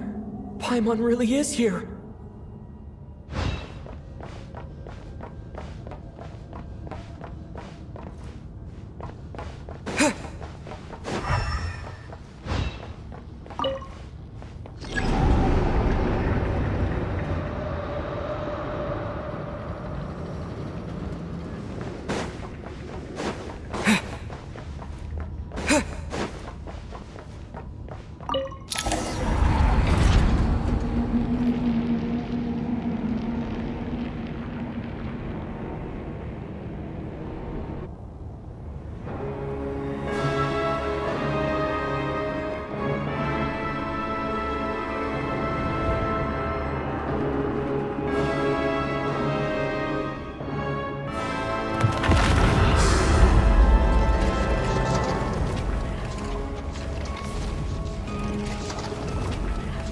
You don't learn, do you? You've already been involved in one mass death, and now you show up at the scene of another. This might have passed for a coincidence the first time, but a second time? Am I to assume you are intentionally interfering in Snezhnaya's affairs? Judging by your expression, it seems that you understand little of what is going on here. In that case, a word to the wise. Do not interfere in Snezhnaya's affairs. A civilization that fails to learn its lesson constantly depletes its own worth. It will one day lose any reason for its existence. And as a descender, you are perfectly suited to be the lifeline to which a dying civilization might desperately cling. Consider your position carefully. No advice needed. I'll make my own judgments. Suit yourself. When the day of reckoning arrives, not even a descender can hope to escape unscathed. The time for resurrection fast approaches. The mortals here are not yet worthy to behold my form. So that will be all for today.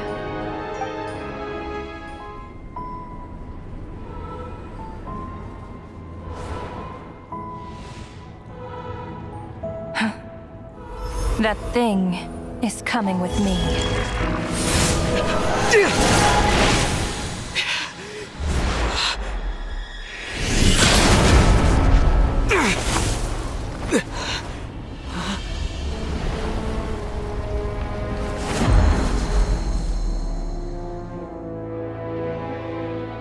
You awoke sooner than I thought.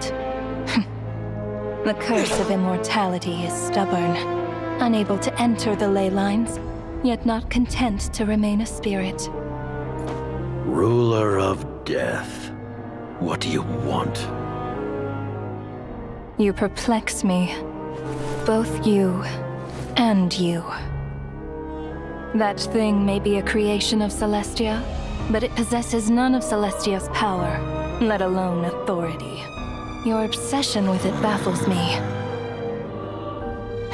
No matter, the resurrection will soon begin. It's worthless anyway. I'll reclaim it next time.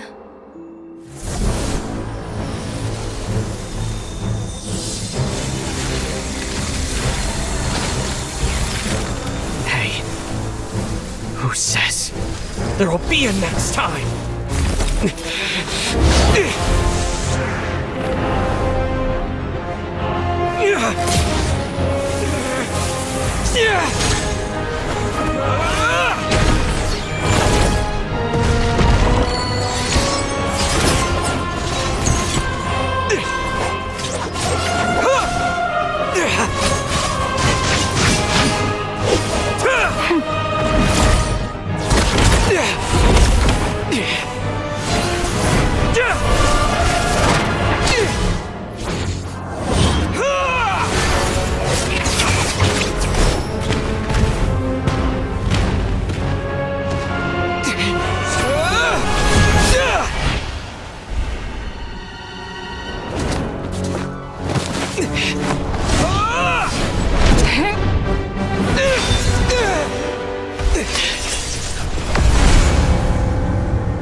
I missed you, Paimon. What are you talking about?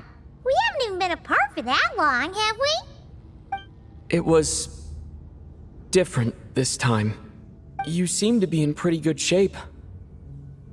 Yeah, Paimon's back in tip-top condition. It's the weirdest thing. Paimon fell asleep earlier, and when she woke up, she found herself here.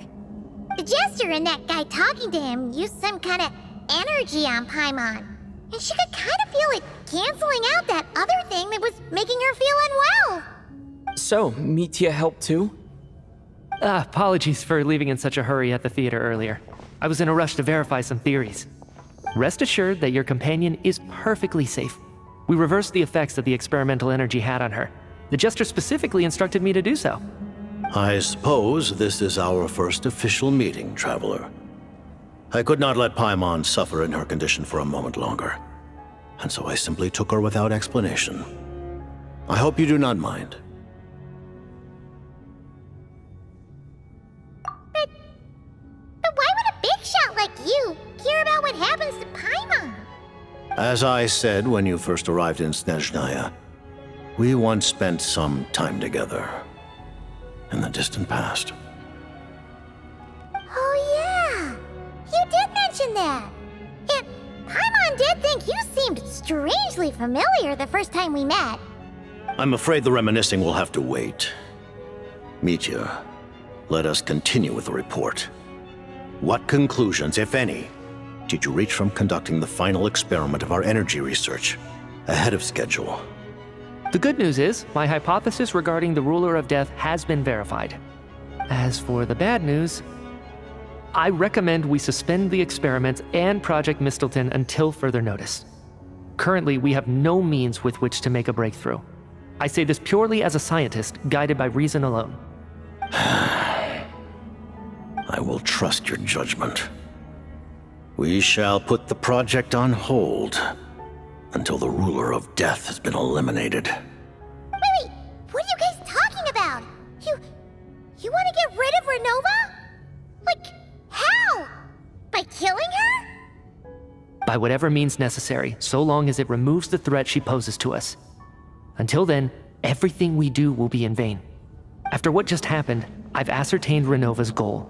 Or rather, the trigger condition for the Curse of Death. Okay, let's hear it.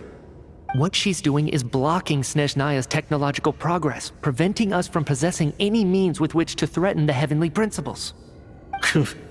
Just like the little lapdog she is.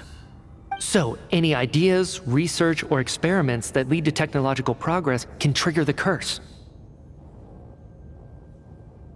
Just now, for instance, I was set to launch a final phase energy experiment ahead of schedule. If the experiment was successful, we could have achieved a crucial breakthrough.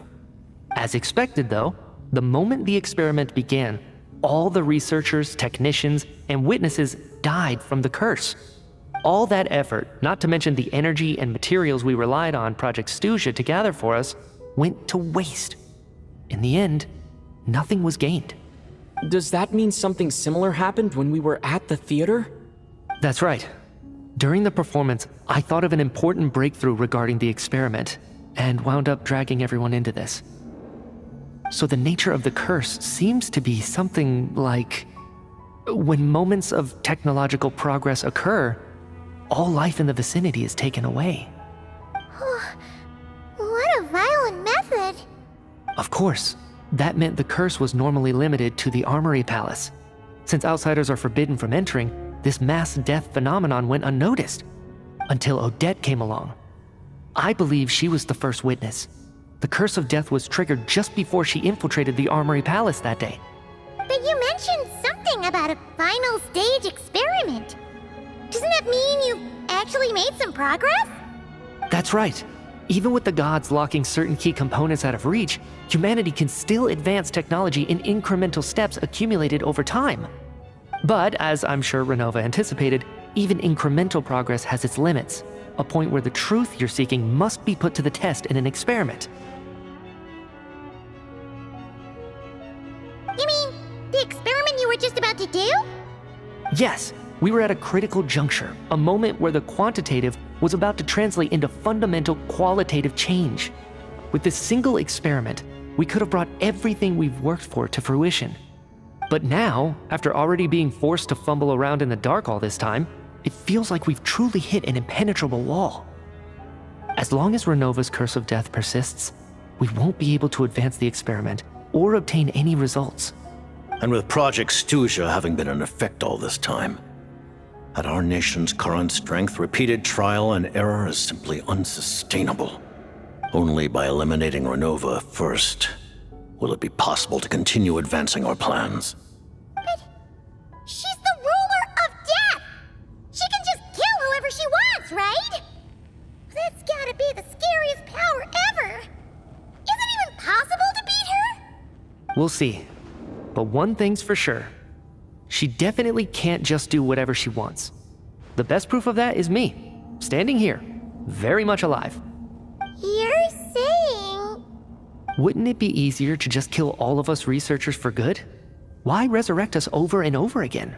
Why let us advance our technology to this point? So, you're saying even the ruler of death has limitations we don't know about? Exactly.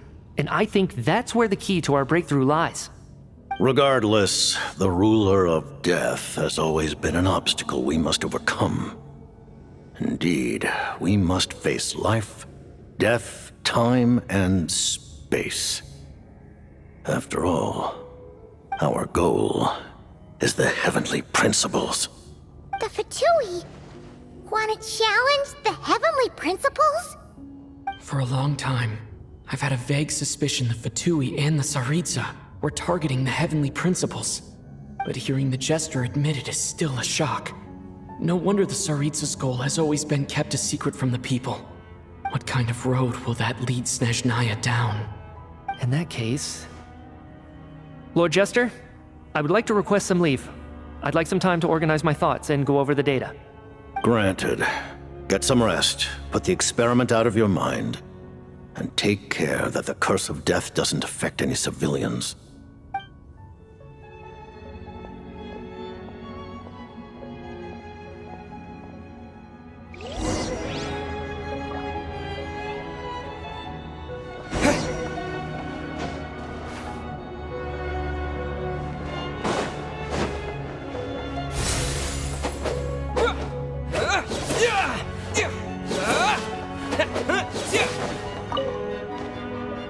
While there is yet time, allow me to offer you my hospitality, honored guest of Snezhnaya. Is there anything you wish to know?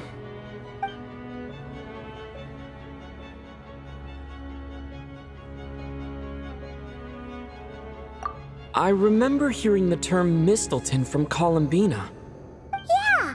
Paimon wanted to ask about that when the name came up just now. What is it?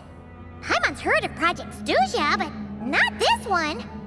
As you know, Project Stuja is a series of measures enacted to consolidate our nation's resources, the greater purpose of which is to serve Project Mistleton. Many of the things you have encountered thus far are essentially for the advancement of that project. This includes the Kuvaki Experimental Design Bureau in Notdry. Researching Kuvaki was merely a facade. Its core objective was to use local resources and research findings to build Mistleton itself. And that's a weapon built for the final battle against the Heavenly Principles, isn't it? Huh? How did you know that? I was given some intel, and I made some deductions. Wait. You must mean that thing over there. Oh, Paimon's gotta take a closer look at this thing. Especially after you guys sent so many people to Notdry to work on it. Kuvaki alone will not break through Celestia's defenses, let alone challenge the Heavenly Principles. The Heavenly Principles are no doubt accustomed to combating the power of the Light Realm, and elemental energy is simply the power of the human realm, converted to that form by the Heavenly Principles themselves. Any attempt to use this power against its creator would be a futile endeavor. For now, therefore, we have set our sights on the form of energy associated with the Third Descender and the Stellar Linchpins. This may hold the potential to allow Mistleton to contend with the Heavenly Principles. You could say that by reverse engineering the Stellar Linchpins to extract the energy within, we have obtained a source of anti-Celestia energy. The Kuvaki Experimental Design Bureau, Project Stuja, and the new energy experiments. Huh. So, Project Mistleton is what ties it all together. And it looks like your plan is almost complete. No wonder the Ruler of Death came after you.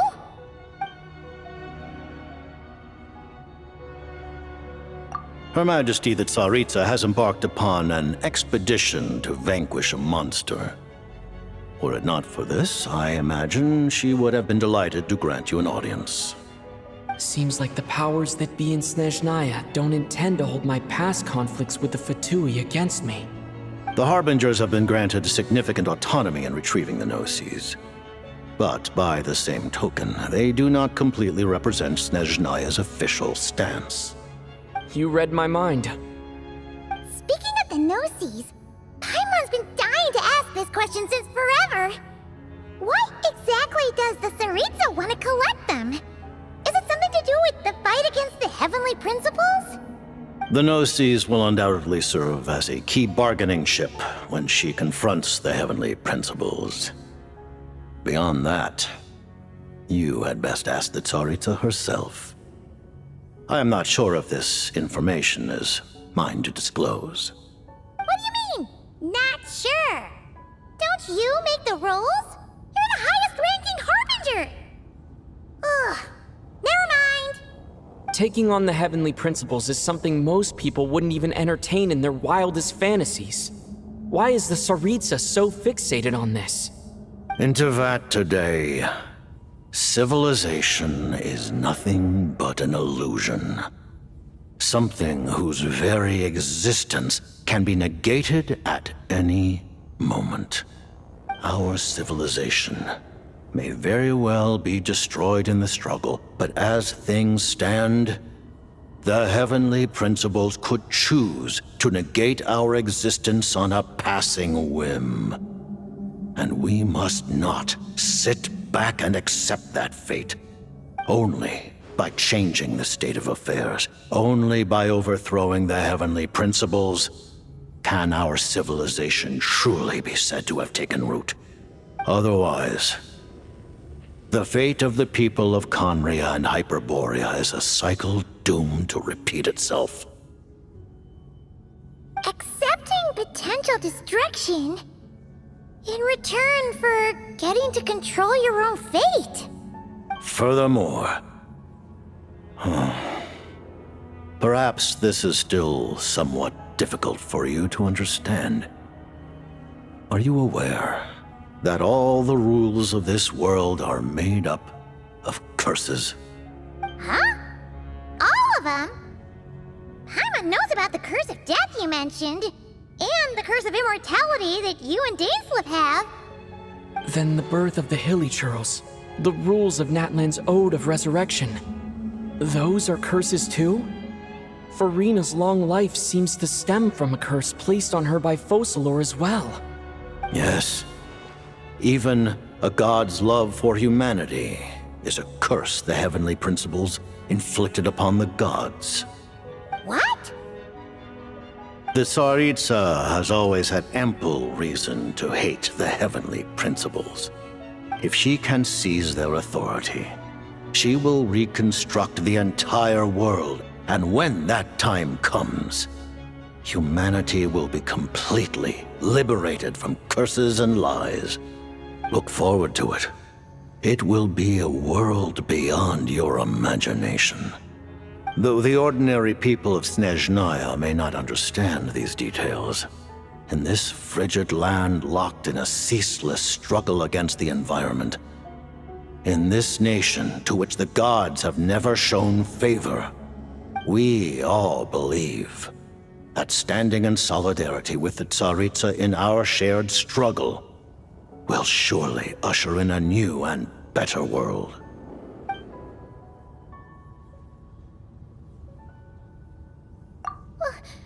Paimon really doesn't remember. He's basically a stranger. You've got to believe Paimon. Allow me to explain. The reason Paimon reacted to the anti-Celestia energy developed by the Armory Palace is because she comes from Celestia herself. More specifically, she is one of its creations. Paimon? A creation of Celestia? Oh, right. I was blinded by anger earlier, but thinking back on it, Renova also said that Paimon is a creation of Celestia. But she lacks Celestia's power or authority.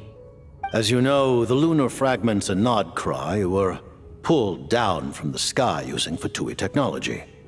But the first application of this technology was in Conria over 500 years ago. I used this technology upon the heavens, and the response I received was none other than Paimon descending from Celestia.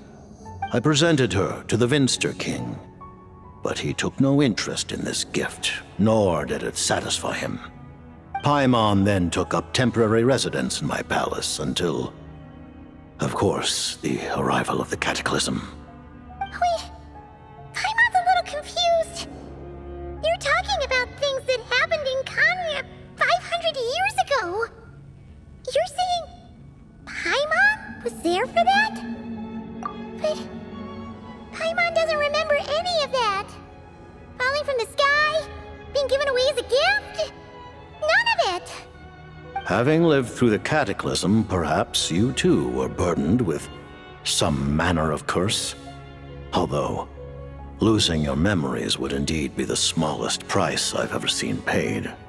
But it's not just her memories from Conria. Paimon doesn't even know how she spent the last 500 years. She only has memories from the past few years. No matter how hard she tries to remember. What was Paimon like back in Conria? Did she know a whole lot because she came from Celestia? Was she super smart? Unfortunately, when you arrived in Conria, your consciousness was like that of a newborn infant. None could say what kind of being you once were in Celestia. During the time you lived in Conria, your personality was no different from how it is now. Aw, man! Paimon's plan to get her memories back and become super smart is ruined before it could even start. You know, even though Paimon lost her memories, she still feels weirdly close to you for some reason.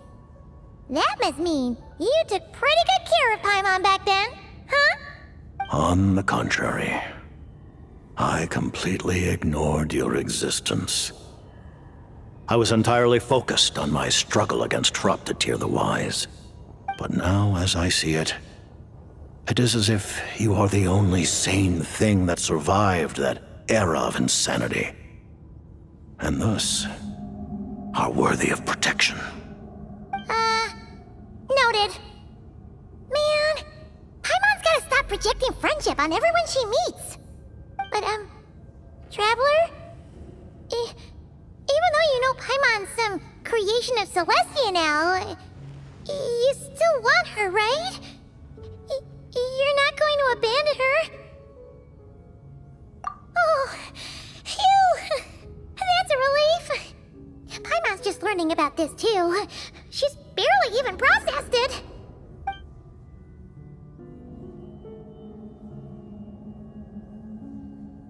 Thank you for telling me so much. I'm a bit surprised, honestly. I didn't expect you to be quite so transparent with me.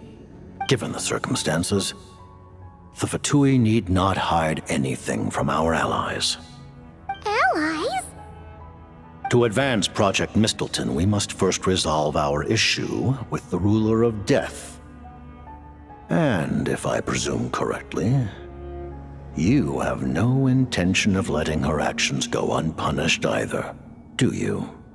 That's right. Ever since she said she intends to reclaim Paimon when we next meet, I figured reconciliation was out of the question. Against an opponent of this caliber, deliberating over our allegiances would waste time we do not have. We must join forces unreservedly with whomever we can, if we are to stand anything like a fighting chance. You're going to challenge the Ruler of Death? Just for Paimon? But Paimon's only... Thank you! Oh, thank you! Oh, gee! Now Paimon doesn't even know what to say! Anyway, Paimon's super touched! The Tsaritsa will return in triumph in short order, and the Fatui shall hold internal discussions regarding the enemy. The time for us to meet again will come very soon. Got it. Thanks for your help with Paimon. I'll be sure to look after her for you. There was just one other thing. Well, it's just a request, really. Paimon really wants to see what this Mistleton thingy you're gonna use against the Heavenly Principles looks like. Of course, Paimon knows it's top secret and stuff, but she just had to ask. It's okay if the answer's no. Certainly you may. Whoa! For real? Actually, maybe it's best not to. What if her Nova suddenly pops up again? She might take this chance to... While the technology is not yet fully developed, it has nevertheless reached the stage where Celestia's creations are unable to damage it. In that regard, you may rest assured. Oh. Wow. No wonder Paimon felt so out of sorts recently, even though it was super far away. Alright then. Paimon's ready to take a sneaky peek at this top secret super weapon!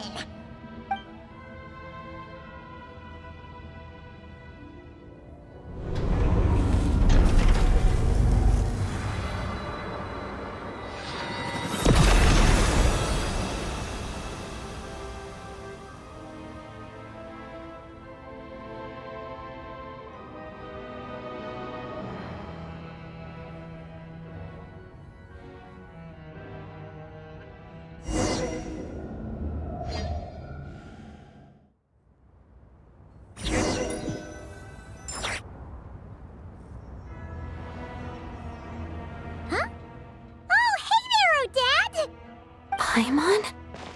You're okay. Thank goodness. You look well. Have you recovered? Long story short, yep, Paimon's all better. What are you doing here? Were you waiting for us? That's right. When I woke up, I wanted to go in after you, but the guards had woken up as well. It would have been tough to take them on alone, and there was no easy way to sneak past them. So I returned the way I came and waited for you here. It was thanks to you that my soul found its way back to my body so quickly. Thank you. Huh. That actually worked? Nice. I just figured I'd try my luck when that ominous feeling struck me. Really, you should be thanking this thing instead.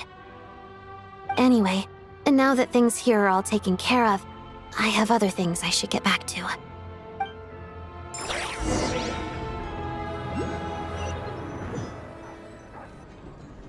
Ah, Director Chuganov, you're back.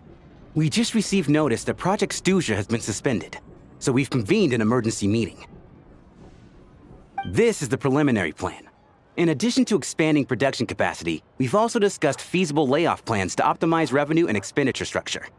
Our calculations indicate that the factory's profits will increase by at least 30%. Just give the word, Director. That won't be necessary. Leave the energy for those who need it. Whether they use it just to get by or to run a business, that's up to them. Start preparing to halt production and lay off the staff. Make sure the workers are able to land on their feet and that they are duly compensated. Thank you all for your hard work during this time. Am I hearing you right? Why? After all the tough times we made it through, now is exactly when we should start to turn a profit. I just suddenly don't want to do this anymore. Huh. Does there have to be a reason? Iskra, it's time to rest.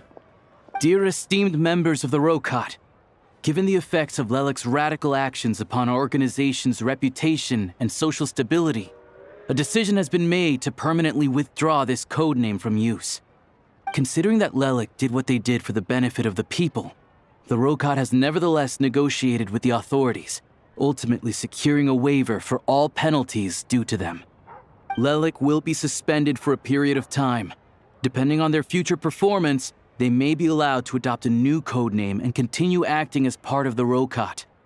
The purpose of this notice is to remind everyone once again that motives and methods are equally important when one operates in the shadows. Even with Project Stuja's suspension and our interim operational victory, we must guard against complacency and rashness and work to consolidate the progress we have made so far. We act only for the greater glory and solidarity of our nation. May the aurora shine ever on, and the tundra always stand firm. We act only for the greater glory and solidarity of our nation. May the aurora shine ever on, and the tundra always stand firm. Looks like it's finally over. You mean for us? Just thinking out loud. I've never seen the Snezhna Grad Vecha so lively before.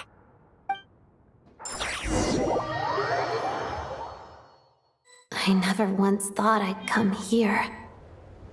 But I understand everything now, Rosaline.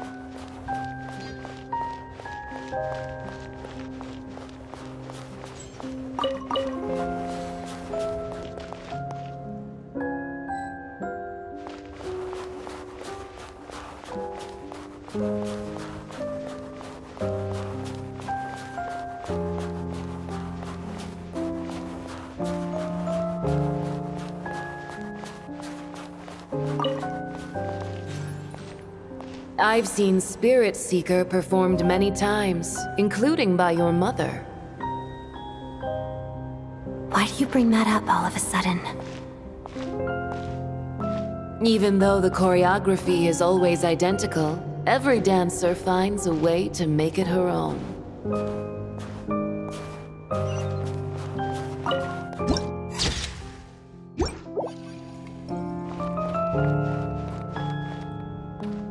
So you actually want to talk to me about ballet? I just think it would be a pity if the dance was lost to history. She didn't teach it to you, did she? That was an unusually subtle taunt for you.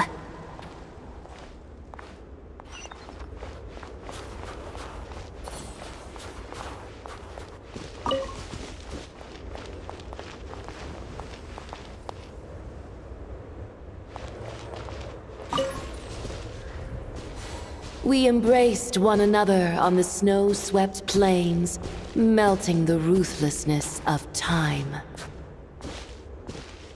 But when our bodies, in pieces, are cast to the winds, what of our love will remain behind?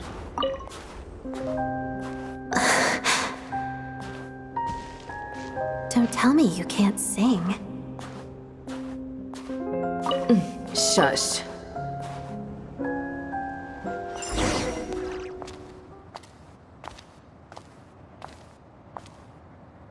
I understand her hatred. The Fatui robbed her of the life she should have had. I never opposed her dancing. Yet still I became an enemy of her ballet.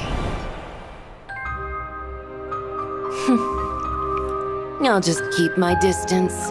Many despise me. I'm used to it. You're certainly not one to shy away from confrontation. But children, they need a different approach. I'm hardly the most maternal figure. Yet, she is a child. In my experience, while a father commands authority, he must still yield to love. You should tell her what you think about her dancing.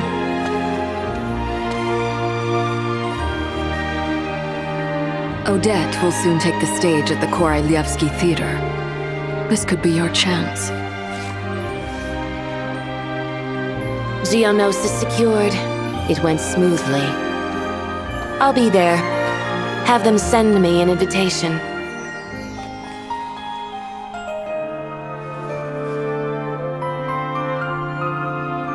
Sadly, things didn't work out. Her final words are inside that block of ice. This? Aren't these for monitoring her subordinates? Not yours. This one isn't her witch's flame, but my two worlds' flames. The two worlds' flames can burn away memories. It was my parting gift to Rosaline.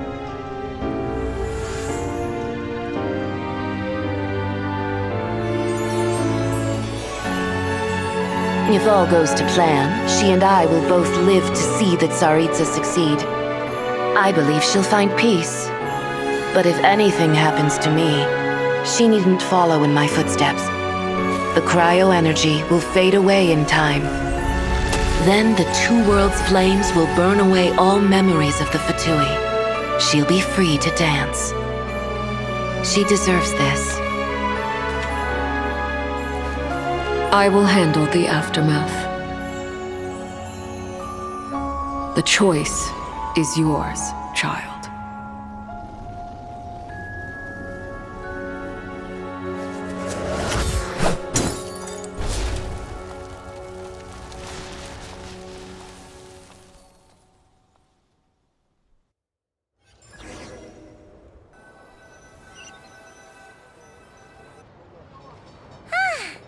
Fresh air at last!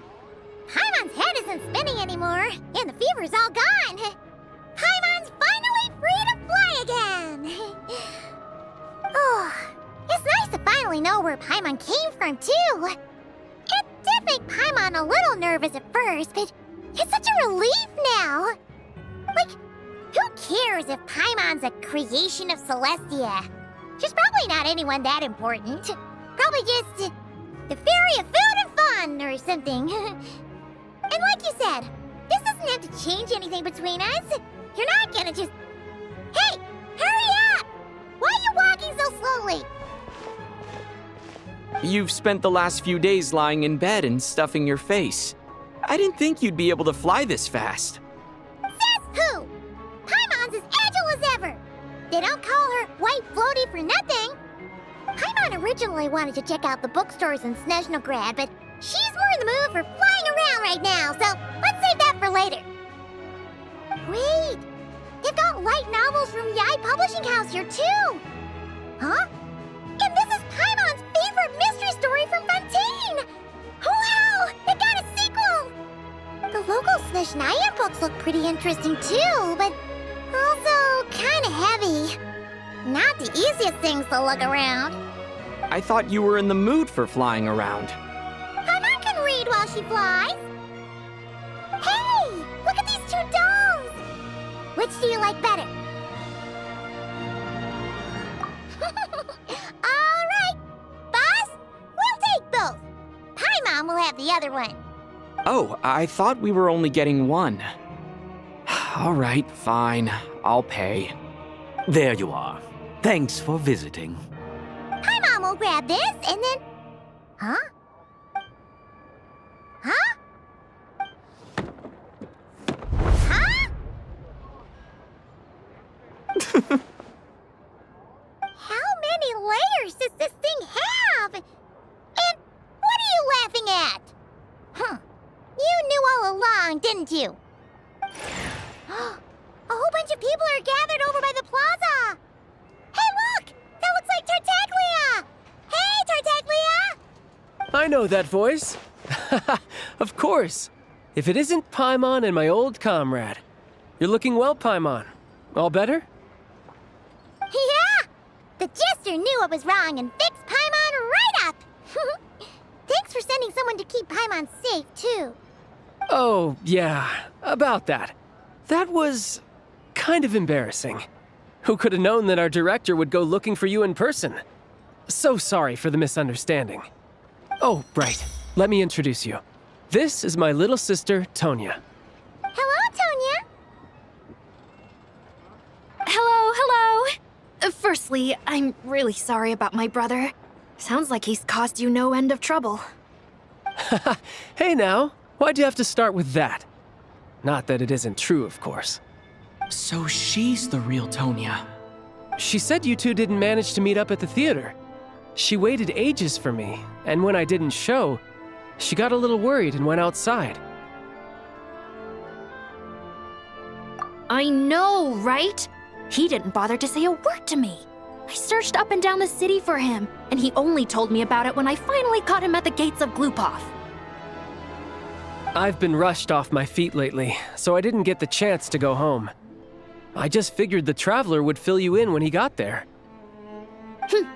Well, the snow was bad, and you're never late.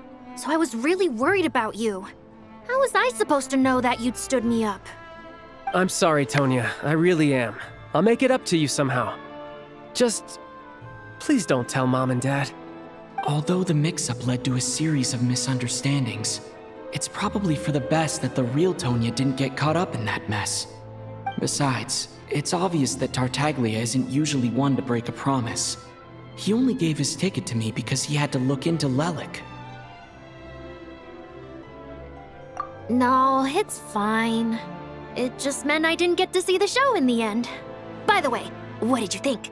You were one of the first people to see it, you know? I would say... the best is yet to come. Huh? What kind of review is that? Hey, look!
was going to do some of those third PS missions, but I'm going to give it a break.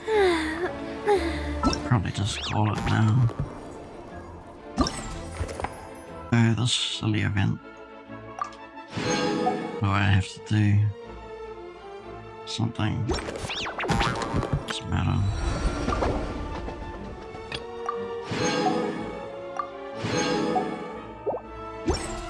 No, that went on a bit longer than I had hoped.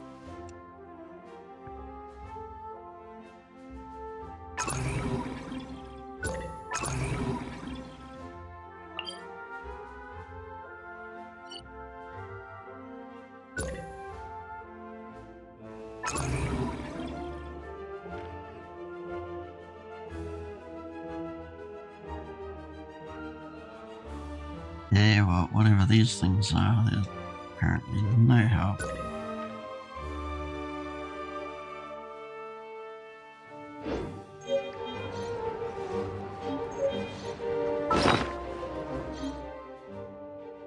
I'll just waste some energy and call it. What weapon was I up to this thing? Well, that's if I can. Right, I can.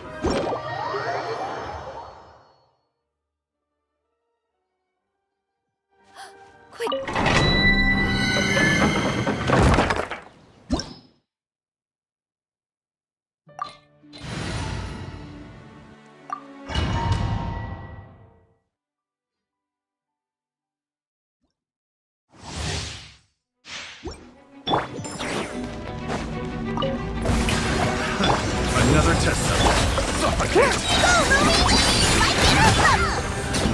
Hey there! Coming at ya! Chat! Can't run from death.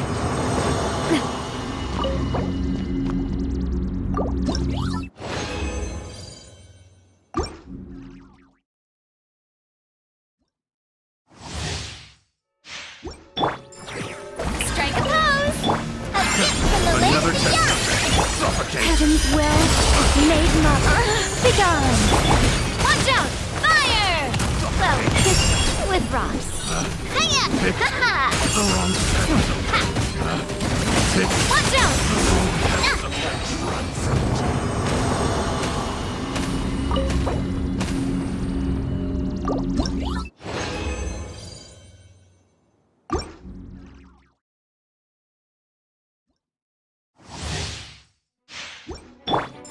Shower me with praise! Such defiance! Fire! Well, with rocks. Coming at ya! Watch out! Hiya! Ha! Can't run from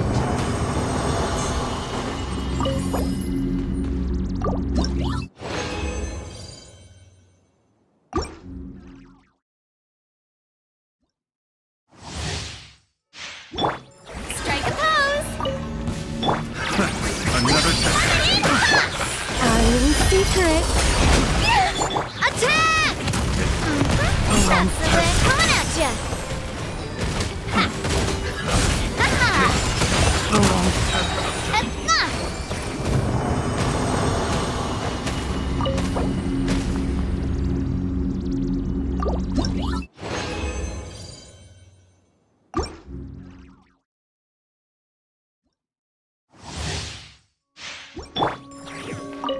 Shower me with begone! Heaven's will made mine. Attack! Come say hi! Like it or hey there! Hiya! Ha-ha!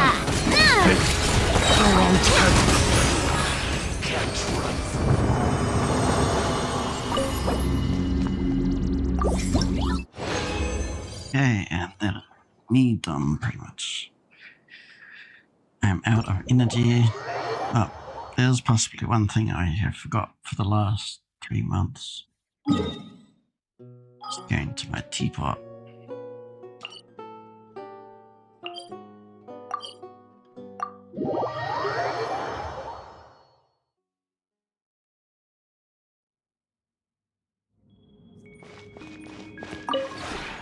This realm is true.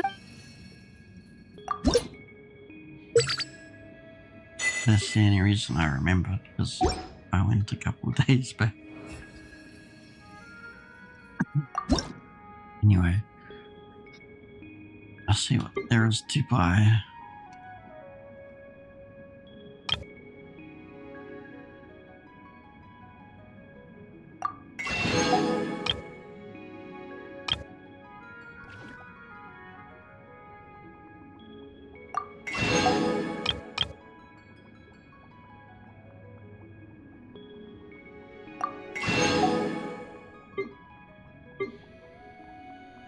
Hey, more seeds. Not that I care. If you ever have... Thing.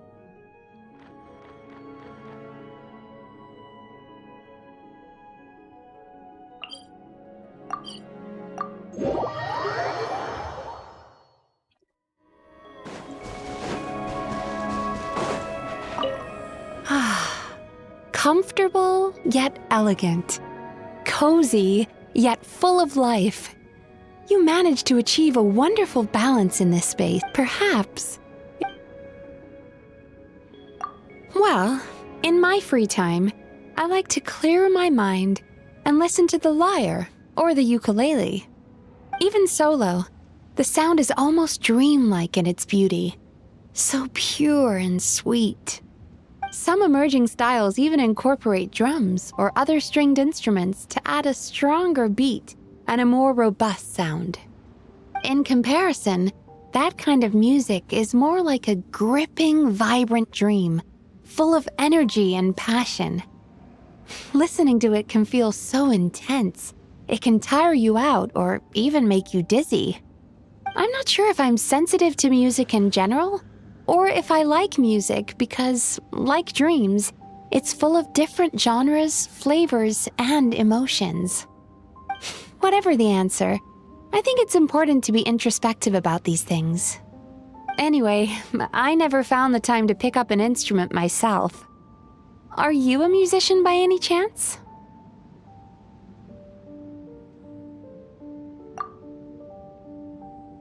Sounds good. I'll leave it to you then. Learning something new with a friend will be an experience to remember. The sooner we learn, the sooner we can start playing our favorite songs. If we perform together, I bet we could produce something with a whole new kind of flavor. I'm looking forward to it. Here's to our musical journey, fellow student.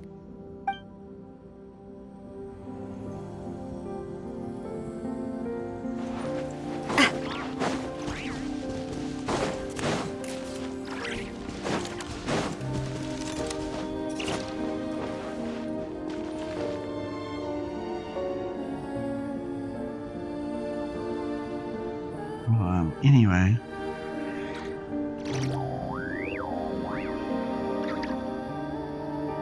That was all for now.